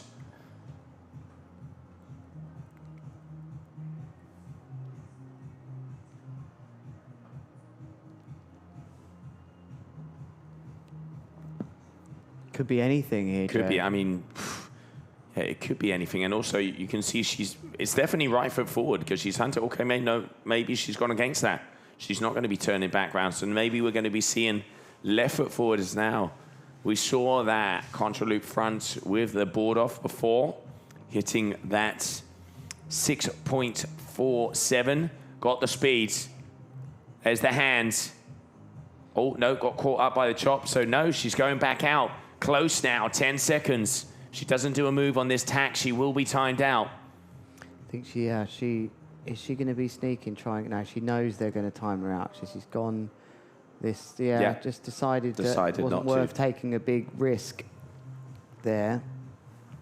Taking a look at the weather station here now, about 27 knots coming in. We did have a few 30s a minute ago, actually, and even a 31. So the wind is shaping up nicely for the semi-finals of the men coming up, if you have just tuned in. And maybe this is the first time you've seen these lovely shots that we have here in Mykonos. That is the Bay of Korfos as we look out towards the northeast. It's a lovely northerly dry wind that blows in here. The Meltemi is giving us the ingredients for the action here at the Capital.com GKA Kite World Tour Big Air Finals in Mykonos in Greece for the first time. It's been really wonderful these last few days. As on your screen, that looks, she just couldn't get the board off. She couldn't get the board. Really got a good lift off though, did Esther Noij, who's actually performed really well at this competition. And I think she's going to have to settle. Well, she won't be getting through to the final, but whether or not she gets a 3rd or 4th will make a difference. On the overall ranking. Yeah, totally. So you want to be one of those riders that is constantly in the top 10. What you don't really want to have to do is start falling out of those positions, having to make videos. Yes, exactly. Hoping for wild card. It's getting tough to get these in events. So even these little changes in position really make a difference. As another private jet leaves Mykonos to the top right-hand corner. screen. Where's that going, do you think? Monaco? I don't know, but I mean, they must be sad because they're leaving and not coming in. So, you know, They must be sad. I'm sorry. You know, we're still here. We are still here. Francesca coming at us, left foot forward. It does look like she's got speed. Body language, I'd say she's going to be going for something. What is it going to be? There goes the kite. Gets the height. Front contra and coming down and getting the landing. Nice kite position. Not the biggest one we've seen from her. No, she's just probably looking at her lowest score there of a 4.97 and thinking maybe I could do better with that one. But she's in that sort of strange position here where she's pretty certain that she's going to... Well, actually, no. She's probably trying to just add a little bit more of a defence layer against something crazy from Elite because perhaps she is aware of that move that you mentioned. It's a contra-loop front roll board off. No, contra-loop board off. Okay. Yeah, 7.33 she got. Yeah, so she's got to hope that Elite doesn't do that to some crazy level. So she has upgraded her score a little bit there. Sensible riding from Francesca Maini. Not by a whole lot, but you never know. It might just be enough. If the Italian rider here on the orange, the famous coloured kites of RRD's kite surfing kite, this could have a chance. Was it quick enough? To get it. Oh, it just goes around such a low arc. It doesn't have that nice tight turn. So I think the power that's received from your rider, that's when you could do with maybe a little one at the top. I think that could have scored well if she could manage it. So that pretty much guarantees, well, it does guarantee, unless Michaeli Sol chooses to cause a whole bunch of interference, take off her helmet and impact vest during this heat and be disqualified, she will be going through to the final, Joe. Do you think that's in her nature to do something as stupid as I just said? I reckon it's all in. All in, but yeah, it looks like she's... got out. She's come out, so she's not even going to go for that another trick attempt. And she knows obviously knows what's on the line, so congratulations to her. Still an opportunity here with her timer running for another competitor to remove the helmet and impact vest and try and get disqualification. That would just be out of order. So there is Michaeli Sol with very comfortable heat for her with what was on the line there, Joe. She had to get to the final, negotiated that very well. And I wonder if she knows the situation with the scores. I mean, more than anyone, she probably knows because these top riders always... And she isn't reacting like a world champion. No, it's... Although she has won so many, it might be boring now. I don't know. It's official. It is official that the final still has to run for her to be world champion, as we mentioned before. So it is official that we are going to be waiting for that final to see who is going to be our world champion, your GK Big Air world champion in this arena. And while we're waiting, let's have a short commercial break. Καλώς ήρθατε στη νέα εποχή του ΟΠΑΠ, την εποχή της Allwin. Περισσότερη διασκέδαση, συγκινήσεις και εμπειρίες σας περιμένουν στα καταστήματα Allwin, στο allwin.gr και στο Allwin App. Allwin.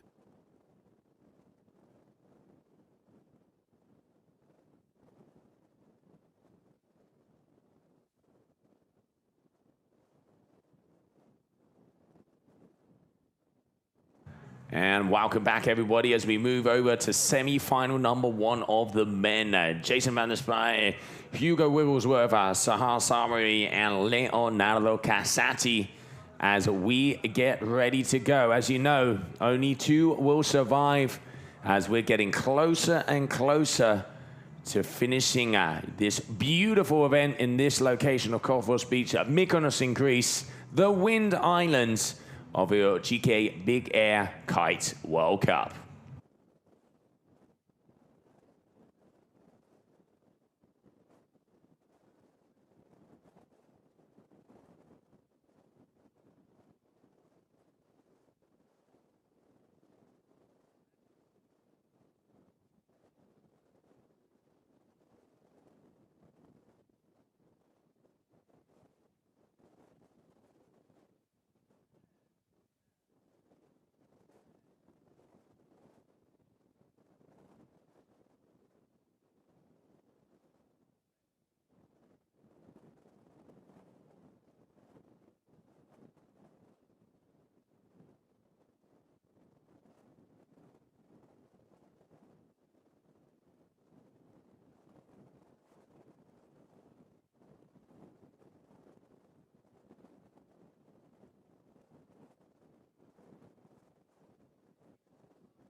Oh, getting some height here, Jason, as we start off as semi-final number 1, Lewis.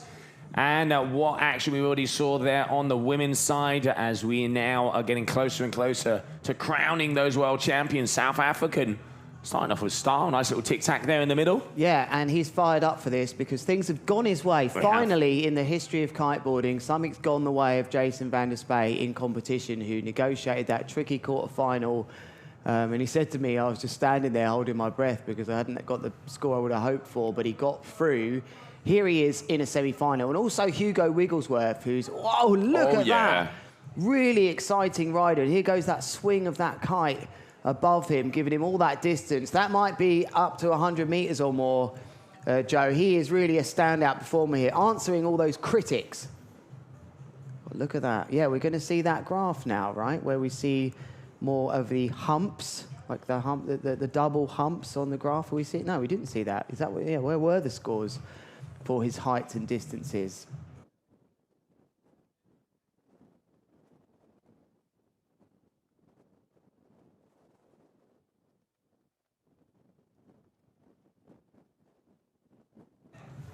That's a shame. I think we don't have those graphs for you now, but what we do have is all the action. Someone else with a double back roll, board off maneuver. I'm sure I caught that off the drone.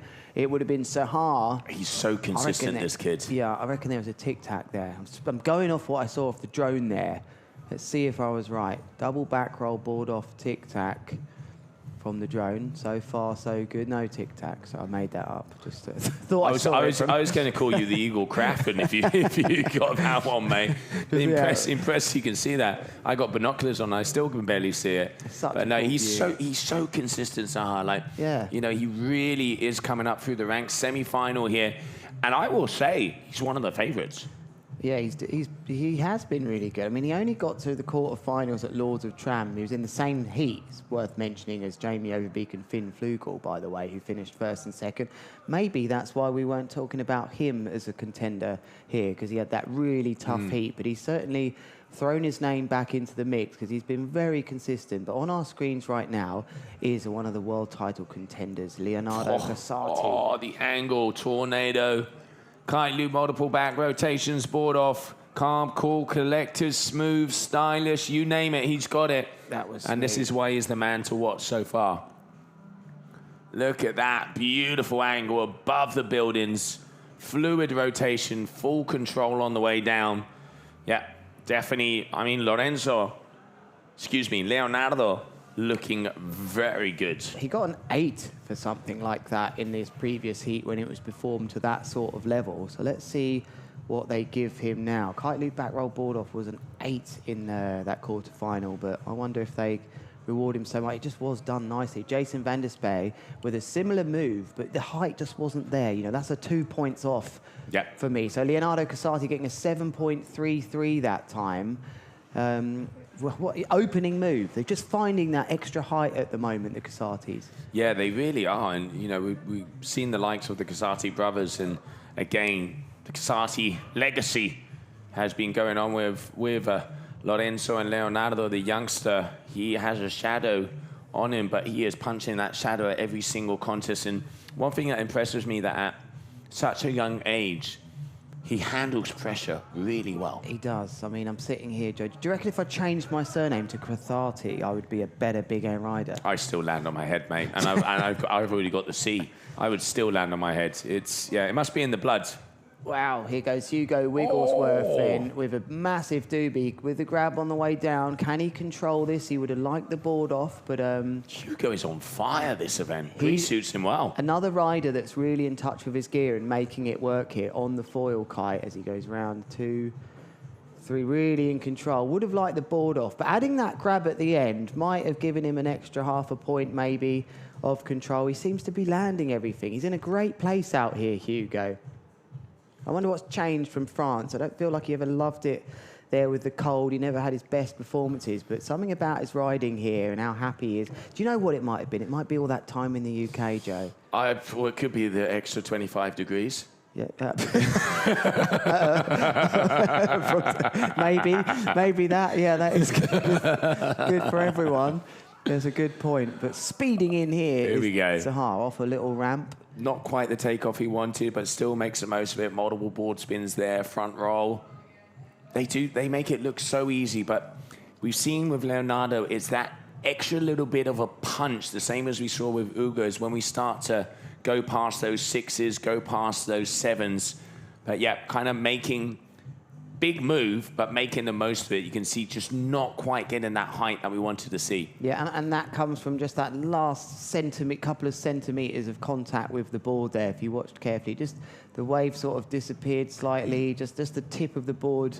And you can't predict that when you're taking off. You just got to do your best when you're taking off. And we're just talking taking off here, let alone all the rest that they do. Spotting somewhere to didn't like it, did not fancy any of that, did Leonardo Casati, turning around quickly. You can see that timer in the top left-hand corner by the riders' names. They're getting a minute to perform their tricks in order, by the way. They're not just all out there going crazy, which you might think, but if you haven't watched kiteboarding events in the last however many years, that's the way at least we do it at the GKA here, and it's lovely because we get to focus on the rider. Now that is a boomer of a takeoff, and there is a tic-tac there. Really, that board was flinging around crazy with a lot of front rolls as well, which looked like the backhand thrown in. So the backhand stays on the bar. Boom. Oh, was it the front? No, the backhand. Backhand. Tic-tac, really well controlled. God, they put the board on so smooth. I'd love to be able to put the board on like that, Joe, where it's just part of my rotation. I don't want to have to add 2 handles, but I mean, getting the old feet up these days, mate, ain't as easy as it used to. Maybe I need to practice the diving board. I mean, obviously trying not to land feet. Maybe head first landing, just try and get the board on somewhere in the flips and go in head first. Even that would be better practice because it's hard to practice that. It is Jason here. Oh, there you go. There's the height. Nice. Double front board off, stylish, extended it, had the yank as well. Yeah, this is his best heat yet. I think that's one of his best moves yet as well. He really got everything together there. There's that explosion off the takeoff. Yeah, exactly. Concentrating and then throwing the head and shoulders in. Boom. There you go. Using that power, making the technicality in the middle of it there. Judges, I mean, for sure, are going to like that one. And he's already got a 620 or 557.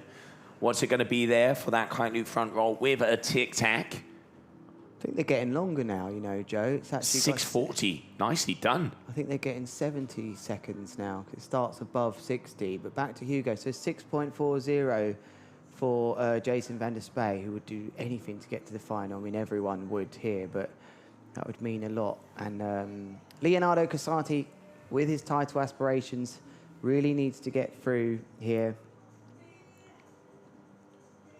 In first or second, he's got to get to the final to keep those dreams alive. Yes, absolutely. Just in the background, the man by the church and another down by the water. Amen. Watching on. Maybe they've never seen this before. Maybe you haven't, but what a scene. Look at that picture. It's Hugo Wigglesworth, hunts for somewhere to take off. He's close to this side now. I think he's only got one option. I think he has to come back right foot forward. Decides against it. Whether or not he wants to come right foot forward or not, he's got to go for it. Are we going to see some form of contraloop here? He's got the power. You can just see that water flying off of his board. Here we go, sending it up and away. Nice vertical lift. Oh, it's a kite. Tic-tacs with the fronts.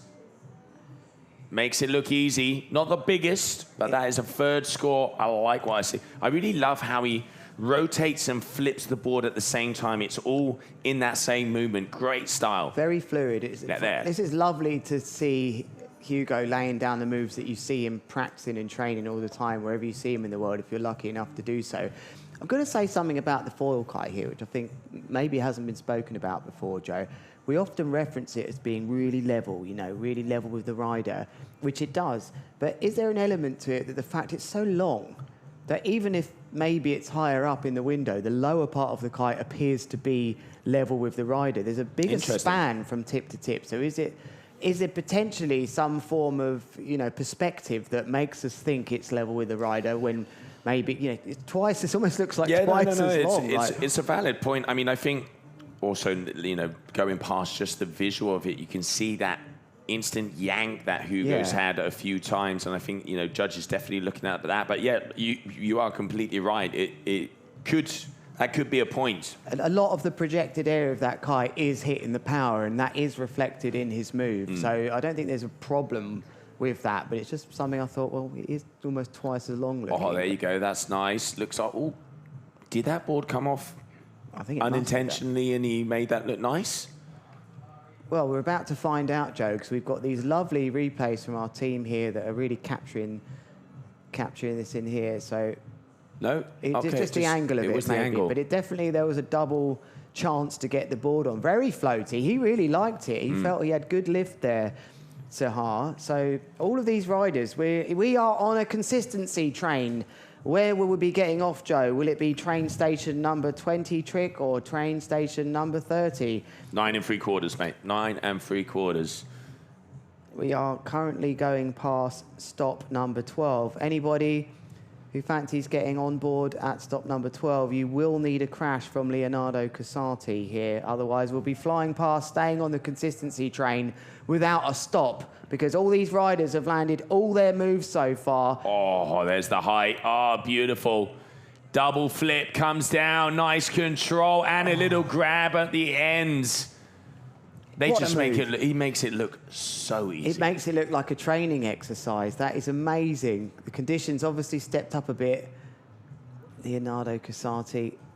Just the way they chuck it, it's so like, you know, yeah. Almost looks Italian. Just you know, like when they do away. the. It is exactly like that.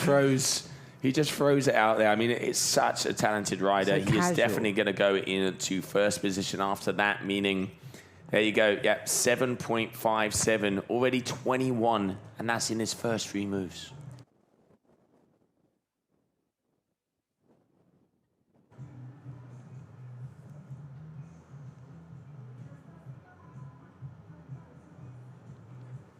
Just catching Jason van der Spy here as he's crashed.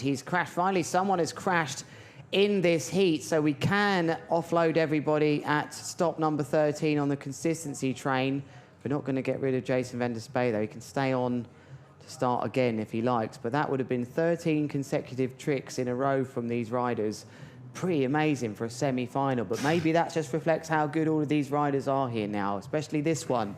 Hugo looking to go left foot forward. There's a better angle here. Look at that lovely initiation of the front roll. Extended from the fin as well.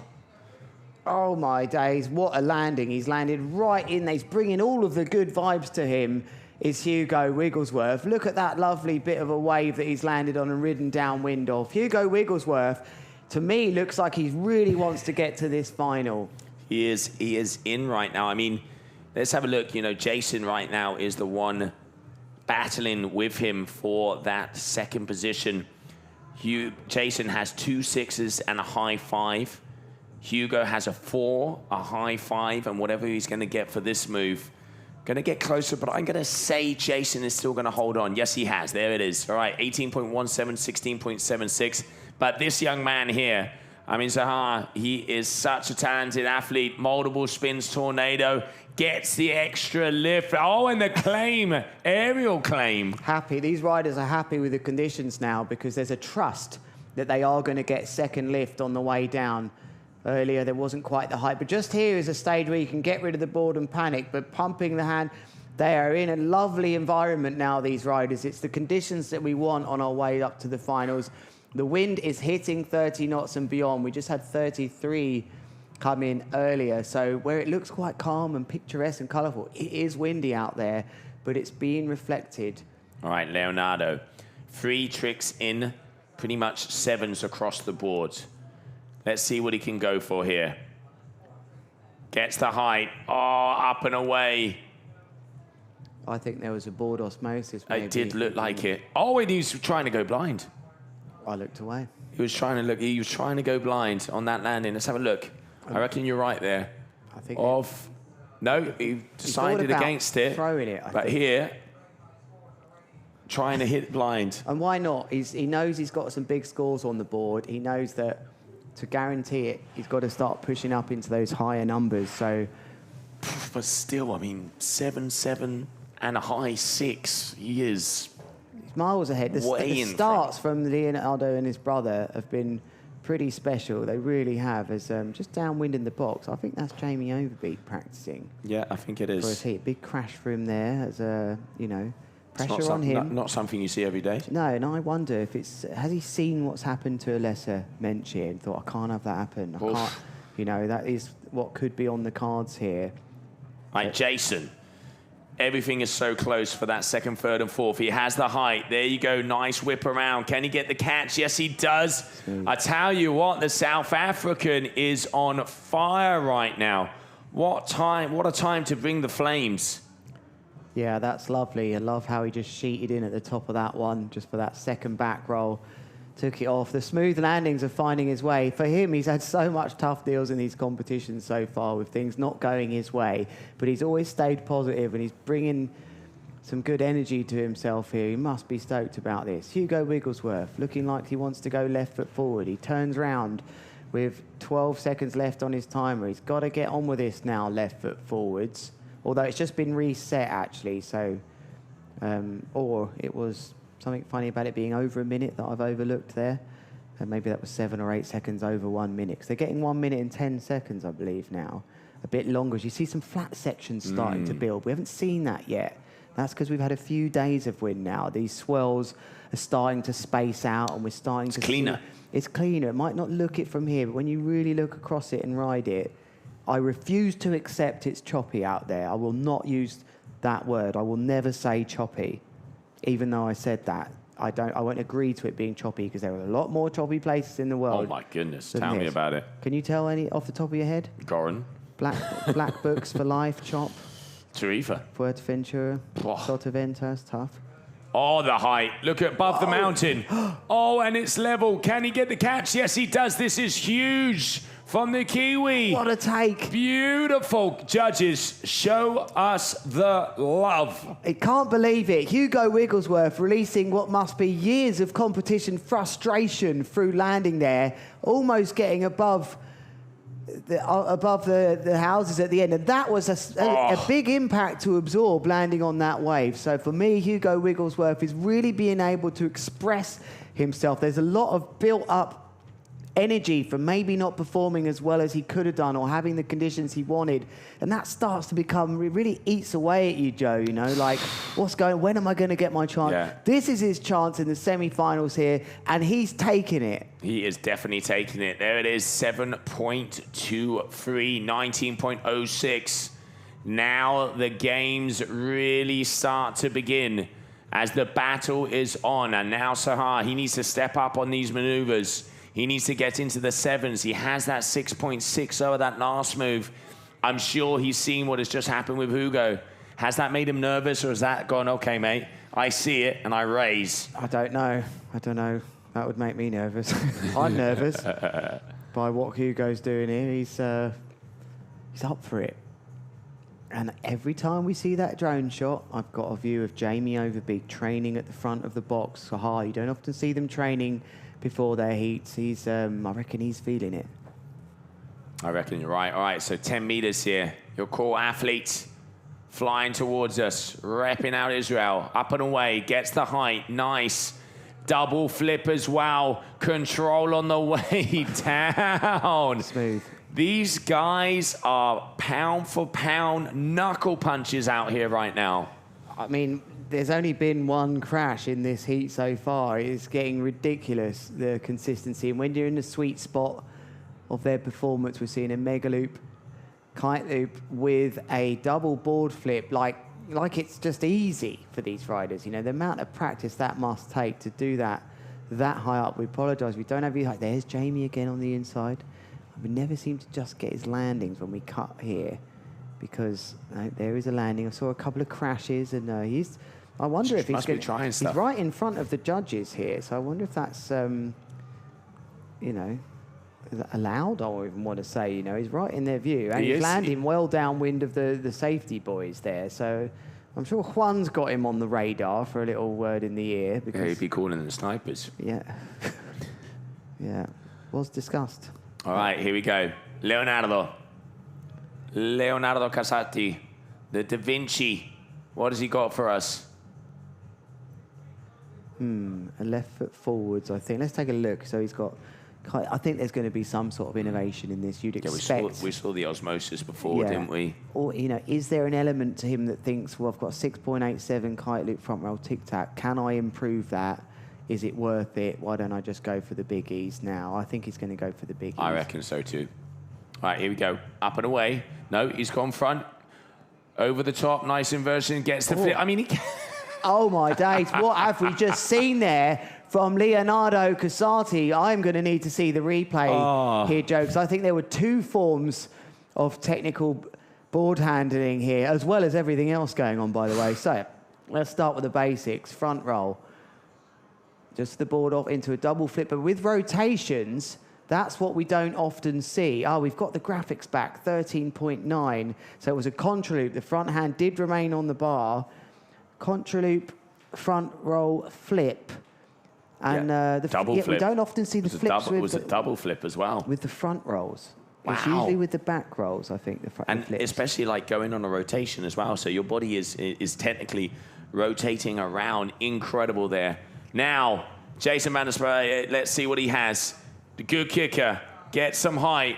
Oh, get in the power there. Unhooked. He's unhooked here. He's unhooked. He's got a chance to go. Oh, it never released the tension. There would have been an element there of him trying to land blind, I think. But you're waiting for that disconnection from the kite to just get some form of slack, and it almost gave him too much lift on the way down. So it is a mega loop, very inverted. It's actually hard. It was with back rolls, and here he's just thinking, give me some slack. It just never provided. Never happened.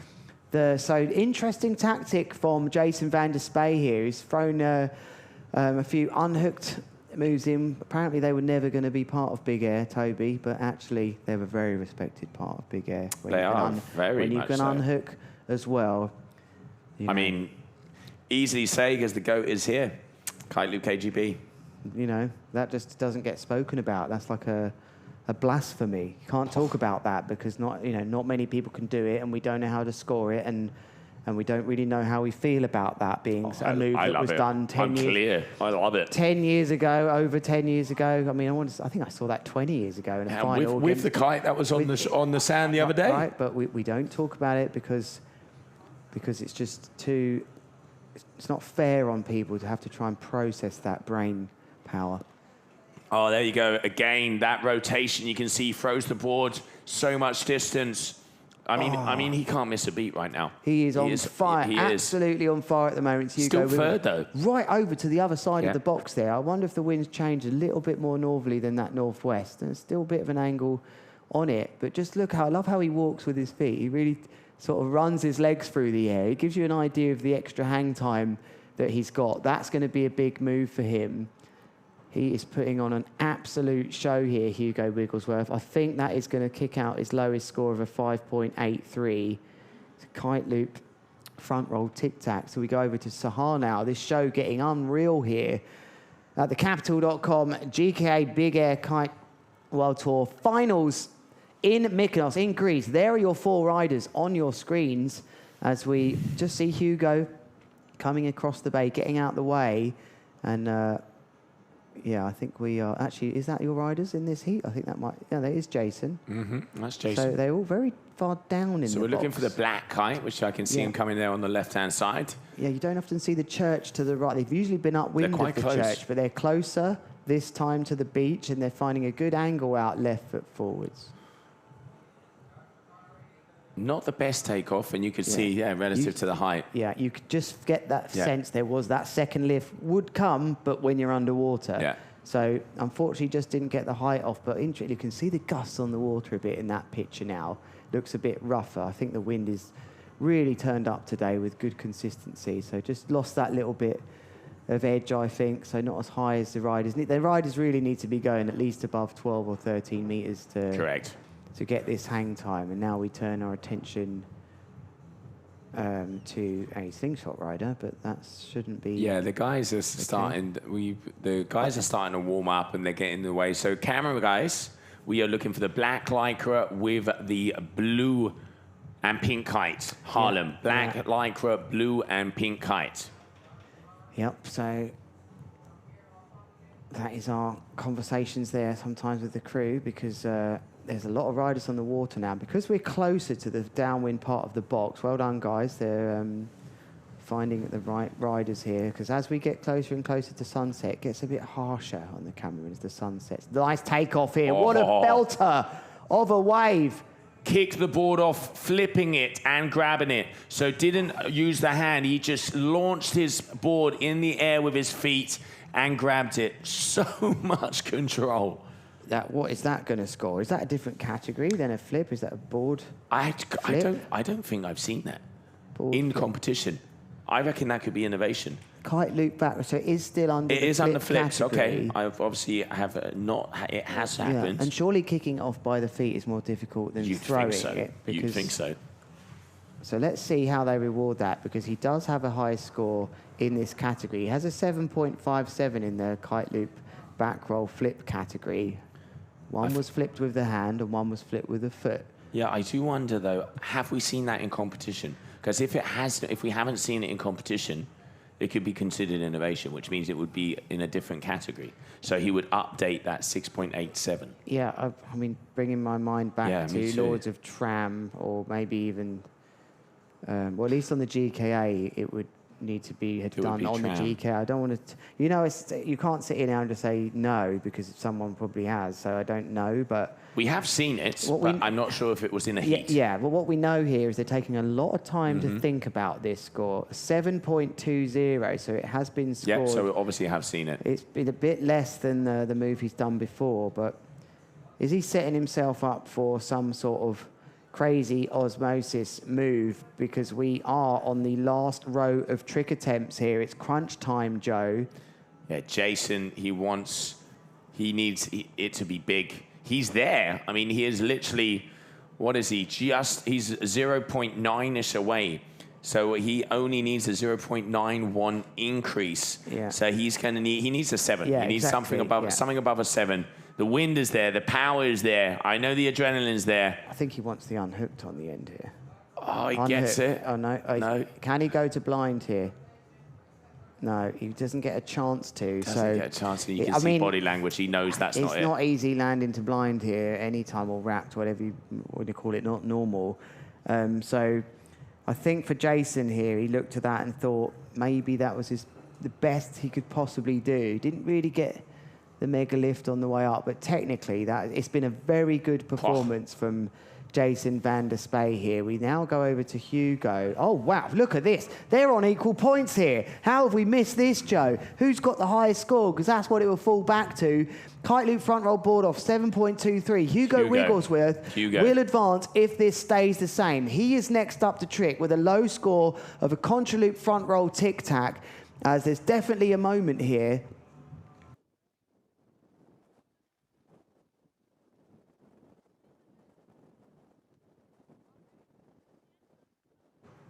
All right, Hugo, up and away.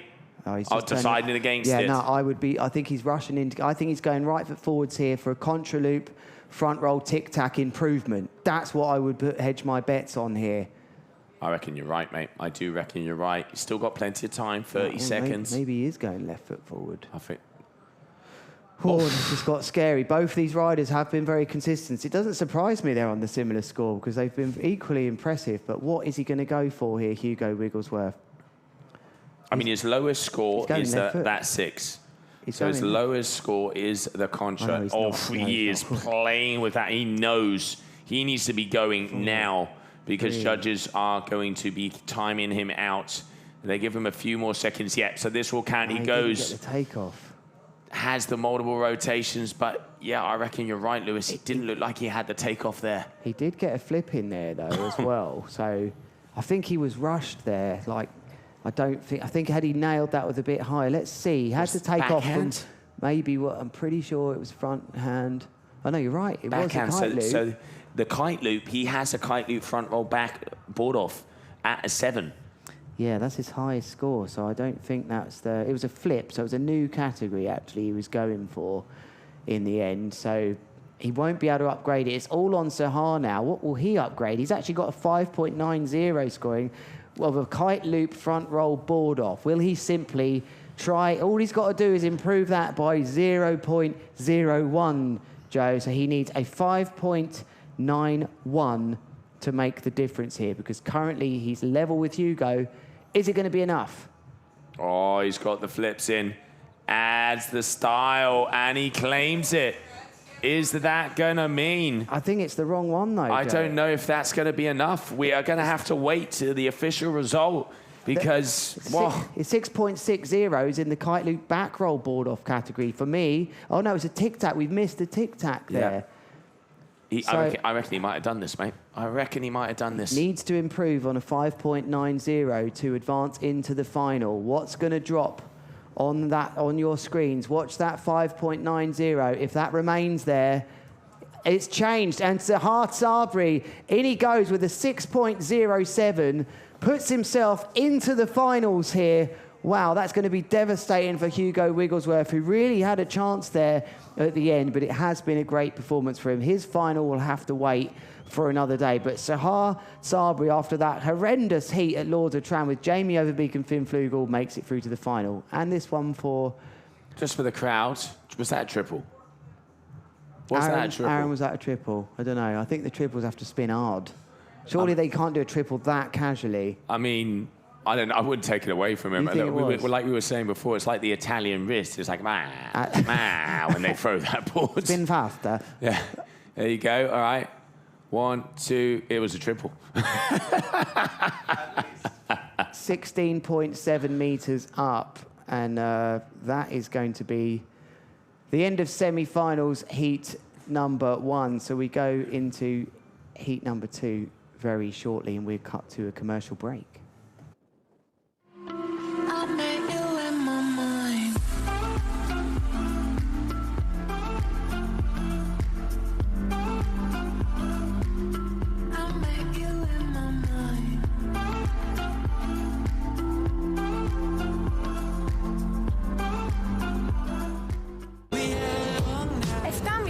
Πάμε να προλάβουμε την Βασίλεμα.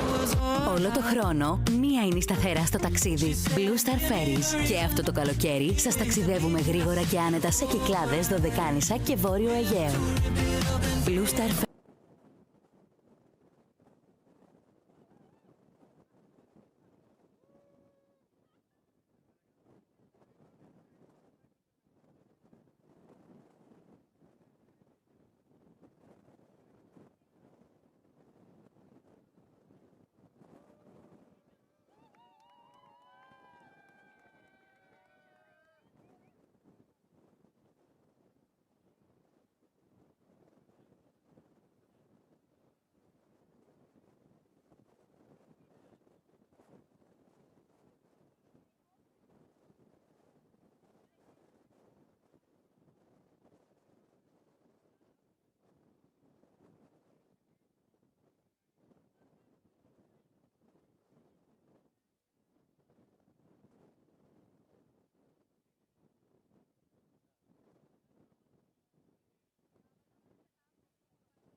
Here we go then. It's second heat of the semi-finals. Jamie Overbeek, one of the Dutch riders, the many Dutch riders, hoping, he's hoping to be world champion. Josue Sanferreira, Baby Shark from Brazil. Lorenzo Casati flying for Spain, and Jeremy Belando for Spain. Wow, what a lineup. And in the booth, we have another lineup change. Aaron Hadlow found your way back in the booth. How's it going? Yeah, very good. Been down on the beach, checking it out.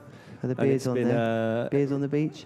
I haven't seen many going around, to be fair, yet, but it won't be long for a few of the spectators out there, I'm sure. But yeah, super good atmosphere down there. Ruben holding it down on the beach with the DJ set and the commentary.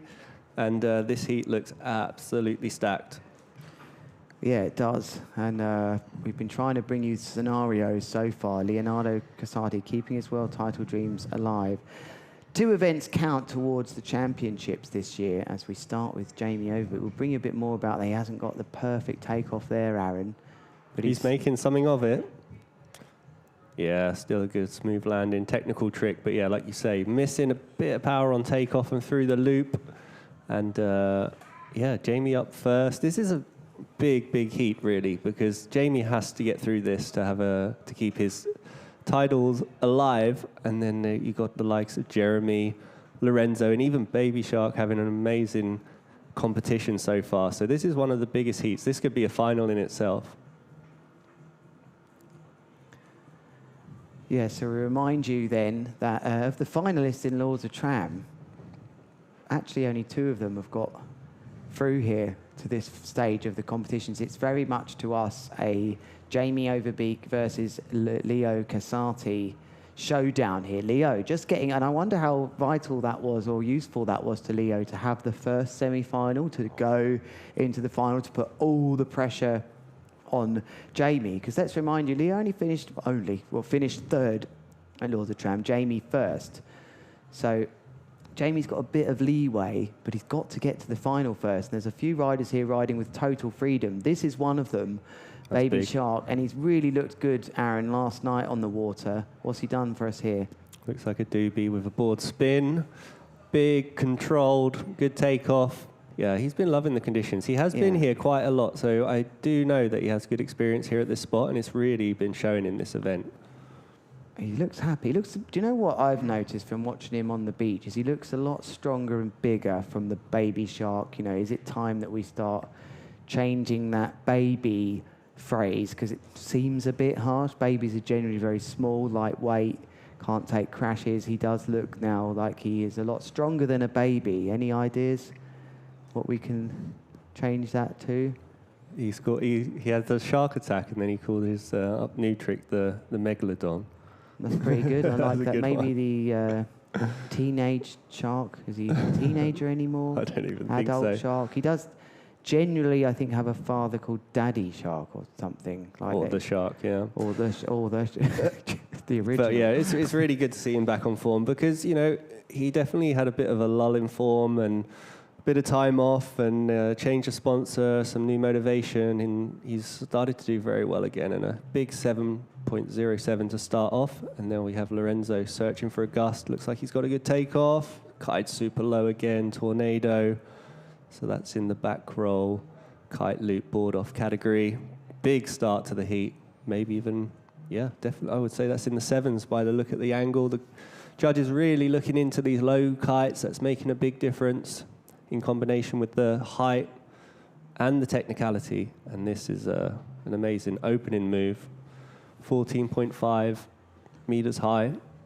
And the conditions are really coming alive out there. It was saying to a few people, this is really the prime Mykonos. I mean, you can get stronger winds, but when you have that lofty 9-meter weather, really powered on the 9, you can see the guys have confidence in their tricks, and they're really being able to push the limits of technicality whilst going high. The conditions look great out there. Now, we had some really interesting scenario changes, which Joe was very frustrated about as they changed, as he was told one thing and then we found another, which we'll tell you in just a moment. But they do involve this man here, Jeremy Belando, who we see him here with a double back roll, very signature inverted third back roll, or second with that move, Aaron. And we'll see the scores coming. But they involve him because he finished 3rd at the Lords of Tram in semi-final. Not 3rd. You're like, what? So, yeah, he didn't get through to the final. But because I guess that would have been a nice move from him there, a 5th place finish. Mm-hmm. We saw the same with Sarah in the other discipline. We thought Michaeli would be world champion if she got through. It wasn't actually the case, because if Sarah wins the women's and Michaeli comes 4th, a 1st and a 5th is more powerful than a 4th. A 2nd and a 4th. It's really gives you more weight to a 1st place. So that's why we're in a similar position where there are a few scenarios here where I think Jeremy Belando could still become world champion. If he were to win the final, he would still be in with a chance, but he'd need a lot of things to go his way, especially this man either not getting to the final or coming 4th.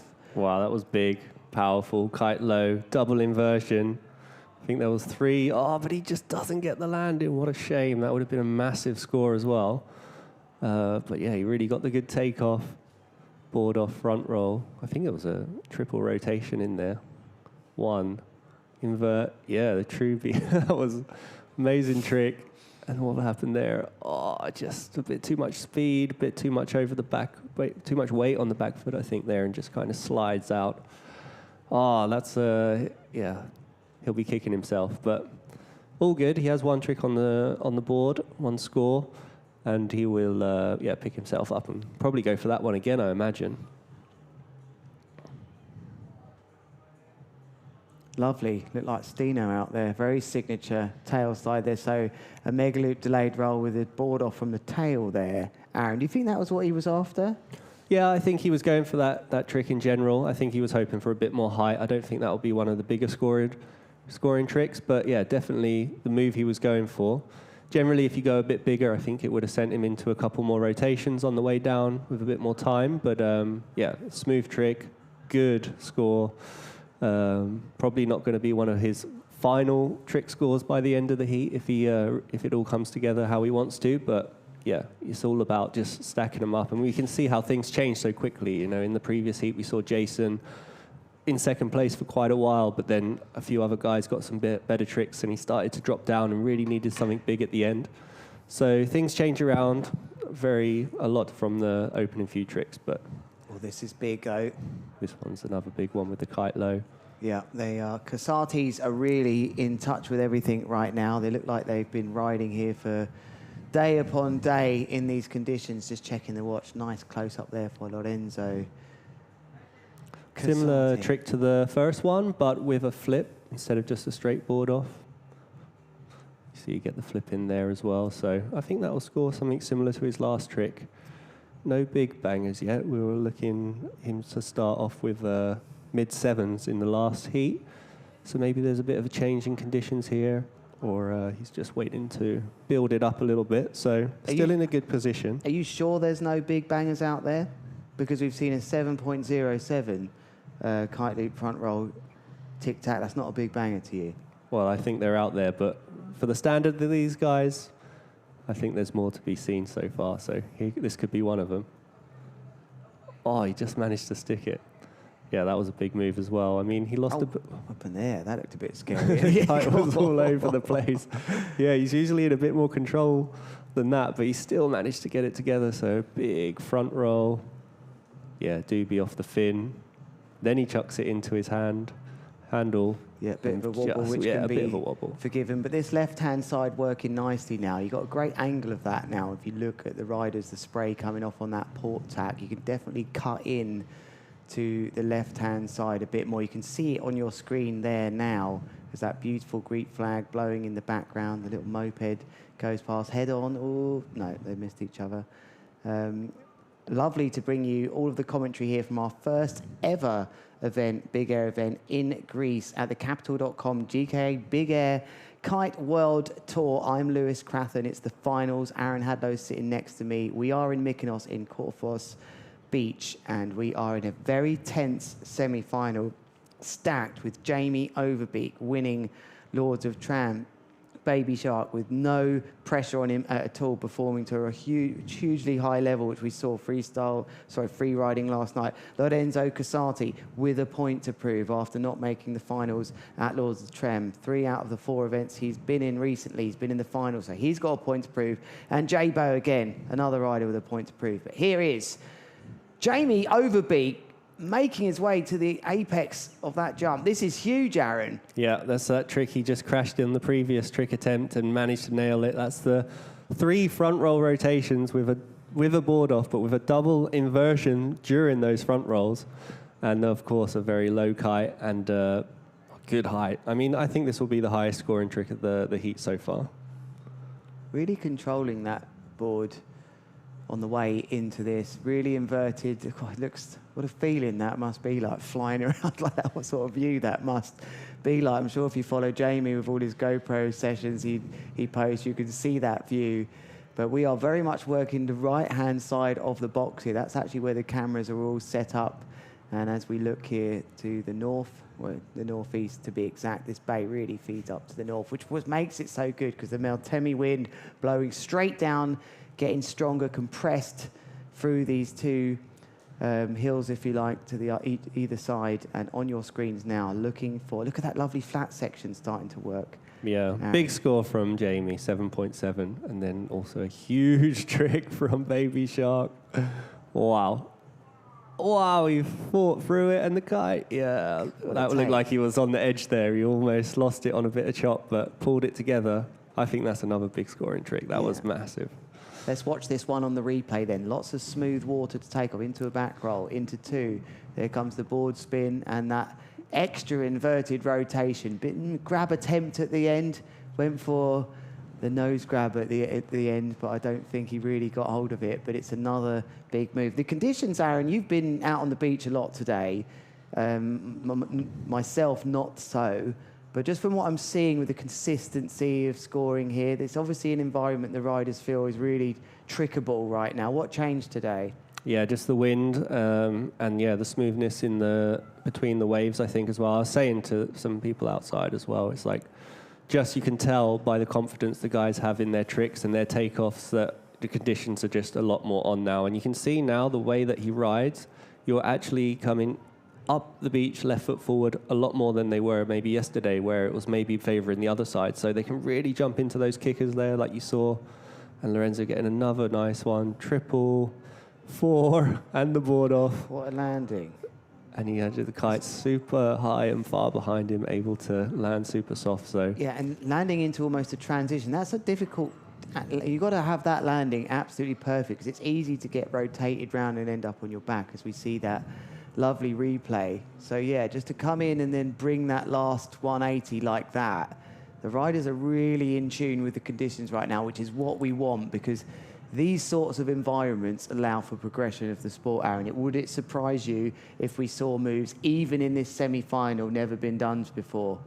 Yeah, definitely. I think this is the sort of conditions where it's not too crazy extreme, where you're holding on to 8s and you're holding on to maybe 7s, and then you kind of just going for the big tricks that you know and focusing on landing. So in these conditions on 9s, good height, good loft, you'll see some new tricks maybe, and that's when we see the innovation scores come through. So Jeremy just opting out of that one. Lorenzo getting a 7.37. So yeah, I think that was in line. It weren't quite as inverted from Lorenzo before. It wasn't maybe quite as high. Still good kite angle. So pretty spot on from the judges there, I would say. When you're watching this, Aaron, as we see this lovely takeoff with a huge contra loop, the front roll rotations from Jeremy Belanda, it's going to score pretty good? Yeah, I think so. This is quite unique. You don't often see people get the invert on the contras like that, on the front roll contras. So I saw that for the first time at this event, actually, from him on an Instagram reel. And there you see it's super nice rotation. It's almost like, I can imagine that feeling, because when you dive down, it's almost like a tantrum where you kind of can get really inverted and then the kite is going round forwards as well. So that must be a very nice fluid feeling as well, and makes total sense and looks super cool as well. So yeah, I think that's another good scoring trick from Jeremy coming in there. It's almost like you can watch these riders riding around the bay, and you can, I mean, it's one thing other spots knowing you've kited, because of the amount of times you've gone back and forwards here.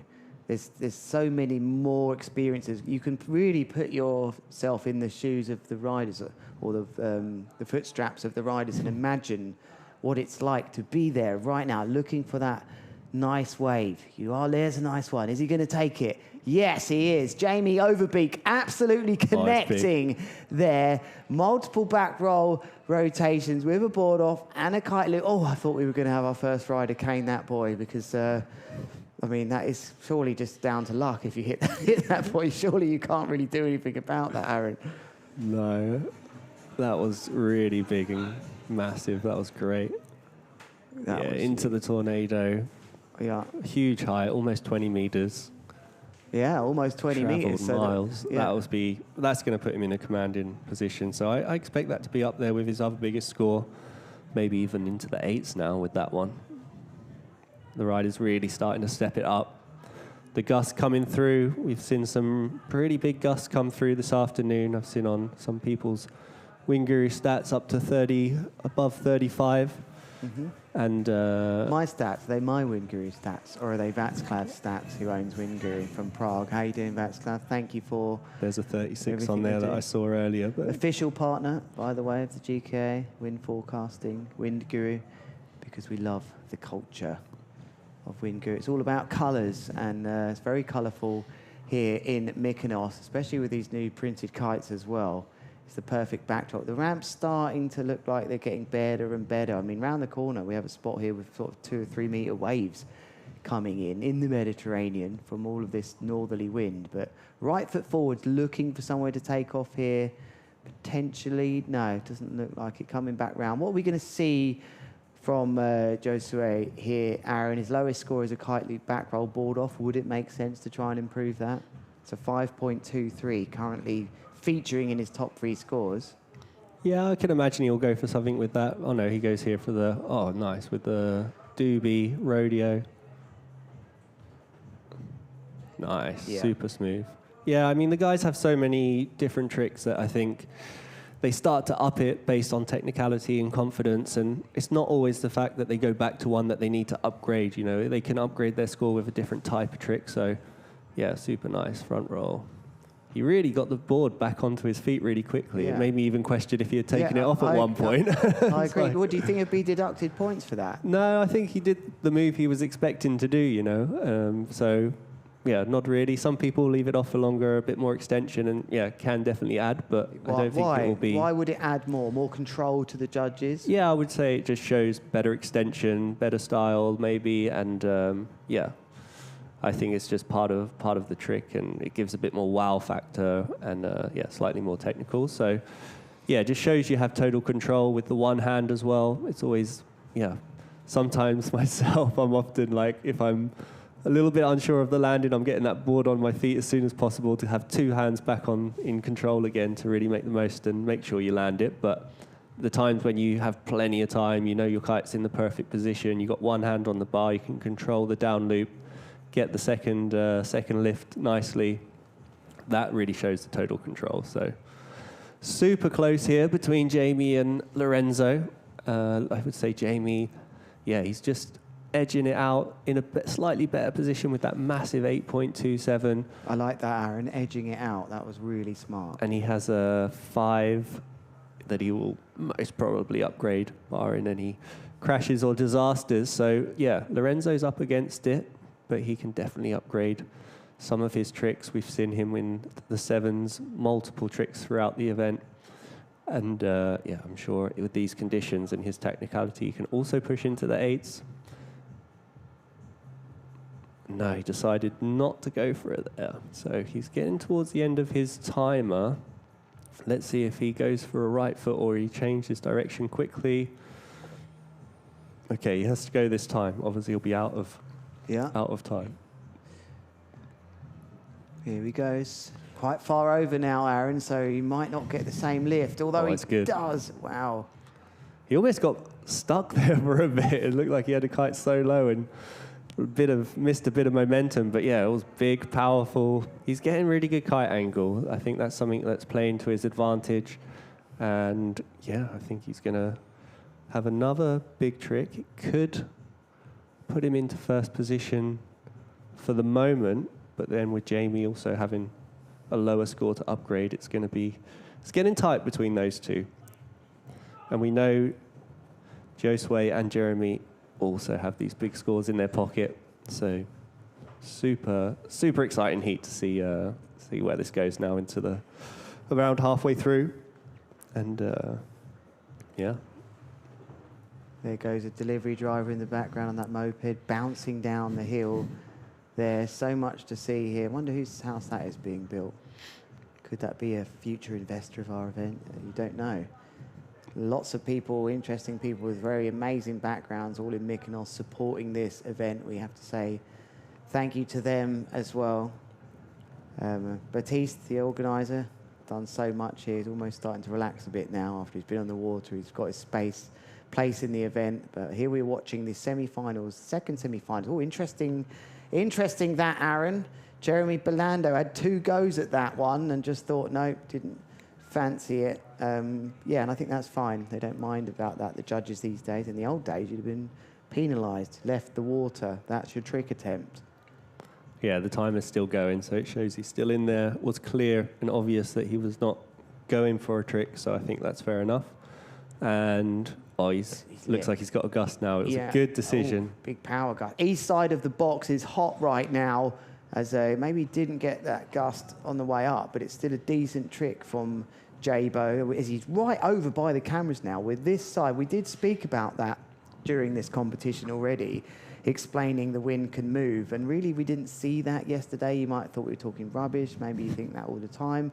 Generally, I was talking from experience here. They are way over this side now, as Jeremy Belando sticks a trick on the scoreboard that I don't think he's going to want in his top 3 scoring. But just like you said, Aaron, this angle out, and probably combined with the ramps here, that probably ramping up a bit more now they're a bit closer to the shore. Juan did move the downwind buoys, which are there for the riders not to land past for safety. He's moved them a bit closer to the beach to encourage the riders to use these ramps, but they're a lot more usable today. Yeah, definitely. You can see that they're really being able to come strong left foot forward and take the flat spots between. Big tornado contra with a board flip and a tornado after. He really grabbed that. Massive. That was one of his big scoring tricks in Lord of Tram as well. So bringing that to the conditions here as well. And, well, I think this is going to be a massive score and really put him in pole position in this heat at the minute. You know what that looked like with his board as he grabbed it after these spins here? When he really whipped it around, it was like seeing a dance between a couple, you know, when the bloke really grabs the woman and powers her around. He was like, "You are coming with me here. I'm not going to drop you. I'm going to land you." Very aggressive with the board there, Jamie. He really had to generate that acceleration through that rotation. It's interesting to see how people make momentum. You know, you always have to initiate momentum, and you're always able to speed that momentum up or slow it down. And that's something you see throughout the tricks, and what the guys these days with the board offs, they're doing with the board off for so long. You really see how they really whip their body around. They're really looking over their shoulders and using their arms and their board weight to add to the momentums there. So that was a really good example. Just not getting the board off, so that won't go into his top set of scores, unfortunately. Just had that light bulb moment, Aaron, that you have as a kiteboarder when you think about moves that you'll never probably be able to even dream of trying, that someone else might be able to try. And it just came to me here when I thought, double back roll, mega loop KGB. Something you ever thought about? Could be possible, you know, on that second back roll where you get thrown into it. Are we going to put that to Edgar or someone like that? Have you ever thought about that move? No, I haven't actually ever thought about that. But the way kite loops and mega loops are going these days, yeah, it's just difficult. I mean, back in the day, we used to do more. You used to do in a very few selection. Yeah, it's also the type of kites, you know, like kites nowadays, they really drive through the window. You don't get so much slack in the kites. They're always keeping power, and I used to rely really heavily on there being a bit of slack to unhook and do that pass. And nice big trick, and of course there are moments nowadays where that slack and the kite is in a bit of a stall position, but generally they're upside down with the board off these days, so that would be a bit of a struggle to get a pass through there. But you never know what comes in the future, you know, and things are always changing. So that was the doobie with the flip as well. Yeah, and I'm really glad that we can give you this perspective of flat water, because as you look there, you might think these guys are idiots, that's choppy. But as we get to see in between the waves, now that the riders have moved down the bay a bit closer to our cameras, you are seeing that, or at least hoping that you're seeing that we're not talking nonsense. There are flat sections here when you ride. There are options to take off, more so usually left foot forwards, but it can change to right foot as you go out of the bay. But even there, you can see in the background. But it takes a few days for the waves to pump down here from the north and get that rolling swell going. That's what makes it a really fun place to ride. It isn't choppy and boring. As he puts the foot down now, does Jeremy Belando here, left foot forwards on the black slingshot, the Spanish rider. Does, oh, blimey, Aaron, that's got to be scored. Yeah, I don't know if he'll get away with that one, to be fair. I think it was, especially when you go into a rotation, but the reaction. timer's still going, so... What a reaction to do. Try and do that at home as fast as you can. A transition. It looks almost. like he's getting away with it. So maybe there has been some clarification on that with the riders, that if you're really not going for a proper attempt, then you do get the chance to go again. And yeah, he's going to give it another go. So good for him. Invert.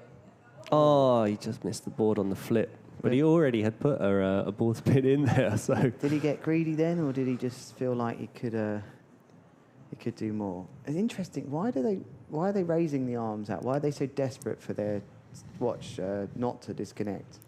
Yeah, they want to see their scores, and I think there's been a few instances when you're underwater for too long, they disconnect, or too much water gets between the sensors there. So I think they're just trying to minimize that so they can definitely be in a position to know exactly where they are still in their heat and not have it disconnect. So all right, seen it a few times. But even though if one rider's watch disconnects, they all disconnect. Is that correct? I've been told that is the case. Maybe that's changed. Yeah, I don't know the technicalities of it, but they definitely will be knowing where they where they are in their heats, and this technology is also very, very cool to see in the event, and very helpful in a spot like this where you cannot come to the beach quickly and just check with a caddy or check with someone with a phone. Or as you see here in the background, it's just rocks, nowhere to land or even to hang out or rest. You know, you're active throughout the whole heat here. You're always engaged. So that's another element of this event that is interesting, that it's quite a full-on heat. Can't just sit somewhere, can you, like Lords of Tram? Okay, so he didn't quite get the trick he was looking for, or the gust there, but he's in a commanding position nonetheless. I don't think that will go into his top 3 scoring tricks that he has already. But yeah, huge heat score already, close to 23 points. And you can see here he's trying to go into the front roll with a contra. Just took the 1 foot out instead of the board off. Pretty smart. There's a moment there where you just know, okay, like, I'm not high enough. I'm not going to get the land in if I take the board off. There won't be enough time. So yeah, just smart to bail out there and move on to the next one. Yeah, and it's a vital moment, because if you don't have that sort of reaction, then you end up with a big crash trying to fix it still thinking you can land.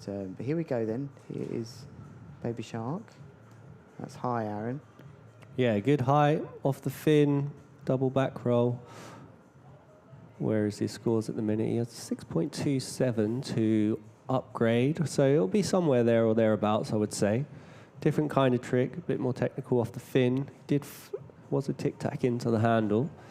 So there's a 1, 2, nice invert as well. Yeah, it's well timed this, because, and look at that nice graph. There was a nice bit of lift. The riders are finding that extra straight line after the big curve that we weren't seeing so much yesterday, apart from the forward foil kites. It's not going to be enough to upgrade it for him. So unfortunately, Josue Sanferreira and Jeremy Belando are slipping away from the 2 leaders here, Lorenzo Casati and Jamie Overbeek, looking the most likely to advance into the final at the moment. They're just starting to nudge ahead with sort of 2-point differences than the other 2 riders. So really key next moves they are here for at least Jeremy Belando. Lorenzo Casati, what's he going to upgrade, Aaron?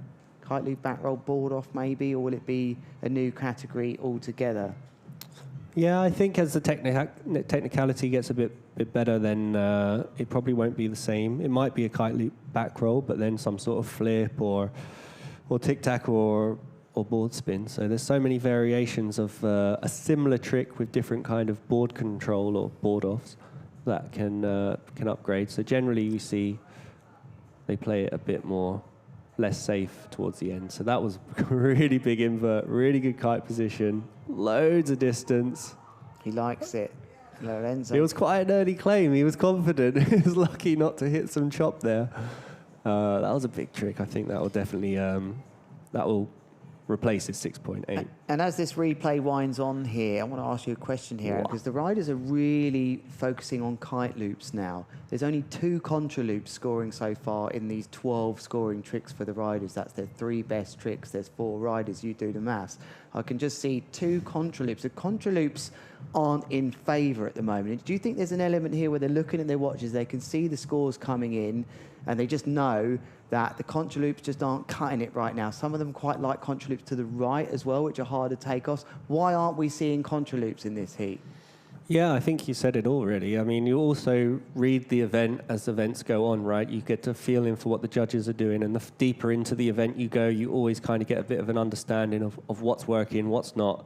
And then all the riders kind of, get to a place where they kind of diverge because they know that's what's scoring the best on the day. So sometimes it's doubles, sometimes it's flips, sometimes it's contras. We saw at the Lauder Tram, a lot of contraloops scoring well, left foot forward, like you say, into that corner at Lauder Tram where they could get maximum height. And so here it's just a bit of a different story, and left foot's working better at the moment. We see that quite clearly, not many right foot forward tricks. So and the majority of riders are taking the board off with their left hand and looping with the right. So so a few different factors. Jamie crashing here, Aaron, and I wondered if he was going for a front roll there.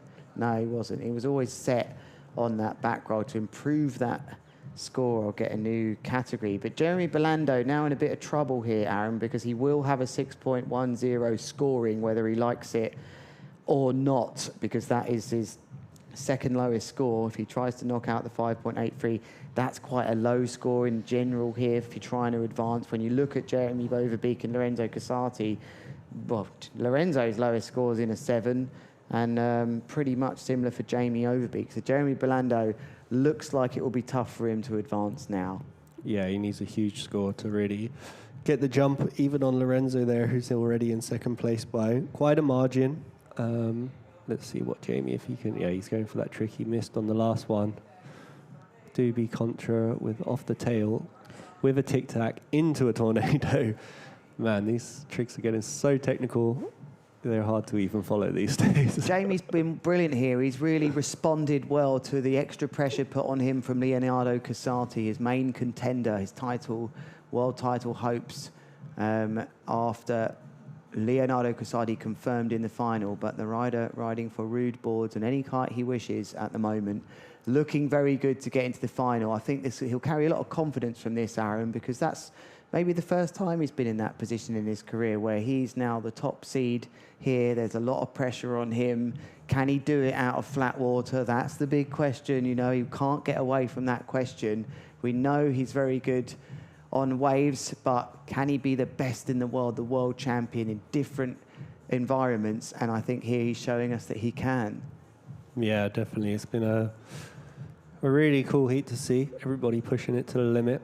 And we still got some big scores here that he needs to go. He's chucked it. Oh, we haven't seen that trick landed yet. And I definitely know he's one of the riders that can do it. And this is a front roll mega loop.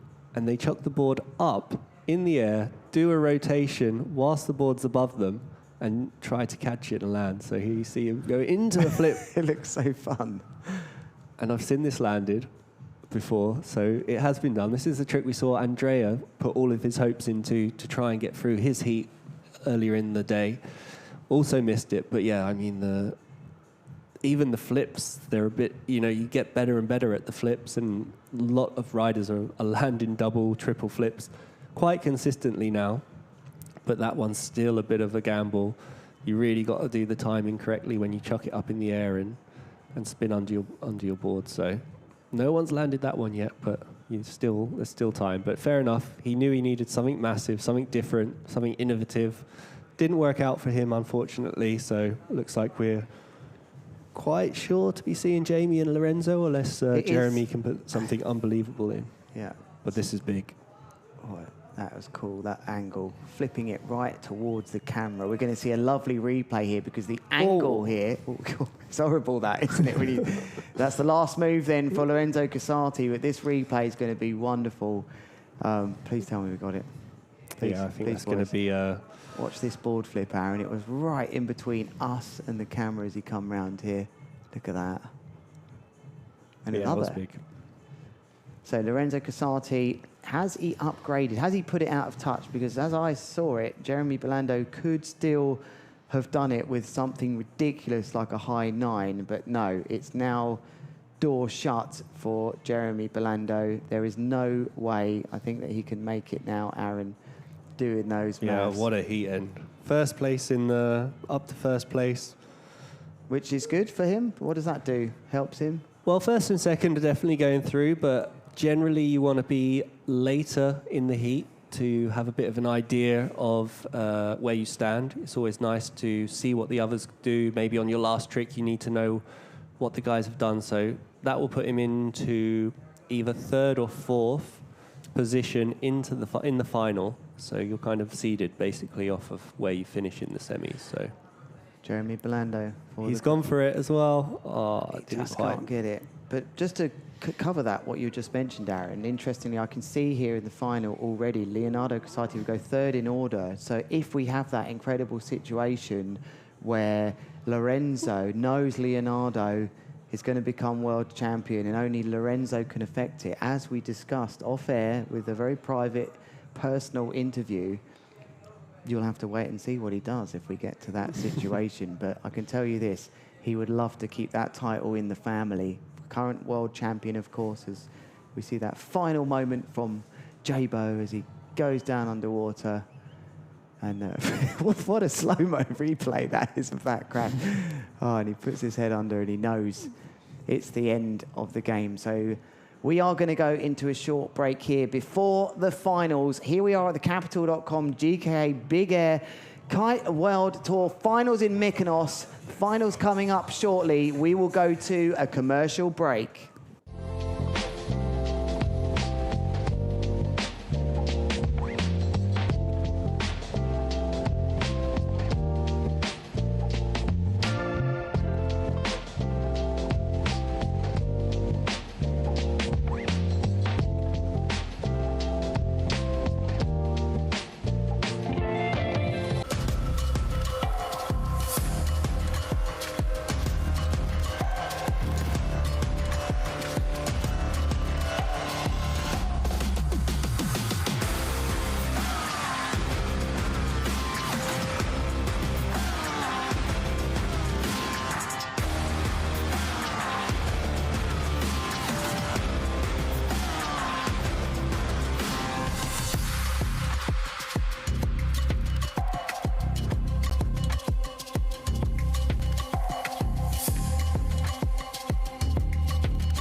All right, what's up everyone? My name is Giel Vleut. I'm competing in the Mykonos event here, and we just created an incredible Patagonia video together with Capital.com. So if you have a minute, definitely check out that video. The link will be in the description below.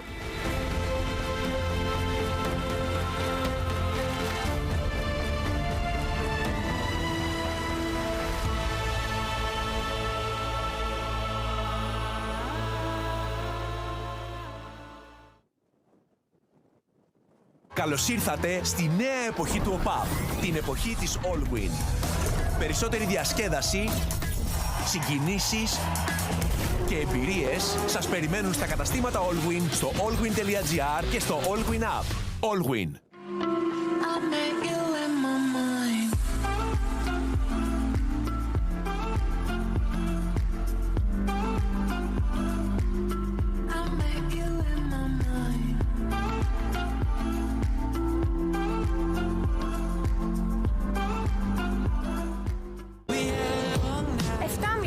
Πάμε να προλάβουμε την Βασίλεμα.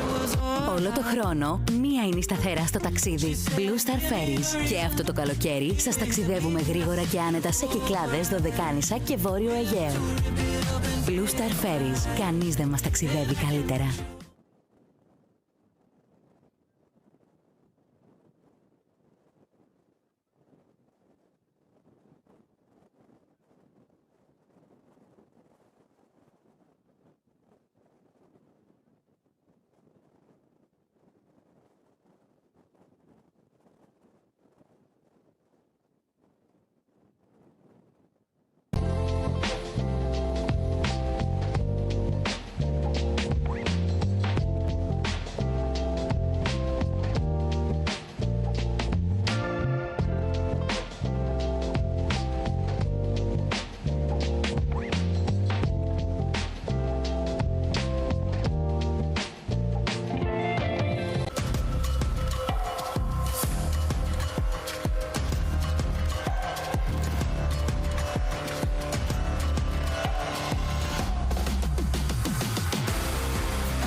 Alright, what's up everyone? My name is Giel Vleut. I'm competing in the Mykonos event here, and we just created an incredible Patagonia video together with capital.com. So if you have a minute, definitely check out that video. The link will be in the description below.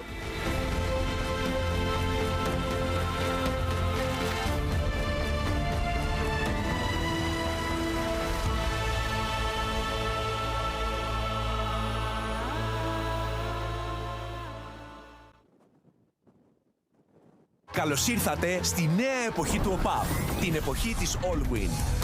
Περισσότερη διασκέδαση, συγκινήσεις και εμπειρίες σας περιμένουν στα καταστήματα Allwin, στο allwin.gr και στο Allwin App.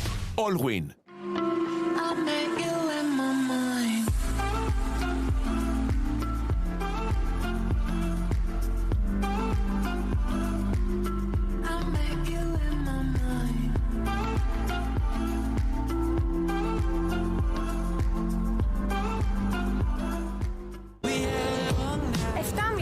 Πάμε να προλάβουμε την Βασίλεμα.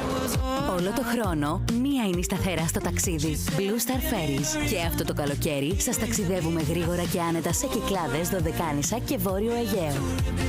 Blue Star Ferries. Κανείς δεν μας ταξιδεύει καλύτερα.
Alright, what's up everyone? My name is Giel Vleut. I'm competing in the Mykonos event here, and we just created an incredible Patagonia video together with capital.com. So if you have a minute, definitely check out that video. The link will be in the description below.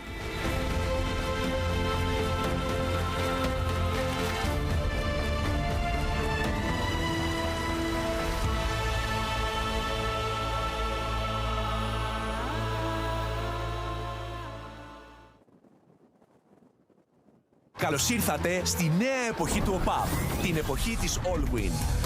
Περισσότερη διασκέδαση, συγκινήσεις και εμπειρίες σας περιμένουν στα καταστήματα Allwin, στο allwin.gr και στο Allwin App. Allwin.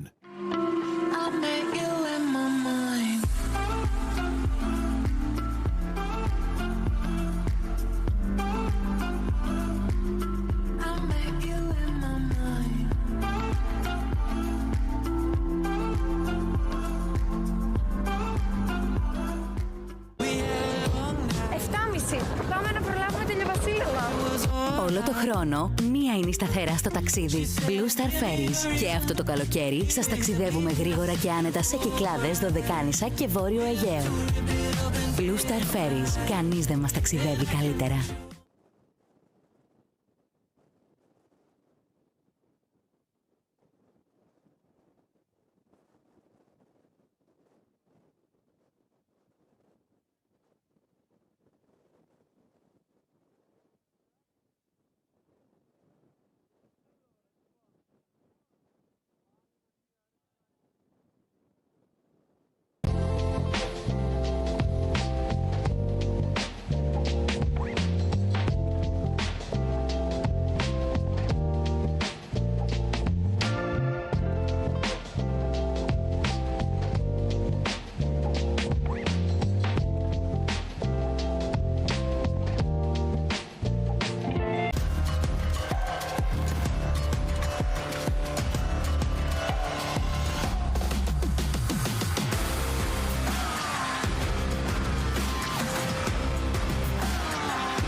And welcome back, everybody, as we are getting ready to rumble with the women's final. And joining me here in the booth, Gisela Pulido, welcome to the live stream. Thank you, thank you.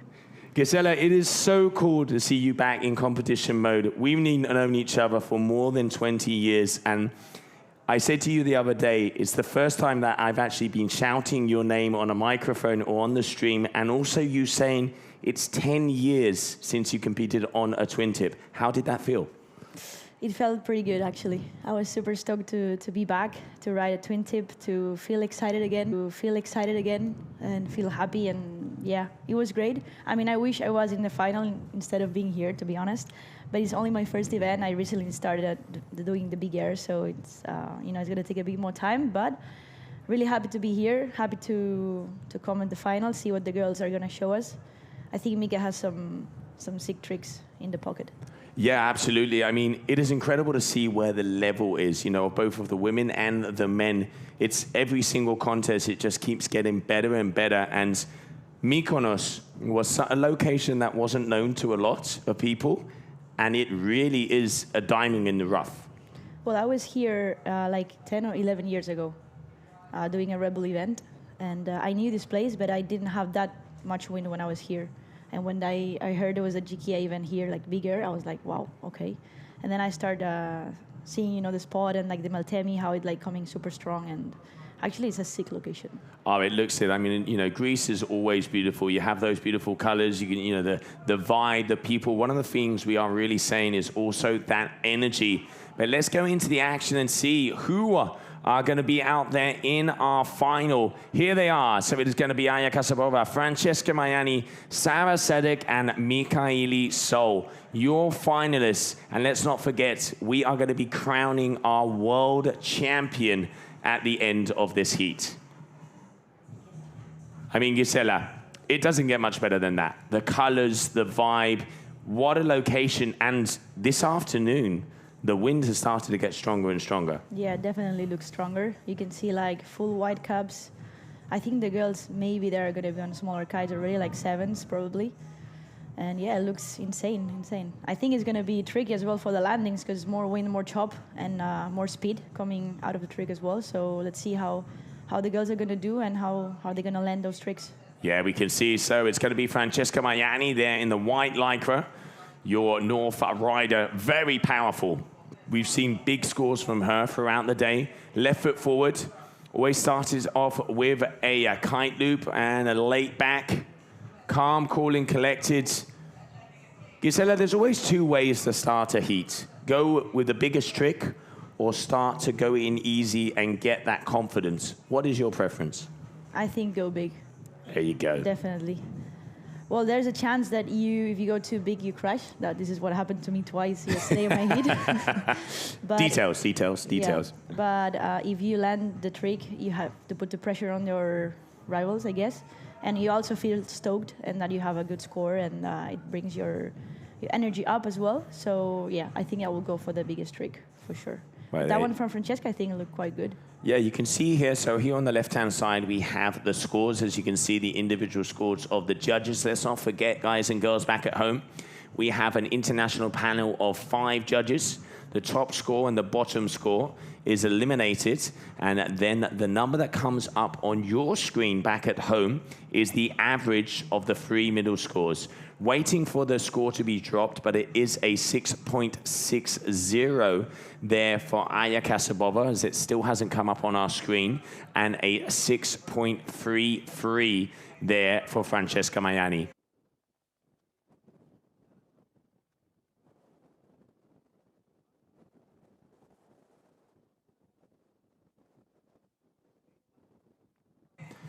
All right, so Sarah Sedek, she is definitely one of the surprises here. She does have this skill, very nice kite loop board-offs.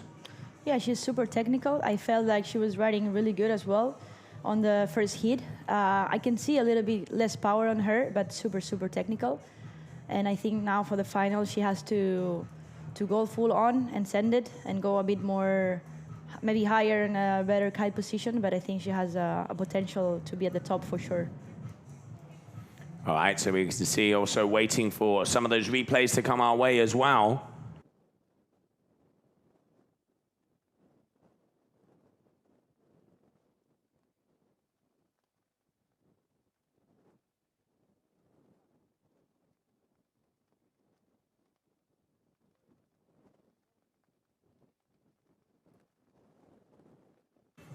All right, Mika, right foot forward, all the way up, gets the height.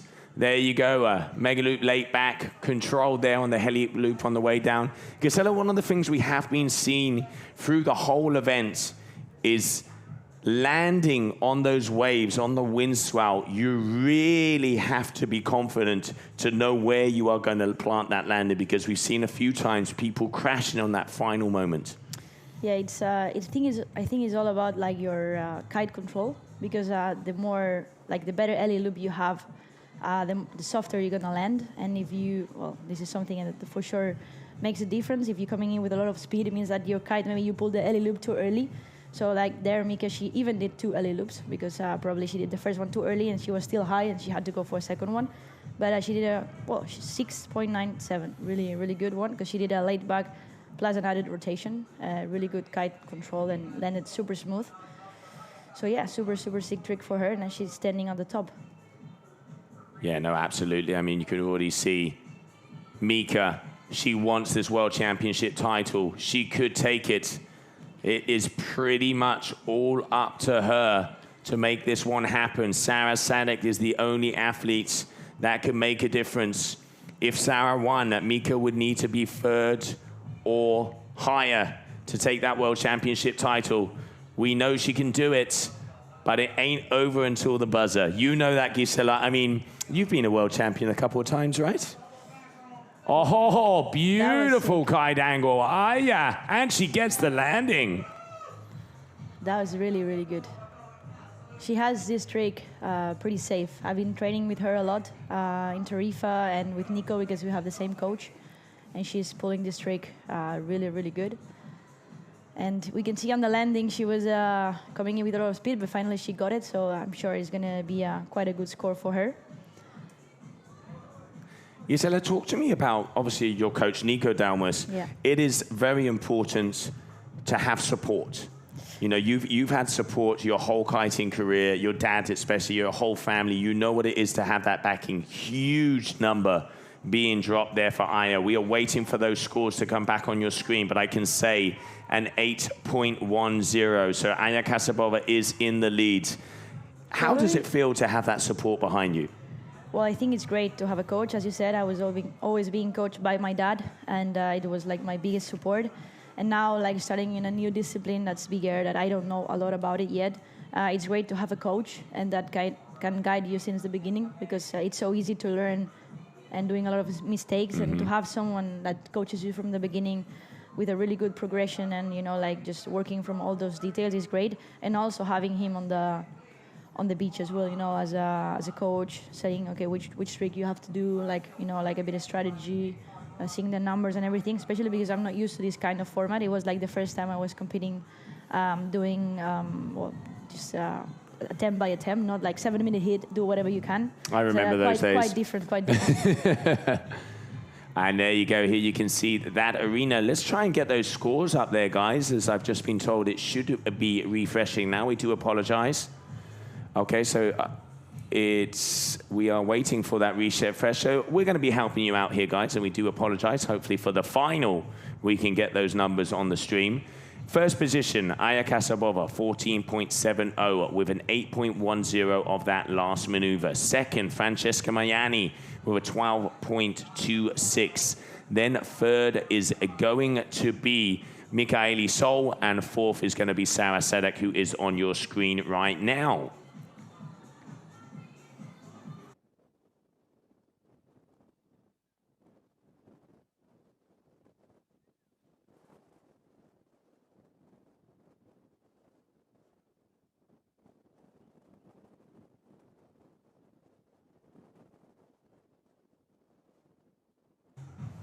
All right, so waiting for her turn. As I can see on the right-hand side, that is going to be Sarah Gisela, excuse me. Here we go. Oh, nice body position there. Beautiful landing. Really good. It was missing some height, but definitely really nice body position, like full inverted. And I think still, even if it was not super high, it had some power, so yeah, pretty nice. Yes, let's not forget Harlem Rider, and come down perfectly on the wave there, or wind swell or chop. Pick your poison. Everything. It's a mix. It's a combination. The hybrids. But now Michaeli Sol is going to be coming up next. One thing we've been seeing with Mika Gisela, and obviously your teammate as well, is she is jumping further out than most of the people throughout the whole day. You've been out there. How are the conditions? You can see, I mean, she's all pretty much in the middle of the bay. I think it just depends on what you like, I would say. Maybe she's finding better waves up there. Contra, front, board off, control. There you go. Really, really good. Smooth. Very smooth. I think she has to go big, because Aya has an 8.1. So if she wants to be at the top, she has to pull her best tricks, and definitely that was one of them. Yeah, Aya is not letting the foot off of the gas. And right now, one of the biggest moves of the competition so far in this beautiful location. Corfus Beach, right in front of the DPC Center. Once again, a big shout out and thank you to Alex and Anna and Gabby for making this event possible. Baptiste, all the local authorities, thank you very much. Capital.com, to Aya, every single person that has made this possible. And let's not forget, Gisela, €70,000 prize money. €70,000 prize money. I wonder mean, what that they're gonna is do. good. Yeah, I wonder what they're gonna do. Whoever wins that prize money, how are they gonna spend it? I mean, back in the days, you had to at least get one round on the bar. It least. had at least for the whole competition. And then after that, you can keep it. Yeah, exactly. All right, here we go. Aya going again. Doobie contra. Doobie contra. She has so much kite control. Yeah, Three she's for really free, 3 good moves. Very, very good kiting here from the young athlete. I'm surprised that Mika got such a low score for that technical trick. Me too. Yeah, it's crazy because I've been talking to the judges a bit about how like they score and everything, and at the end, which is the way you want to push the sport, right? You want to go like massive, like kite position, power, speed, and like like going massive, or you want to go a bit more technical with less power, but also like try to improve the technique, because at the end, otherwise you're gonna always do the same tricks. So it's hard to find a balance where you can also reward the technique, but of course, it's a tough one for the judges, I would say.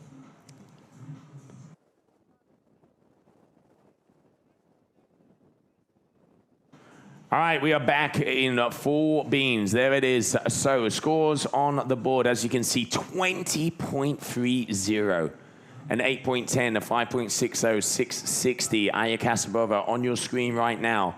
Francesca Maiani, big boogie, powerful, gets caught by the kites. Just not getting her that lift, that savior at the end of the maneuver. Kite was really low on that loop, so I guess she didn't have enough height that the kite was catching her back. But full like power, I would say. Yeah, you can see getting stretched out there in the middle as well. We've seen Francesca get 7.5s, 7.3s for, I'm not going to say the word easier maneuvers, but better executed, more simpler maneuvers like the boogie loop, like, kite loop late back, where it is quality over quantity. Exactly. All right, so Sarah now, trick attempt number 3 for her. Out on the 7 meters, we saw her on her 8 before, so that does mean that the wind is here. And what a time for it to be here as the finals are coming our way. Nice kicker, loops it over. Good inversion, so a proper boogie there. Nice. Yeah, she's riding quite consistent. I'm curious why she's gone for that, though. Was that the front? No, that was the backhand, because she already has kite loop front roll or a boogie loop. And no, it was the front hand, Yeah, so it was a contra. So that's why. There you go. Category. Exactly.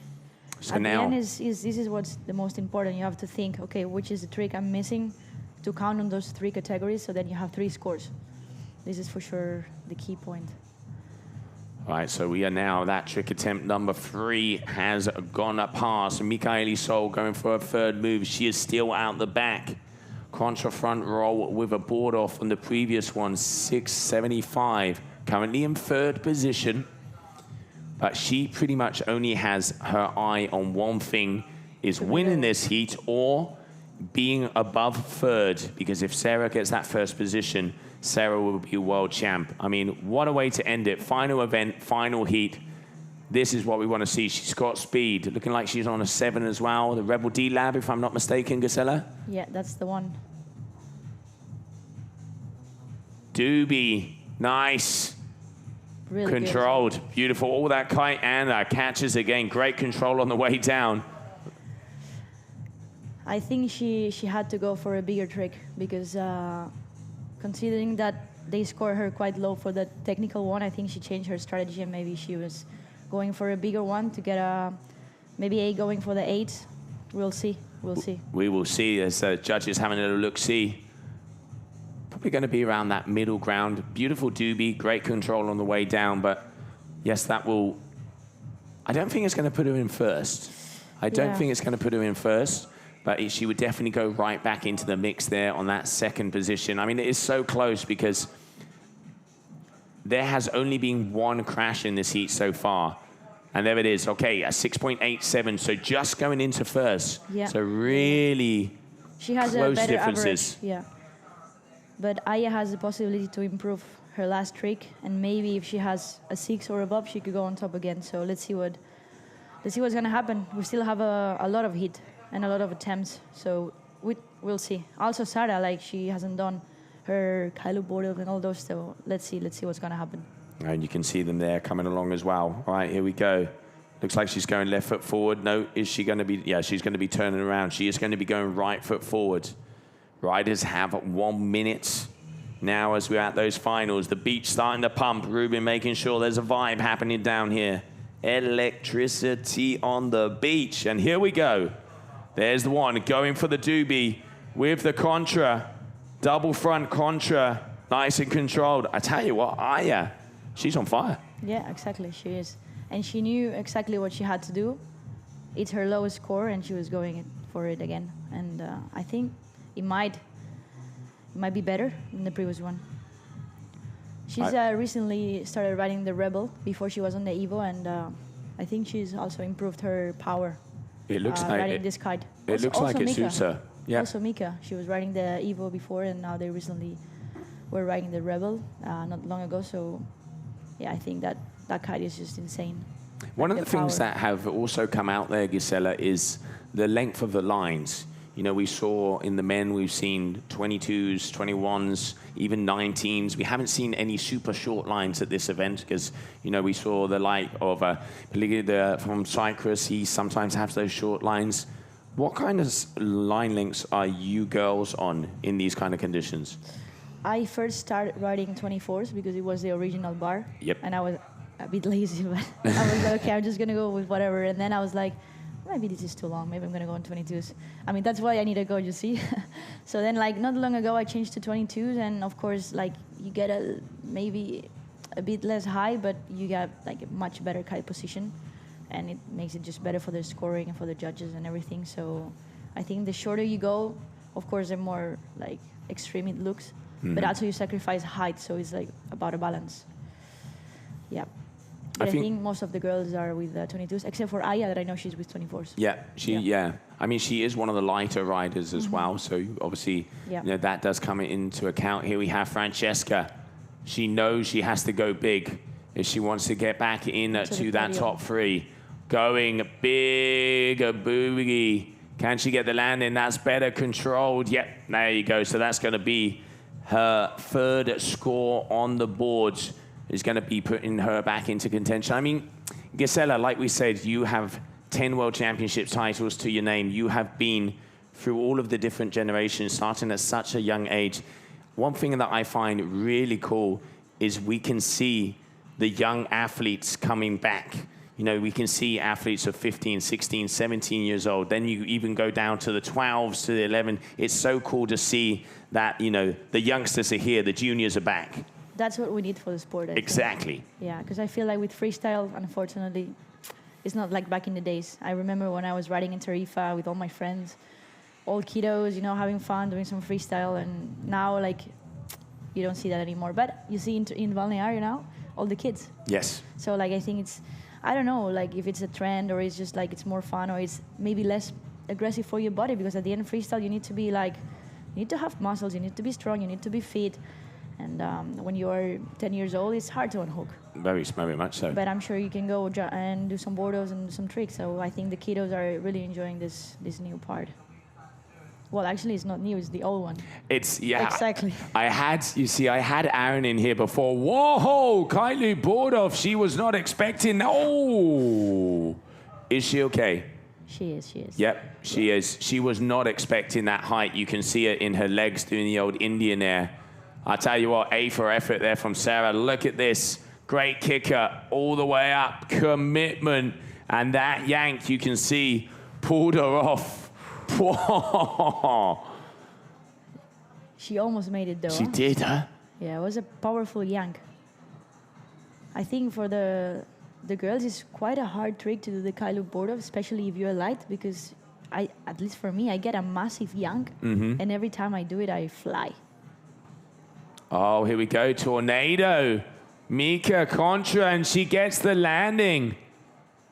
Big move here for the Brazilian, and has a little look at her watch.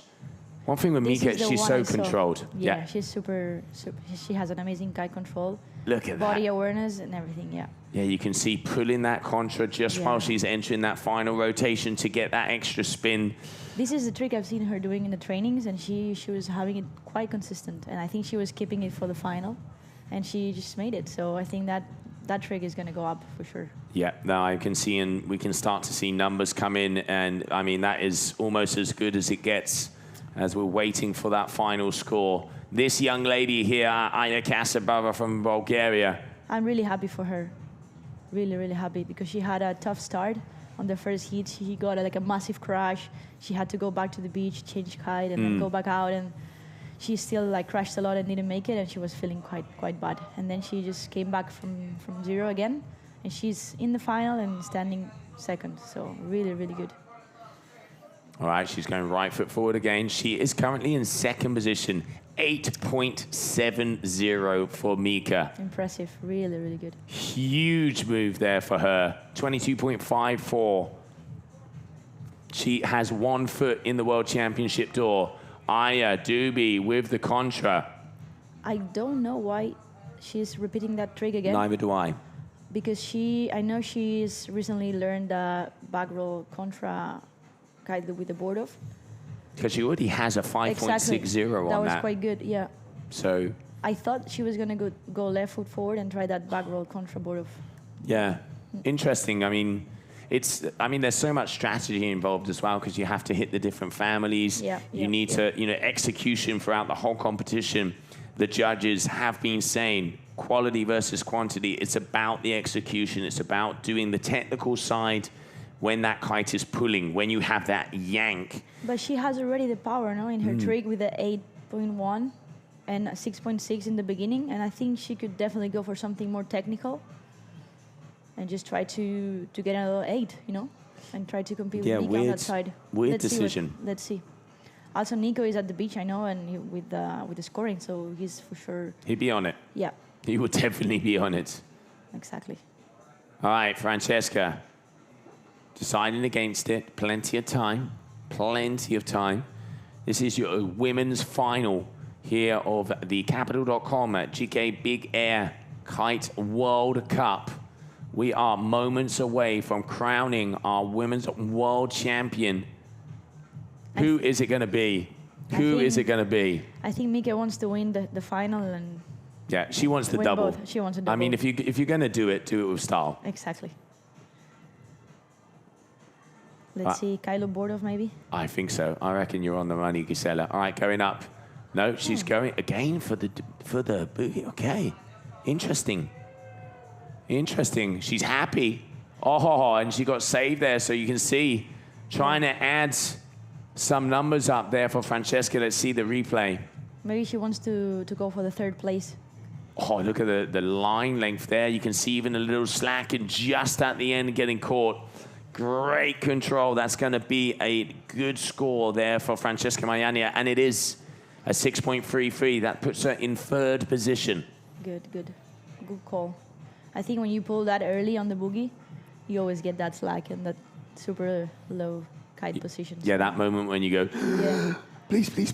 Yeah, kind of like pray to God, like the kite is going to catch you. Yeah. I know that feeling. I had it a few times. And it's like quite addictive at the same time, I have to say. Adrenaline junkie right next to us. All right, so she looks powered. Yeah, I'm surprised she's on a 7 because yesterday she was riding a 6 and it looks quite windy as well. But I guess she just has to go big or go big. Board off. She did get it. All right, Kitely board off. She did get the landing. Not huge amount of extension in the board off, but she has got that one. So, I mean, for sure, that is going to increase one of her scores. There you can see feet are out. Actually, not bad extension. It was our angle. Pulled a little bit off, but a good landing. Now, what is that going to be there for Sarah Selleck as we're waiting for numbers to come our way? 14.97, currently in fourth position. Is it going to be enough to go up into third of the 18.59 there for Francesca Maiani? I don't think so. Oof. And we're only a little bit over halfway through this final right now. 5.67, so a 16.87. Improving, but not enough. But there is still plenty of time left. 2 more attempts. 3 for Mika. And Mika is quite safe there, so she's got it. All right, what has she got next? She already has an 870. What has she got next? I think she's going for the back contra. Yeah. She told me she doesn't like to jump left, that she's much better on the right, but I think she's going to try to do it. At the end, the back contra is the same, like, to go right foot forward front. So at the end, it's like where you're most comfortable. Your body's used to be in that conditions, and I think you are right. No, okay, she's going kite loop with a flip. Wow. Oh, the boards. That was a big crash. But the replay on this, you could see going for the kite loop, back loop with a flip, if I'm not mistaken. Yeah, there's that backhand. Rotates around, gets it. Gets the flip nice and controlled, and they're on that second rotation. But here, just not being able to get the ball back in. And this is why we wear helmets, ladies and gentlemen. You know, she cut her ear, no? Yeah. In Cape Town. I guess probably.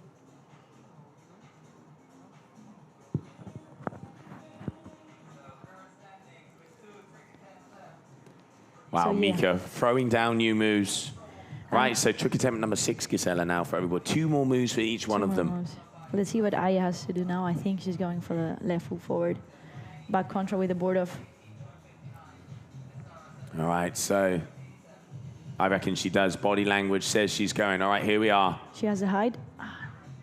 Decided against it. Yeah. She wanted it, but I reckon didn't quite see it maybe. Didn't quite see it. As we on trick attempt number 6, your women's final. You can start to hear the vibe out there, Ruben. That volume going up slightly. Making sure, because the magical moment could be coming our way. Mikaeli Sol, 22.54.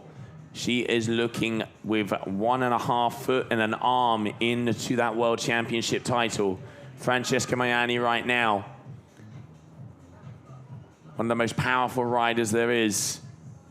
She has been a Red Bull King of the Air champion, looking for those kickers, deciding against it. She still has time.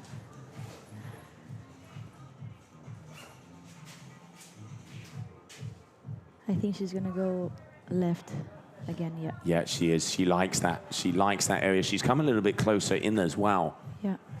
There's some very nice kickers that way. Seems like the wind shifted a bit to the left, no? It does. Because they're going further, more straight out, more across. Maybe it's easier to get the kicker now for her. All right, here we go. Body language. She's off. Board off. Good height. Beautiful kite loop board off. Can she control it? Comes With down. added- Oh! Huge That could have been crash. an 8. That could have been an 8 for sure. Oh, is she okay? That board went miles. Yeah. Tough landing, huh? Look at the height. I mean, that is commitment. Board was back in and went with the rotation. She could only go with it, but here, oh, look at that board. That Atmos going left, right, and center. Seems like the wind just dropped her a bit, no? It did. Yeah, you were right. You were completely right. Sometimes I had this on the water as well. It's super weird. You maybe get like a super nice gust. You think you're gonna be in there for a while, and then sometimes it just drops you like a rock. And definitely, like at that height, the water is not water anymore. No, so no. It hurts. There you can see safety boat making sure she's okay. Yeah. Thank you guys, completely on it there. That's what we want to see. I think she's gonna feel the crash tomorrow. She is definitely going to feel the crash tomorrow. But you know what they say? Don't leave with tomorrow what you can do today. And she is on a mission. 3rd place so far. 2nd position, we have Aya Kasabova, who is going to be going for a big move. But Sarah Sadek, very important right now. 2 moves to go. She wants to improve on her scores. Averages of 5s all the way across. She had that kite loop board off. What is going to be the next one? This is a very important moment for her as the podium is up for grabs. Let's see.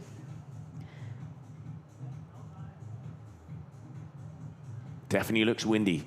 Yeah, and quite Definitely choppy, looks like it's picking up. Good kicker, good takeoff. Oh, kite loop, back loop, board off. Can she control it? Oh, such a shame. She had it. And you can see the frustration. She had it. I don't know what happened because she was going for the ellie loop and then she changed, and she went for the down loop. No, like she did something strange at the end. You see, she pulled the other side. I thought she was gonna keep on going with the same hand. I thought she was keep going and then keep rotating around. Yeah. Such a shame because that was so smooth. Yeah, it So looked really smooth. good. It looked really good. Yeah, so now Mikaeli Sol coming up next. Mika has to land the streak. the She flip. does. She has to. And She wants she's it. going to, yeah. She is. Is she all the way out the back as we can see the cameras? Yeah, nice work, guys. Just on the buzzer. And a kite loop, back roll, board off. Not a lot of power. I reckon she was going to be going for the flip. Yeah, not but enough still. height, but still saved it. So she has one more attempt to try, and I think she's going to go big. Yeah, will that improve on a 6? I doubt it will. I don't think so. Pink towel, Lewis. I'm not even going to ask. Final round of maneuvers of the final. Who is going to be the event winner? Who is going to be the world champion? Second question, a lot closer than the first. But I mean, Mika right now has She has some advantage, so I think 2 feet, an arm, and half of the body in that title range. Now, final moves. Aya Kasabova, an absolute blinder of a final here, as she's getting ready for that flag to go up, and it's going to be her turn. I've seen Aya land this trick a couple of times in Balneario, but Balneario it's not here. Huh? You have the kicker, you have flat water, so smooth, and here with the chop, it's a different story. It's quite hard to take over, I would say. Let's not forget that we have Los Meyes. That's true. Tarifa is Tarifa. Tarifa, another level. All right, Aya, in a very important moment. I mean, she's already had an amazing event. This would be icing on the cake. Okay, she does get the rotation. She is going for it. Can she get the line landing? Kite goes forward. This is good. And big butt check. Big butt check. Big, big, big. Very big. But she's safe. She's safe. She has some good scores. She got an 8.1 on that trick that I think I missed it, but it was pretty good. And I don't think that trick is going to make her scores go higher. No, I don't think it is. I agree with you there. No, they've considered it a crash because obviously the whole body was underneath the water. Yeah, that's fair. That is fair. Yeah, sometimes, you know, we can't see it, but you can see her back actually touches the water there. So that is going to be a crash. All right, Francesca Maiani. She is looking to move her way up on the podium. Currently, she would be third. If she lands the kite loop board off with the added, maybe she could. She could take the second. Let's see. What's her lowest score? Okay, lowest score is a contra loop front roll with a 5.93. She doesn't have the kite loop board off, and that would be, if landed in these conditions, could be in the high 6 or 7 point range. I'm going to say, Gisela, I reckon that's what we're going to see. It is all in. Put the cards and chips on the table. Watch out, here she comes. There's a nice kicker. She's going in. Up and away, no. Going for the front roll contra. Trying to improve on a 5.93. And the body language, you can see she's not happy with that. I don't know. Like, I think on the final, you just have to go for it. And she has some distance with Sarah. I think she had the third, and I think she could have gone for a better trick and then try to go for the second place. Yeah, I don't think that is going to make a difference. No, it isn't. That's confirmed. No. Okay, so it is going to be Francesca Maiani in third. And we can see already now Sarah Sadek, she had an absolute huge kite loop board off attempt in that previous move. And waiting to see of that final one, the 7 meter on the right-hand side in the black lycra. There she goes. Final move of our women's discipline here of the GKA Big Air Kite World Cup, powered by Capital.com. She has the height, goes for the back roll, kite loop, comes down, gets the landing, but I don't think that is gonna be enough to overtake Francesca, as there is almost a 2 point difference in that. Yep. So waiting for those results to come in. It could be. Judges do seem that they like it, but we will find out very shortly. And now it is going to be Mika for the final move. The final move for Mika. And I tell you what, Gisela, she has already done it. Yeah. She was ripping, like when we were here the first week training. It's true, like it was quite light. We were riding 8. and it makes it a bit easier. You have more support, a bit more hang time with the bigger sizes. And for us girls, when we ride 5, 6, 7 like small kites, it makes it quite hard on those tricks. But I think Mika is super talented and she's gonna make it. She's pushing the level so hard. She is pushing the level. Yeah. And there we can see Aya coming out. But let's go back to the action of that final move. Here she goes, Michaeli Sol, for the final jump of... and I don't think... is she going to go for a jump? She's Maybe coming in on the closer. inside. I reckon she's just going to do one for the public, do one for the show, as she knows. Yes, she does. She does know, and she is happy. Ladies and gentlemen, it is done. Your event champion and the new GKA Big Air World Champion. This young lady flying through the skies, representing Brazil, Michaeli Sol. I mean, Gisela, tell me how that feels, because you know how that feeling is. It's the best feeling in the world. It's the best. I'm super happy for Mika. She deserved it. She did a great job. She's pushing the level insanely high, and I'm super stoked that she won. Ah, She there must it be the is. happiest. She has to play one round for all of us tonight. Absolutely. Well, congratulations, Mika. Event winner and the new world champion. There she is, Michaeli Sol, ladies and gentlemen, as she goes out and closes the season in style with the event win and the overall year win. Congratulations on behalf of the whole crew and the team. Thank you very much, everybody, as we are going to go to a short commercial break, because next up, the men's final.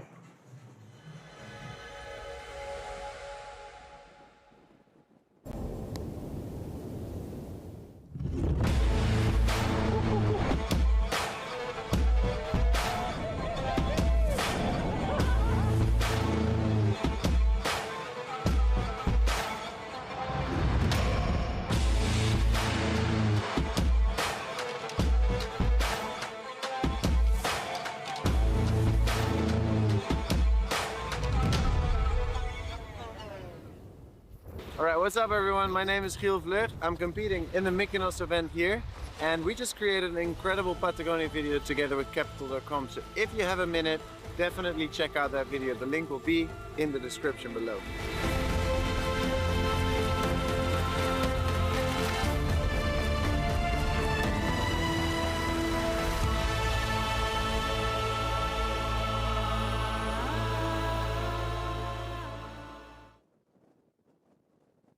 Καλώς ήρθατε στη νέα εποχή του ΟΠΑΠ, την εποχή της Allwin. Περισσότερη διασκέδαση, συγκινήσεις και εμπειρίες σας περιμένουν στα καταστήματα Allwin, στο allwin.gr και στο Allwin App. Allwin.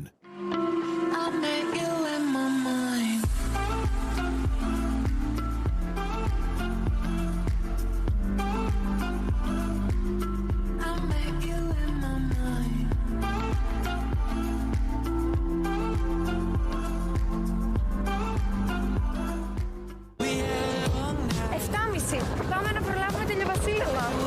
Όλο το χρόνο, μία είναι η σταθερά στο ταξίδι. Blue Star Ferries. Και αυτό το καλοκαίρι σας ταξιδεύουμε γρήγορα και άνετα σε Κυκλάδες, Δωδεκάνησα και Βόρειο Αιγαίο. Blue Star Ferries. Κανείς δεν μας ταξιδεύει καλύτερα.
All right, what's up everyone? My name is Giel Vleut. I'm competing in the Mykonos event here, and we just created an incredible Patagonia video together with capital.com. So if you have a minute, definitely check out that video. The link will be in the description below.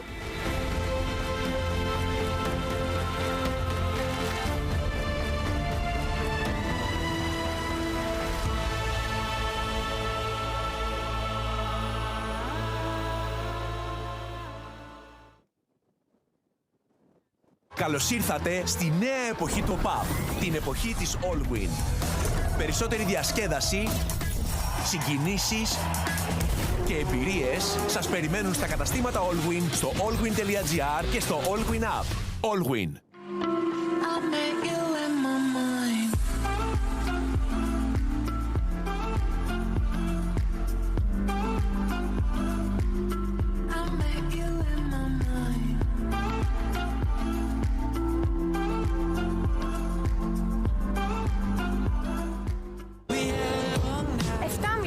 Πάμε να προλάβουμε την Βασίλεμα. Όλο το χρόνο, μία είναι η σταθερά στο ταξίδι. Blue Star Ferries. Και αυτό το καλοκαίρι σας ταξιδεύουμε γρήγορα και άνετα σε Κυκλάδες, Δωδεκάνησα και Βόρειο Αιγαίο.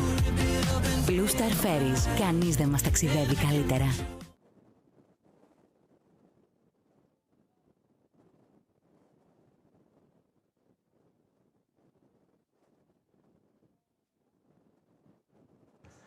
And welcome back, everybody. Lewis, I'm on the edge of the seat because I can't jump any further forward. It is the finals, mate. Yeah, here we are after an incredible women's final as well, by the way. I watched that one from the beach and was listening to you both. Michaeli was bloody brilliant, wasn't she? But Aya Kasabova, wow, Yes. what a name has emerged That there. 8. Yeah, No, incredible to see. Quite a moment for a rising star. So let's get the riders in this final up on your screens then, as that sun just coming down a little bit at 5:42 p.m. Who's in this men's final then? Let's take a look. It's FaceTime. That's the word. Sahar Talsbury, Jamie Overbig, Leonardo Casati, Lorenzo Casati, heavy hitters. This is for the event and for the World Championship, because it is in between Jamie Overbig and Lorenzo Casati. Anything can happen. Here we go. The Casati brothers really have control of the order here, both being in third and fourth, Joe. They can kind of react to things. And I wonder if Lorenzo being in that fourth position, going last in sequence, might come into favour for them if they're able to control the order of things. But let's remind you at home the situation. Jamie with a first in Lords of Tram, and Leonardo with a third, the other two not in the title race here. So if Jamie Overbeek wins the event, he is definitely world champion. That's pretty straightforward. Pretty straightforward. Leonardo needs to win the event and Jamie Overbeek come third or worse if he is going to take home this title, and it is pretty much as simple as that. However, if Leonardo comes second, Jamie Overbeek would still win the event even if he come last. Yeah, no, I mean, it is all up for grabs, and there you go.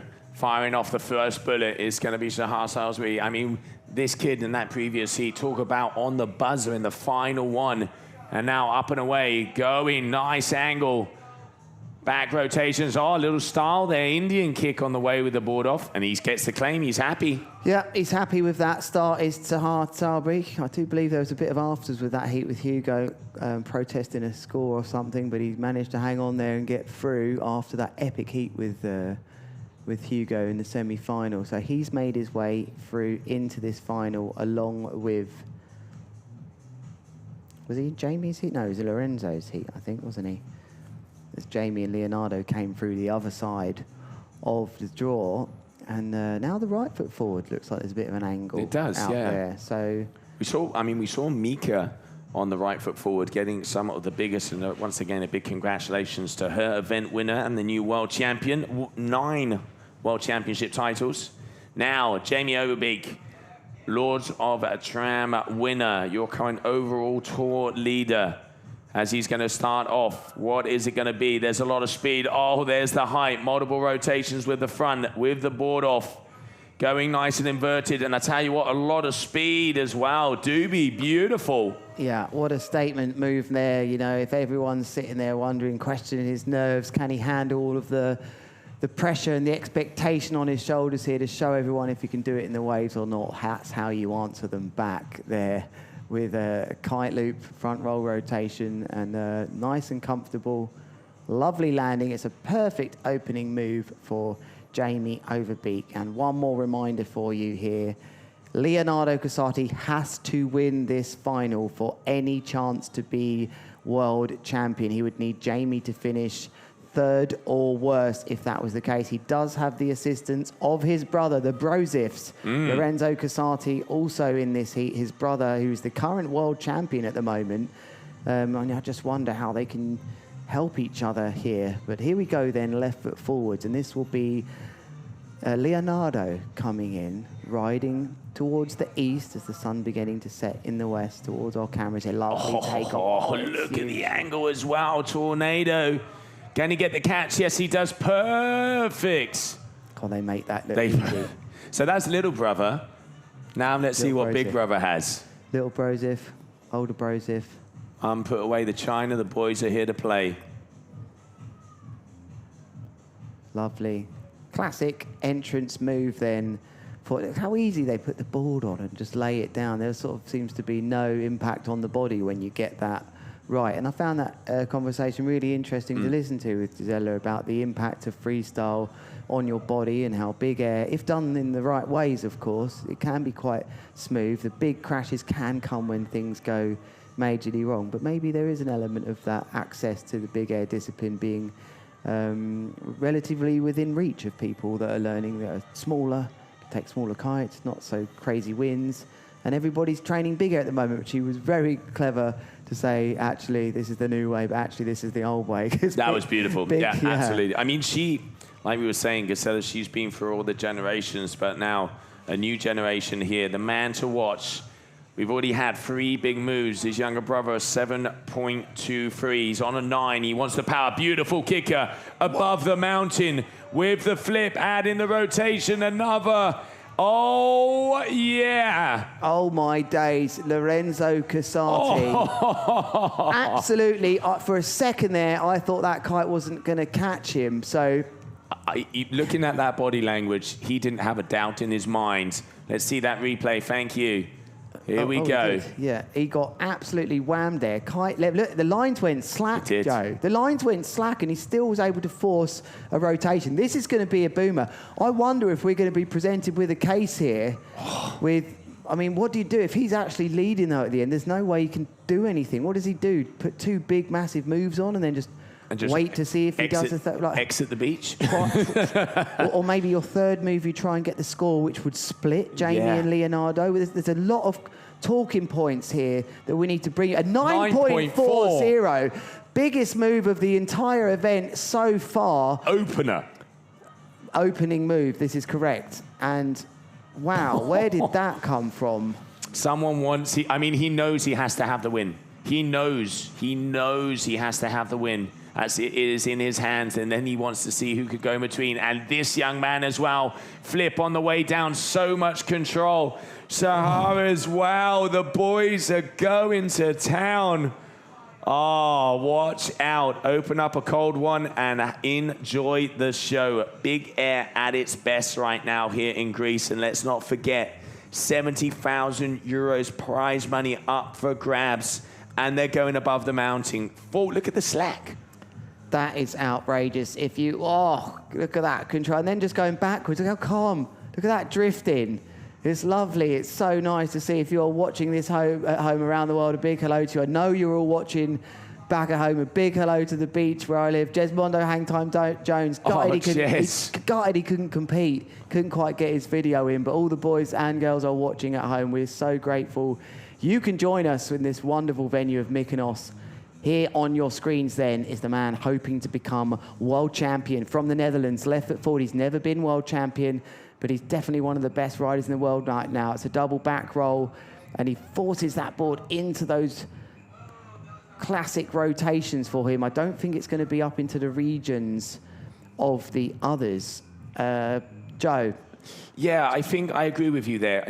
I mean, these guys, they're going to be pulling 6s, 7s, and then we've seen the outstanding 9 there from Lorenzo. But, I mean, we can look at that and say why. He was flying above the mountain. Yeah. There was slack in the lines. He was pulling the technicality right in the middle. But let's not forget they have 7 trick attempts. The top 3 moves count. Jamie playing it. He's been playing it cool throughout the whole competition. Maybe he just wants to make sure he has those skills for the 3 scores, and then start to build in it. But I mean, Lorenzo, if there is a word, it is a statement on that first maneuver. That just shows that he wants this, and he is going to do everything because, again, World Championship title up for grabs. Yeah. Well, there's just so many things going through my mind right here, Joe, about where the positioning of the riders, especially the Brozifs, the Casati brothers. I mean, what if they're at dinner tonight? Lorenzo has won, Leonardo has come second, and Jamie has come 3rd or 4th. Is there a conversation about how that's happened and what we could have done? I mean, just look at the height. Again, was that through the legs? Was that through the legs? I mean, they just make this look easy. Oh, my days. They just make this look easy. You can see the smoothness, the height, similar styles, but these two are definitely the boys that are going the most powerful and high. Let's break this down, Joe. What did we see? We saw a back roll there. As might have gone through the legs. There was definitely a few board flips in there and a nose grab at the end. So it's a backhand with the kite lip and back rolls as well. So flip. Yeah, so it was a flip. There's some high scoring coming in from these two, but very much the way it looks at the moment, we know Jamie's going to answer back, but that 9.40 is set the bar. It's just put Lorenzo up there in a place where he's now the one to beat. But I mean, and I'm sorry I keep thinking about this, but I have brothers. I know how I might be thinking. Is there even a situation where Lorenzo could potentially disqualify himself on the last move if he was winning and his brother was in second, which would push, it would have, of course, obviously pushed Jamie up to 3rd, but it would push Leo up to 1st. Are these the sort of normal things people think, or am I just a weirdo? I mean, there's so many things that could be going through their minds, but one thing we do know is they are so competitive. And then we go flips into tic-tacs, into board spins, into rotations. I'm dizzy. I'm sorry, Lewis, I am dizzy. Now, let's say, I'm not going to say an easier maneuver, but not as hugely executed as the one before, but definitely going to be in the 6 or the 7 range. What we do know with these two brothers is they are so competitive. I wonder if there's a strategy. I think it's, you know what, let's battle. But I'm going to say it. Last trick. Lorenzo is winning. Leo is second. Jamie's in 4th. Lorenzo just chucks the helmet off. Deliberately. And why not just get rid of the impact vest? Release the kite, really. Also, just to really go to town on it. Well, my helmet's off, so you've got to move. You've got to move Jamie up to 3rd. No problem with that. Leo can go to 1st. He becomes world champion. These are the realistic conversations that only we can have when we're in these environments. We didn't even think or premeditate these talks, but that is the fact that Leonardo Casati has to win the event, and Jamie, if he finishes 3rd or below, will not become world champion. We know that they want to keep it in the family. Lorenzo can't be world champion, by the way, everyone watching at home, or Sahar. So it's really all about Jamie and Leonardo's position here. But with Leonardo's brother, Lorenzo, starting so strongly, he's looking like he wants to win. I mean, they all do, but he's the one with the 9.4 on his screen at the moment. And he knows he has to win. He knows he has to win. The only thing he can do for his part is get in that 1st position. Then it depends on that position there from Jamie. Another big classical signature floater there from Sahar. I mean, the consistency of this young man has just gone through the roof. I can't remember the last time he's crashed at this event. He's been brilliant, isn't he? I reckon he just lost a couple of metres as the board slid off, sort of lets off the fin there.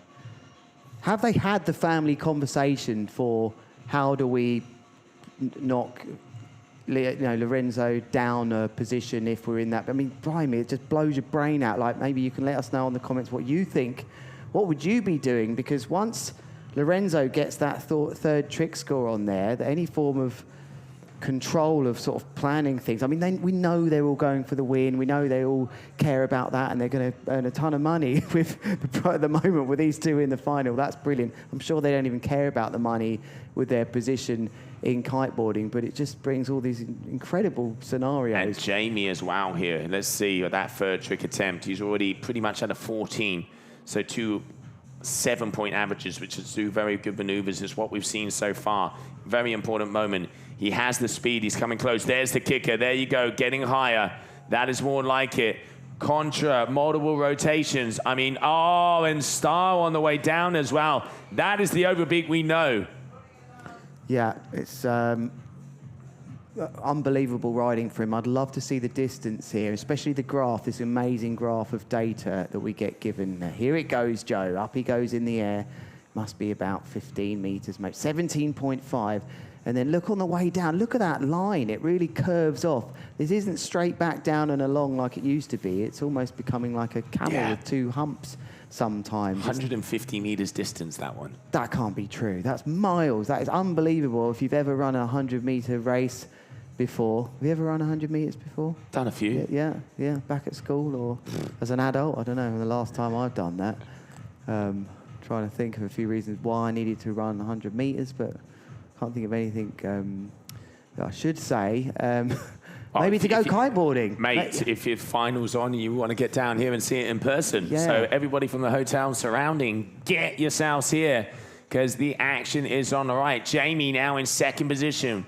He is at a 19.90. Leonardo up next. As you can see, that timer is on. Leonardo is at an 8.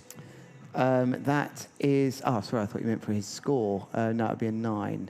Oh, there you go. Yeah, 9. There are 9s here. That's a good point. We need to tell you that back at home. I know when I've run 100 metres, when we've had a quick break here and I've done about 20 heats in a row outside the door. Very much so. And back to the action. Yeah. Here we go. Okay. 9 meter. Up and away. What's he going to go for? He's got the power, he's got the speed. There's the pre-pop and the height again from the fin this time. Puts one foot in, puts the other. It all looks like it's going to go head first, and then at the last second, they just make it work. They're so in touch. It doesn't look real. The spray really blasting off their board there. And here we go. Really got get a good takeoff for that front roll there. It's a kite loop. Just off the fin. Love how they put the board on from the fin. It takes a lot of control, and they do it individually, one foot then the other. Yes. It's hard to get both in. So you get 1 foot in there. If you've ever done a 1-footer and pulled the ball back in for the other one, of course, I've done a 1-footer. I'm sure you have, Joe. But to do it like that, upside down with the kite, is a whole other experience that I don't know. But it's just nice to break it down to see how they go about doing that. With a handle, they just wham it back on almost instantly. But if you have just joined us here, where have you been all day? We are in the last heat of the day. It's finals of the men, and everything is on the line here. 2 riders can be world champions. And on your screen, this is one that is currently a world champion. And he sets up with... He was going for the... Would we call that the kickflip? Yeah, kicking it off. Sorry, I'm just looking that it is his 3rd trick attempt. He hasn't landed. So maybe deciding to wait before he puts that score on. But it's the back roll. And then here... Look at the concentration, kicking it off. What a shot in slow-mo. And a spin. Oh, he was going for the spin. He went for a back roll there as well, trying to time that in the air over 15 meters up, kicking the board off into what looked like at least one kickflip and back rolling round. That could seal the deal. That could seal the deal if he had landed that. Because a 9 or 7, and if he had grabbed that, he could be well up there in the excellent range. But right now, scores as they stand. First position, Leonardo Casati. Second, Sahar Osby. Third, Jamie Overbeek. And overall tour leader, 4th, Lorenzo Casati. After that last crash, 4th trick attempt for each one of them. Joe, if it ended like this, Leonardo Casati would be the new 2026 GKA Kite World Tour Big Air World Champion. But I got a feeling it is not going to stay like this because there are 4 trick attempts from the riders. We're not even halfway here. And let's see what Sahar Sabri can do on that core kite from Israel. Coming left foot forwards, pre-pop, nice takeoff into a back roll. Pretty decent height, but nothing crazy. turning around here, good flow, not a crazy amount of downwind distance. So I don't think this is going to come in much more than, you know, high fives. Here we go now. Up and away, over. Yeah, I reckon he's the same because he didn't get the height there. Just looking at the graph one more time, 11.5 meters. Leonardo, I mean, he's doing what he has to do. He is doing what he has to do. He knows he needs to be first. Jamie has to be third. So as you mentioned there, he would be the champion. He would be the world champion if it ended like this. As we were on that trick attempt, number 4 for each one of them. Jamie up next. He's going left foot forward again, mate. He is. They all are. They all fancy this left foot forwards here, right in this little pocket close to the cameras. Oh, tune going down on the beach there with Ruben, making sure the vibe is happening. Got hit by the chop. Kicks it off, grabs it. Board off. Multiple rotations. Just the average day, average kiting day there for Jamie. All right, 16. So waiting for that score to drop. He has a 19.90. Contralu, a back roll, flip is what we just saw. And we are now waiting to see if that's going to improve. Lowest score of a 593. Real tense moment here. We're exactly halfway in this final. Just waiting to see the score being validated. Yes, he has improved. So a 6.70. Jamie going into second, 20.67.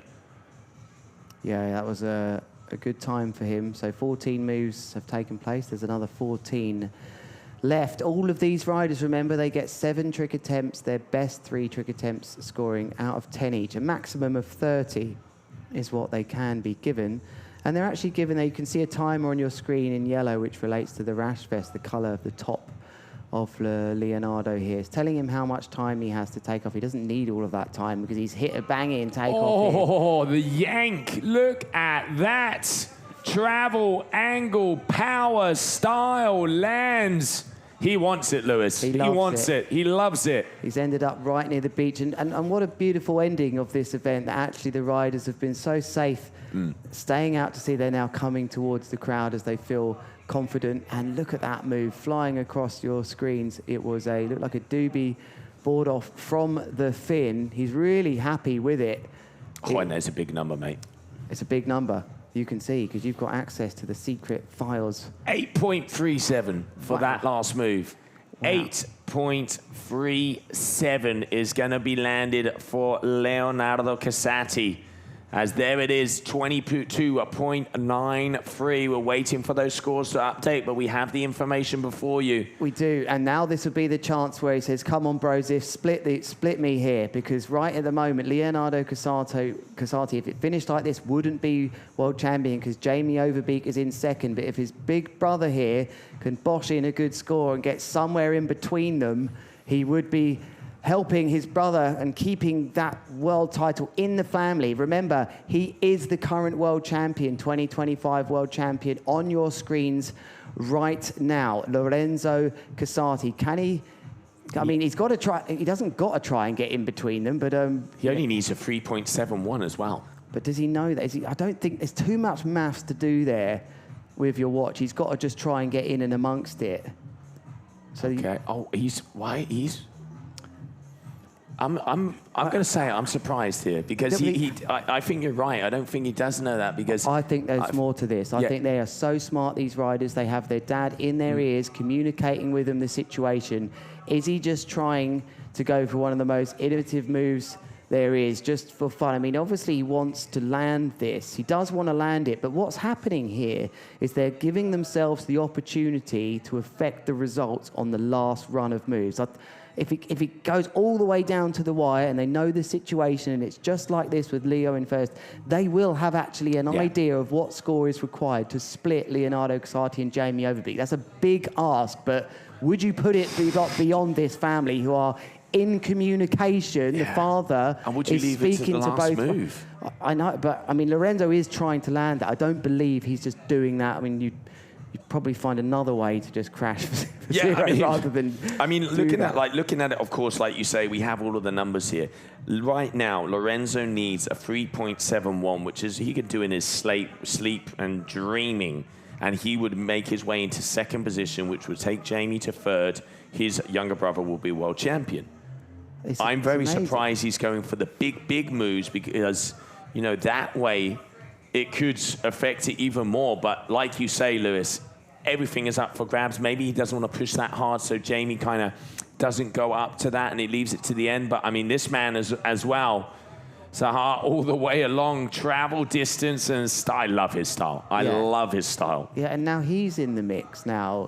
He's probably going to upgrade one of his tricks. Both hands in the air. You don't often see both hands in the air. He's very happy with that. Let's break this down then. Once again, going for back roll category with that tornado, the backhand still clearly on the bar. That's how we look at that as commentators. It's quite hard to spot all this, but we're looking right hand or left hand. We know when they're coming left foot forwards towards us to the east here, that if they've got their right hand still on it, they'll be pulling the back part of the kite, sending it over. And if they're pulling with their left hand, which is their front hand, they will be performing what's called a contraloop. Not as much power. We very rarely see contraloops to the left.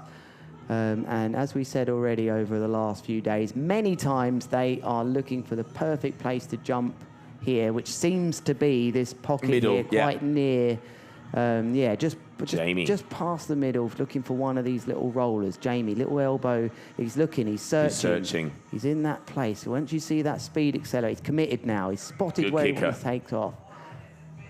Beautiful. Doobie with a nose grab, if I'm not mistaken. Is there any more to this? That was a contra from what I saw.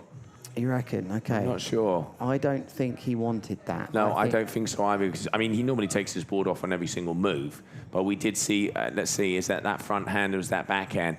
Up and away, he is backhand, so kite loop, all right. Yeah, I reckon you're right, Lewis. I don't think he was going for that. No. But kite loop, so that was a doobie. Very nice there from Jamie. Don't think that's going to be improving on his score. Leonardo Casati. 837, 733, 723. I mean, that is a standout by itself. And this is the situation I'm talking about. If this was the last run of tricks, all Lorenzo would have to do is not do anything because he's got such a high trick score. If he put a decent score down, he would be taking away that title from his brother. His brother at the moment, Leonardo Casati, would be world champion if it finished like this, but there's still a lot more of the story to be told. As in he comes then, Italian rider Leonardo Casati. Interestingly, both flying under different flags here as their dual nationality. But what can he do here? Can he upgrade any of his previous moves, Joe? Nice there, double flip. He does get it. Can he get the board on? He does, and getting the tap out, unfortunately, there for him. How they still land unlandable moves. I mean, because that was... It's like saying he nearly landed a crash. That is like saying that. I mean, we saw a hand plant in the beginning of the afternoon, remember? I mean, anything is possible.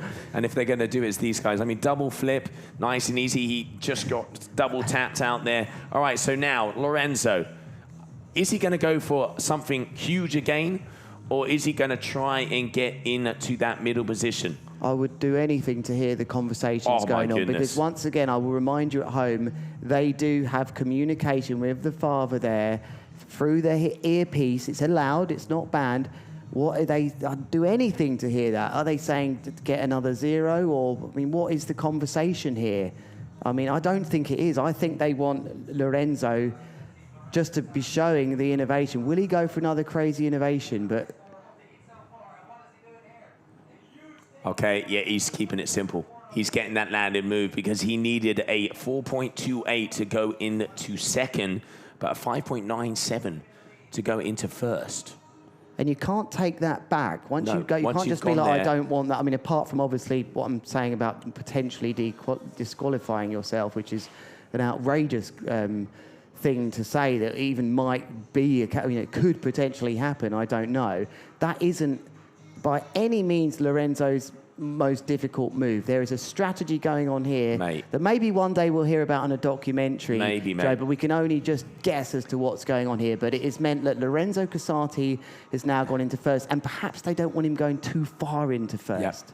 I reckon you're bang on the money there, mate, because, 7.23 of the lowest score of Leonardo, we've seen those moves happening. We are now into trick attempt number 6. Perfect. Trick attempt number 6. So he has put himself there. So now probably what we're going to see is Leonardo to try and improve on one of those scores to be able to take himself into first. But that is a risky business. This is unbelievable how they're setting this up. They couldn't have got that more perfect. Just 0.2 just to improve for Leonardo if he wants to go in first. But here we go. Here's Sahar, because he could do them a favour as well, by the way, because Jamie's in 4th at the moment. So as it stands, although Leo does need to be first, and whatever happens, Leonardo does need to improve a 7.23 if he's going to be world champion. But the way they're going about this could be one of the most incredible heats in kiteboarding history, as we see Sahar here with that board spin, putting it underneath the body, and goes for a refreshment break under the water there.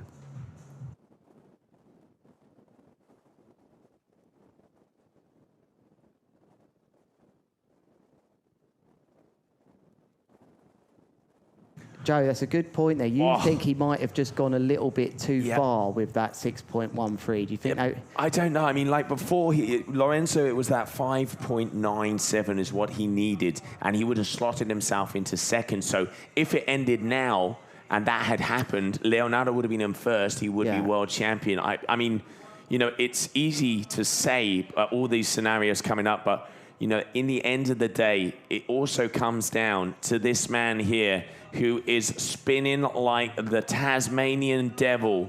And unfortunately, has had the crash because still, Leonardo needs to land a move higher than a 7.23. But he can. But he might. He can. And as much as, wow.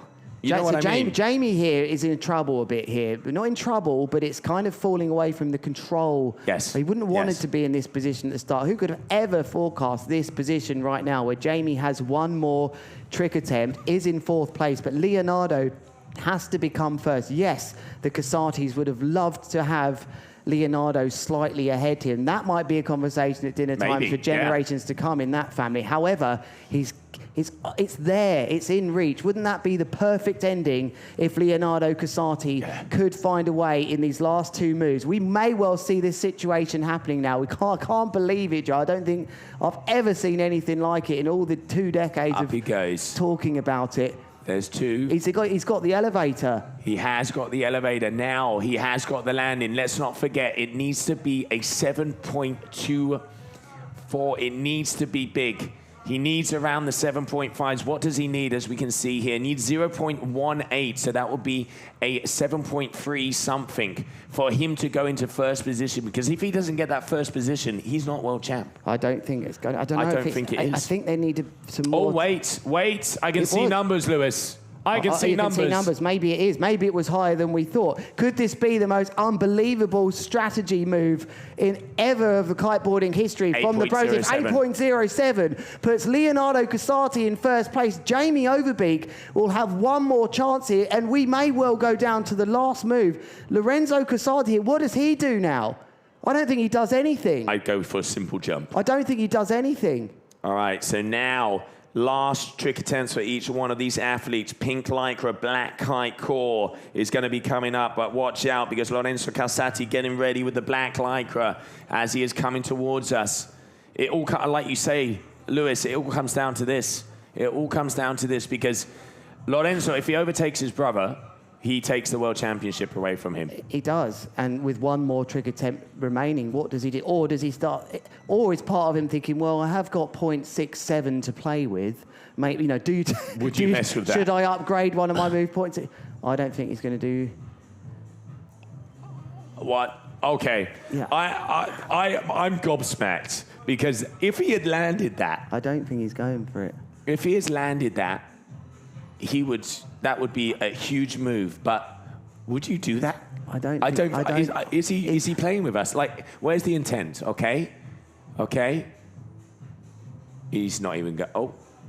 Do you know, I think the only time that he would make the decision on whether he wanted to land that would be once he had the ball back on his feet, because he still can choose to crash that. That's a good point. And I think, that's a good point. I think he is trying to grab the bar, the handle there, and I think maybe only you can make that decision once you've got that board on your feet and you're coming into land. Maybe it just, everything in life slows down and you think, do I want to land this? Do I want to talk about this for the rest of my life? About this moment, because we have unbelievable scenes in this final here at the Capital.com GKA Kite World Tour Finals. It's the big air. If you've just turned on now, what a moment to turn on. And if you've been with us the last few days, on your screens right now, it's Sahar Sabri, still very much part of this final. Here he goes. It's a lovely takeoff. It's a double back roll. Board spin, still going. He's still got the board off a long period of time. Lovely downwind distance. That is really impressive. I don't think it's going to be enough to get him any further. We now turn our attention to Jamie Overbeek. This is the moment. This is the moment, Joe. This is the biggest moment I've ever seen in kiteboarding history. I'm going to stand up, Lewis. I'm 41 years old. I feel like we need to cuddle each other or something. I need a cuddle here, Joe, because this is really serious. This is what it's about. I mean, ladies and gentlemen, Jamie Overbeek, he was the winner in Lords of Tram. If he wins, he will be champion. He only needs to make third position. If he makes third, he can have the World Championship title. If he doesn't go up, that's it. Where have we been? Look what he needs. It's already done, I think. The score that he requires is outrageous. I think it's already done this because it's almost a 10 that he needs. His lowest score is a 6.7, and he's over 3 points behind. He needs over a 9.7 here. Here he comes. But we saw a 10 in France. It ain't over until it's over. On that final move, Jamie Overbeek trying to get his World Championship title. He has the height. There's one, there's two, there's the flip. He does catch it. He comes down and he gets the landing. It's not going to be a 10. It may well put him into, I mean, I don't even know if that's going to put him into third place. I mean, if he gets second right now, it comes down to the Casati brothers. If he gets second, it comes down to the Casati brothers. How do you mean? He's not going to be in second here. Let's see. No, it's not. Lewis, I don't think it's going to be enough. It's not. Let's calm ourselves down. Let's remember, Lorenzo Casati, we can get rid of this replay, I think. Well, no, we can't. He did actually land that move. It is a board flip. But we just need to see the scene here. Because as I see this, remember, Leonardo has to win the event. He has to win the event. He is in first place. If the event finishes right now, he would be world champion. But guess what? The two riders that can affect things are the brothers. This is unbelievable. I don't think I'd ever witness something like this, or may never witness it again, Joe. And now it's like you've been saying the whole time, Lewis, is the question. Does one of the brothers not do anything? Do they stop? I mean, this is competition. Guys, yellow lycra as the brothers are going out. Who is it going to be? Or are they just going to come down into the beach like we saw with Mika? What is happening? I think that might happen, Lewis. They're just going to time themselves out. What a way to go. I think you're right. So continue on the blue and pink kite, please, guys.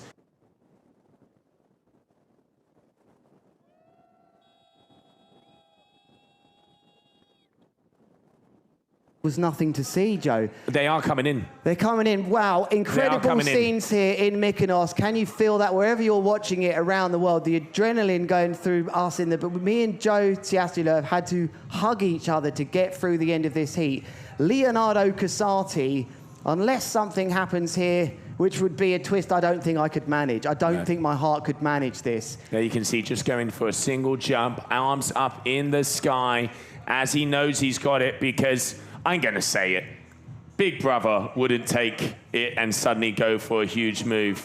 There you can see him coming in as well as both of them. So it is going to be Leonardo Casati who is closest to the shore. Yellow lycra Yellow lycra right next to the shore. Joe screaming at our director here because that has been a team performance. The Casati brothers have really done something special there. I don't think I will ever witness something like this in history. This is the moment where Lorenzo just letting go of all that energy and realizing I've done my bit here. He has. First and second, you couldn't have scripted this any better. You really couldn't have scripted this any better.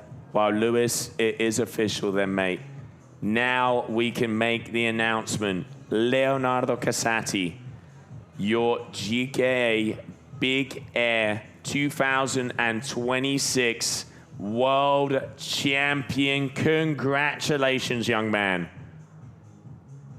I don't know what to say. What an ending. There's the flag. As he makes their way over, there is the flag.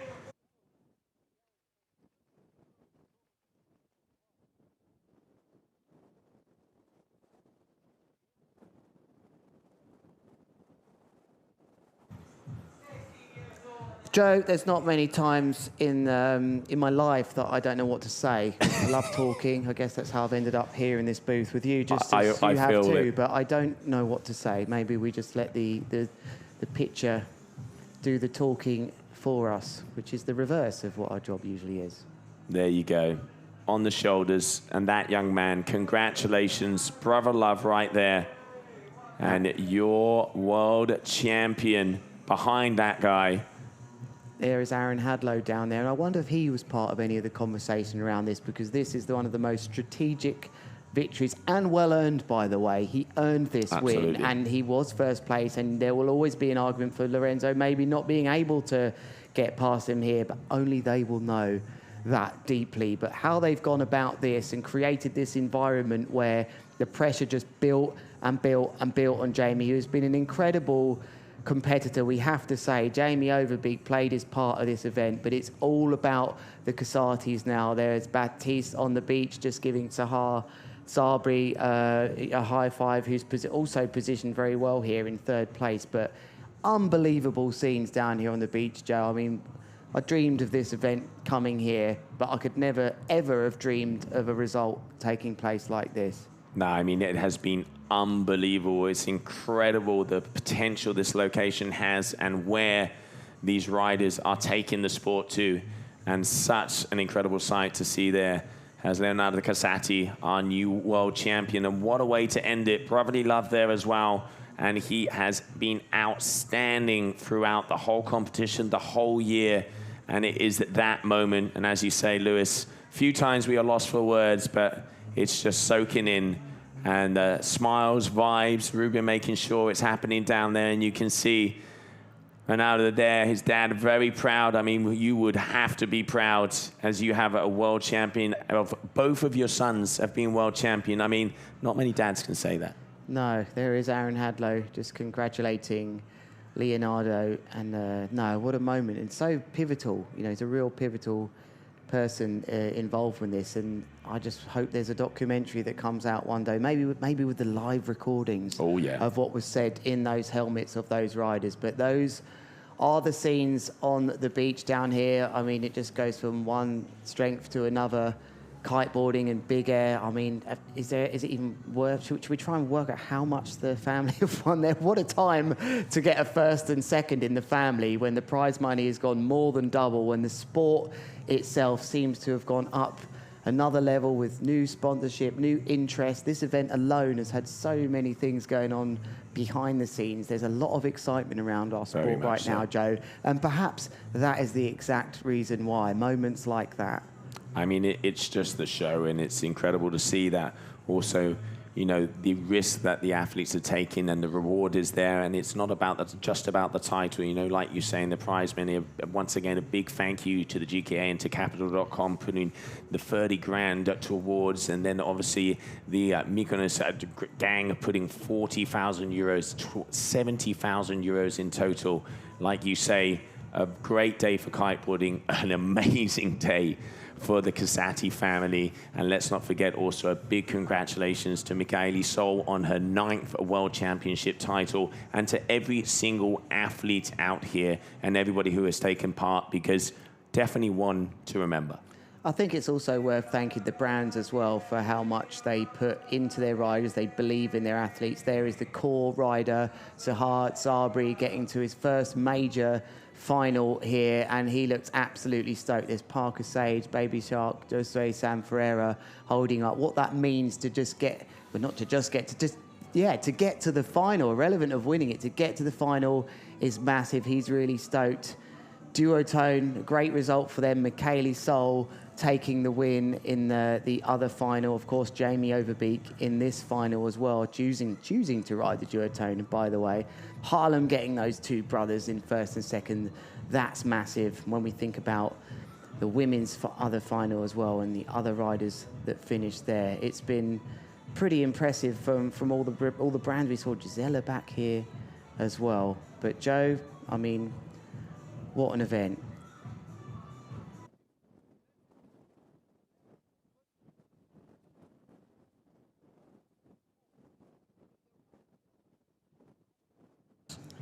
And thank you very much, everybody, for joining us here on the stream. Once again, what an incredible event. What a day for kiteboarding. I'm Josie Ashler, and we will see you very shortly. Lewis, incredible. Oh, that's one that I don't think I can appreciate just how special what we've just seen is today. And I can't wait to come back here and do it all again with you, Joe. I think I need to have a lie down or something. I'm just totally overwhelmed. Thank you very much for being part of that. That was awesome.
All right, what's up everyone? My name is Giel Vleut. I'm competing in the Mykonos event here, and we just created an incredible Patagonia video together with capital.com. So if you have a minute, definitely check out that video. The link will be in the description below.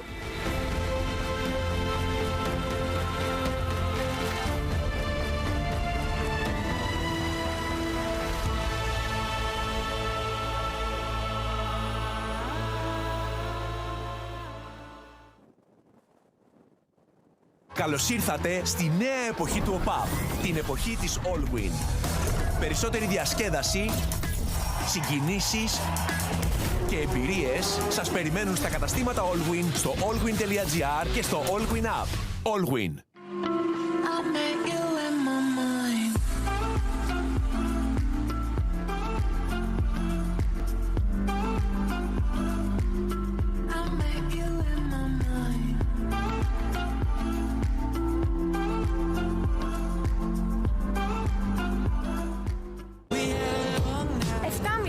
Πάμε να προλάβουμε τη Λεβασίλα.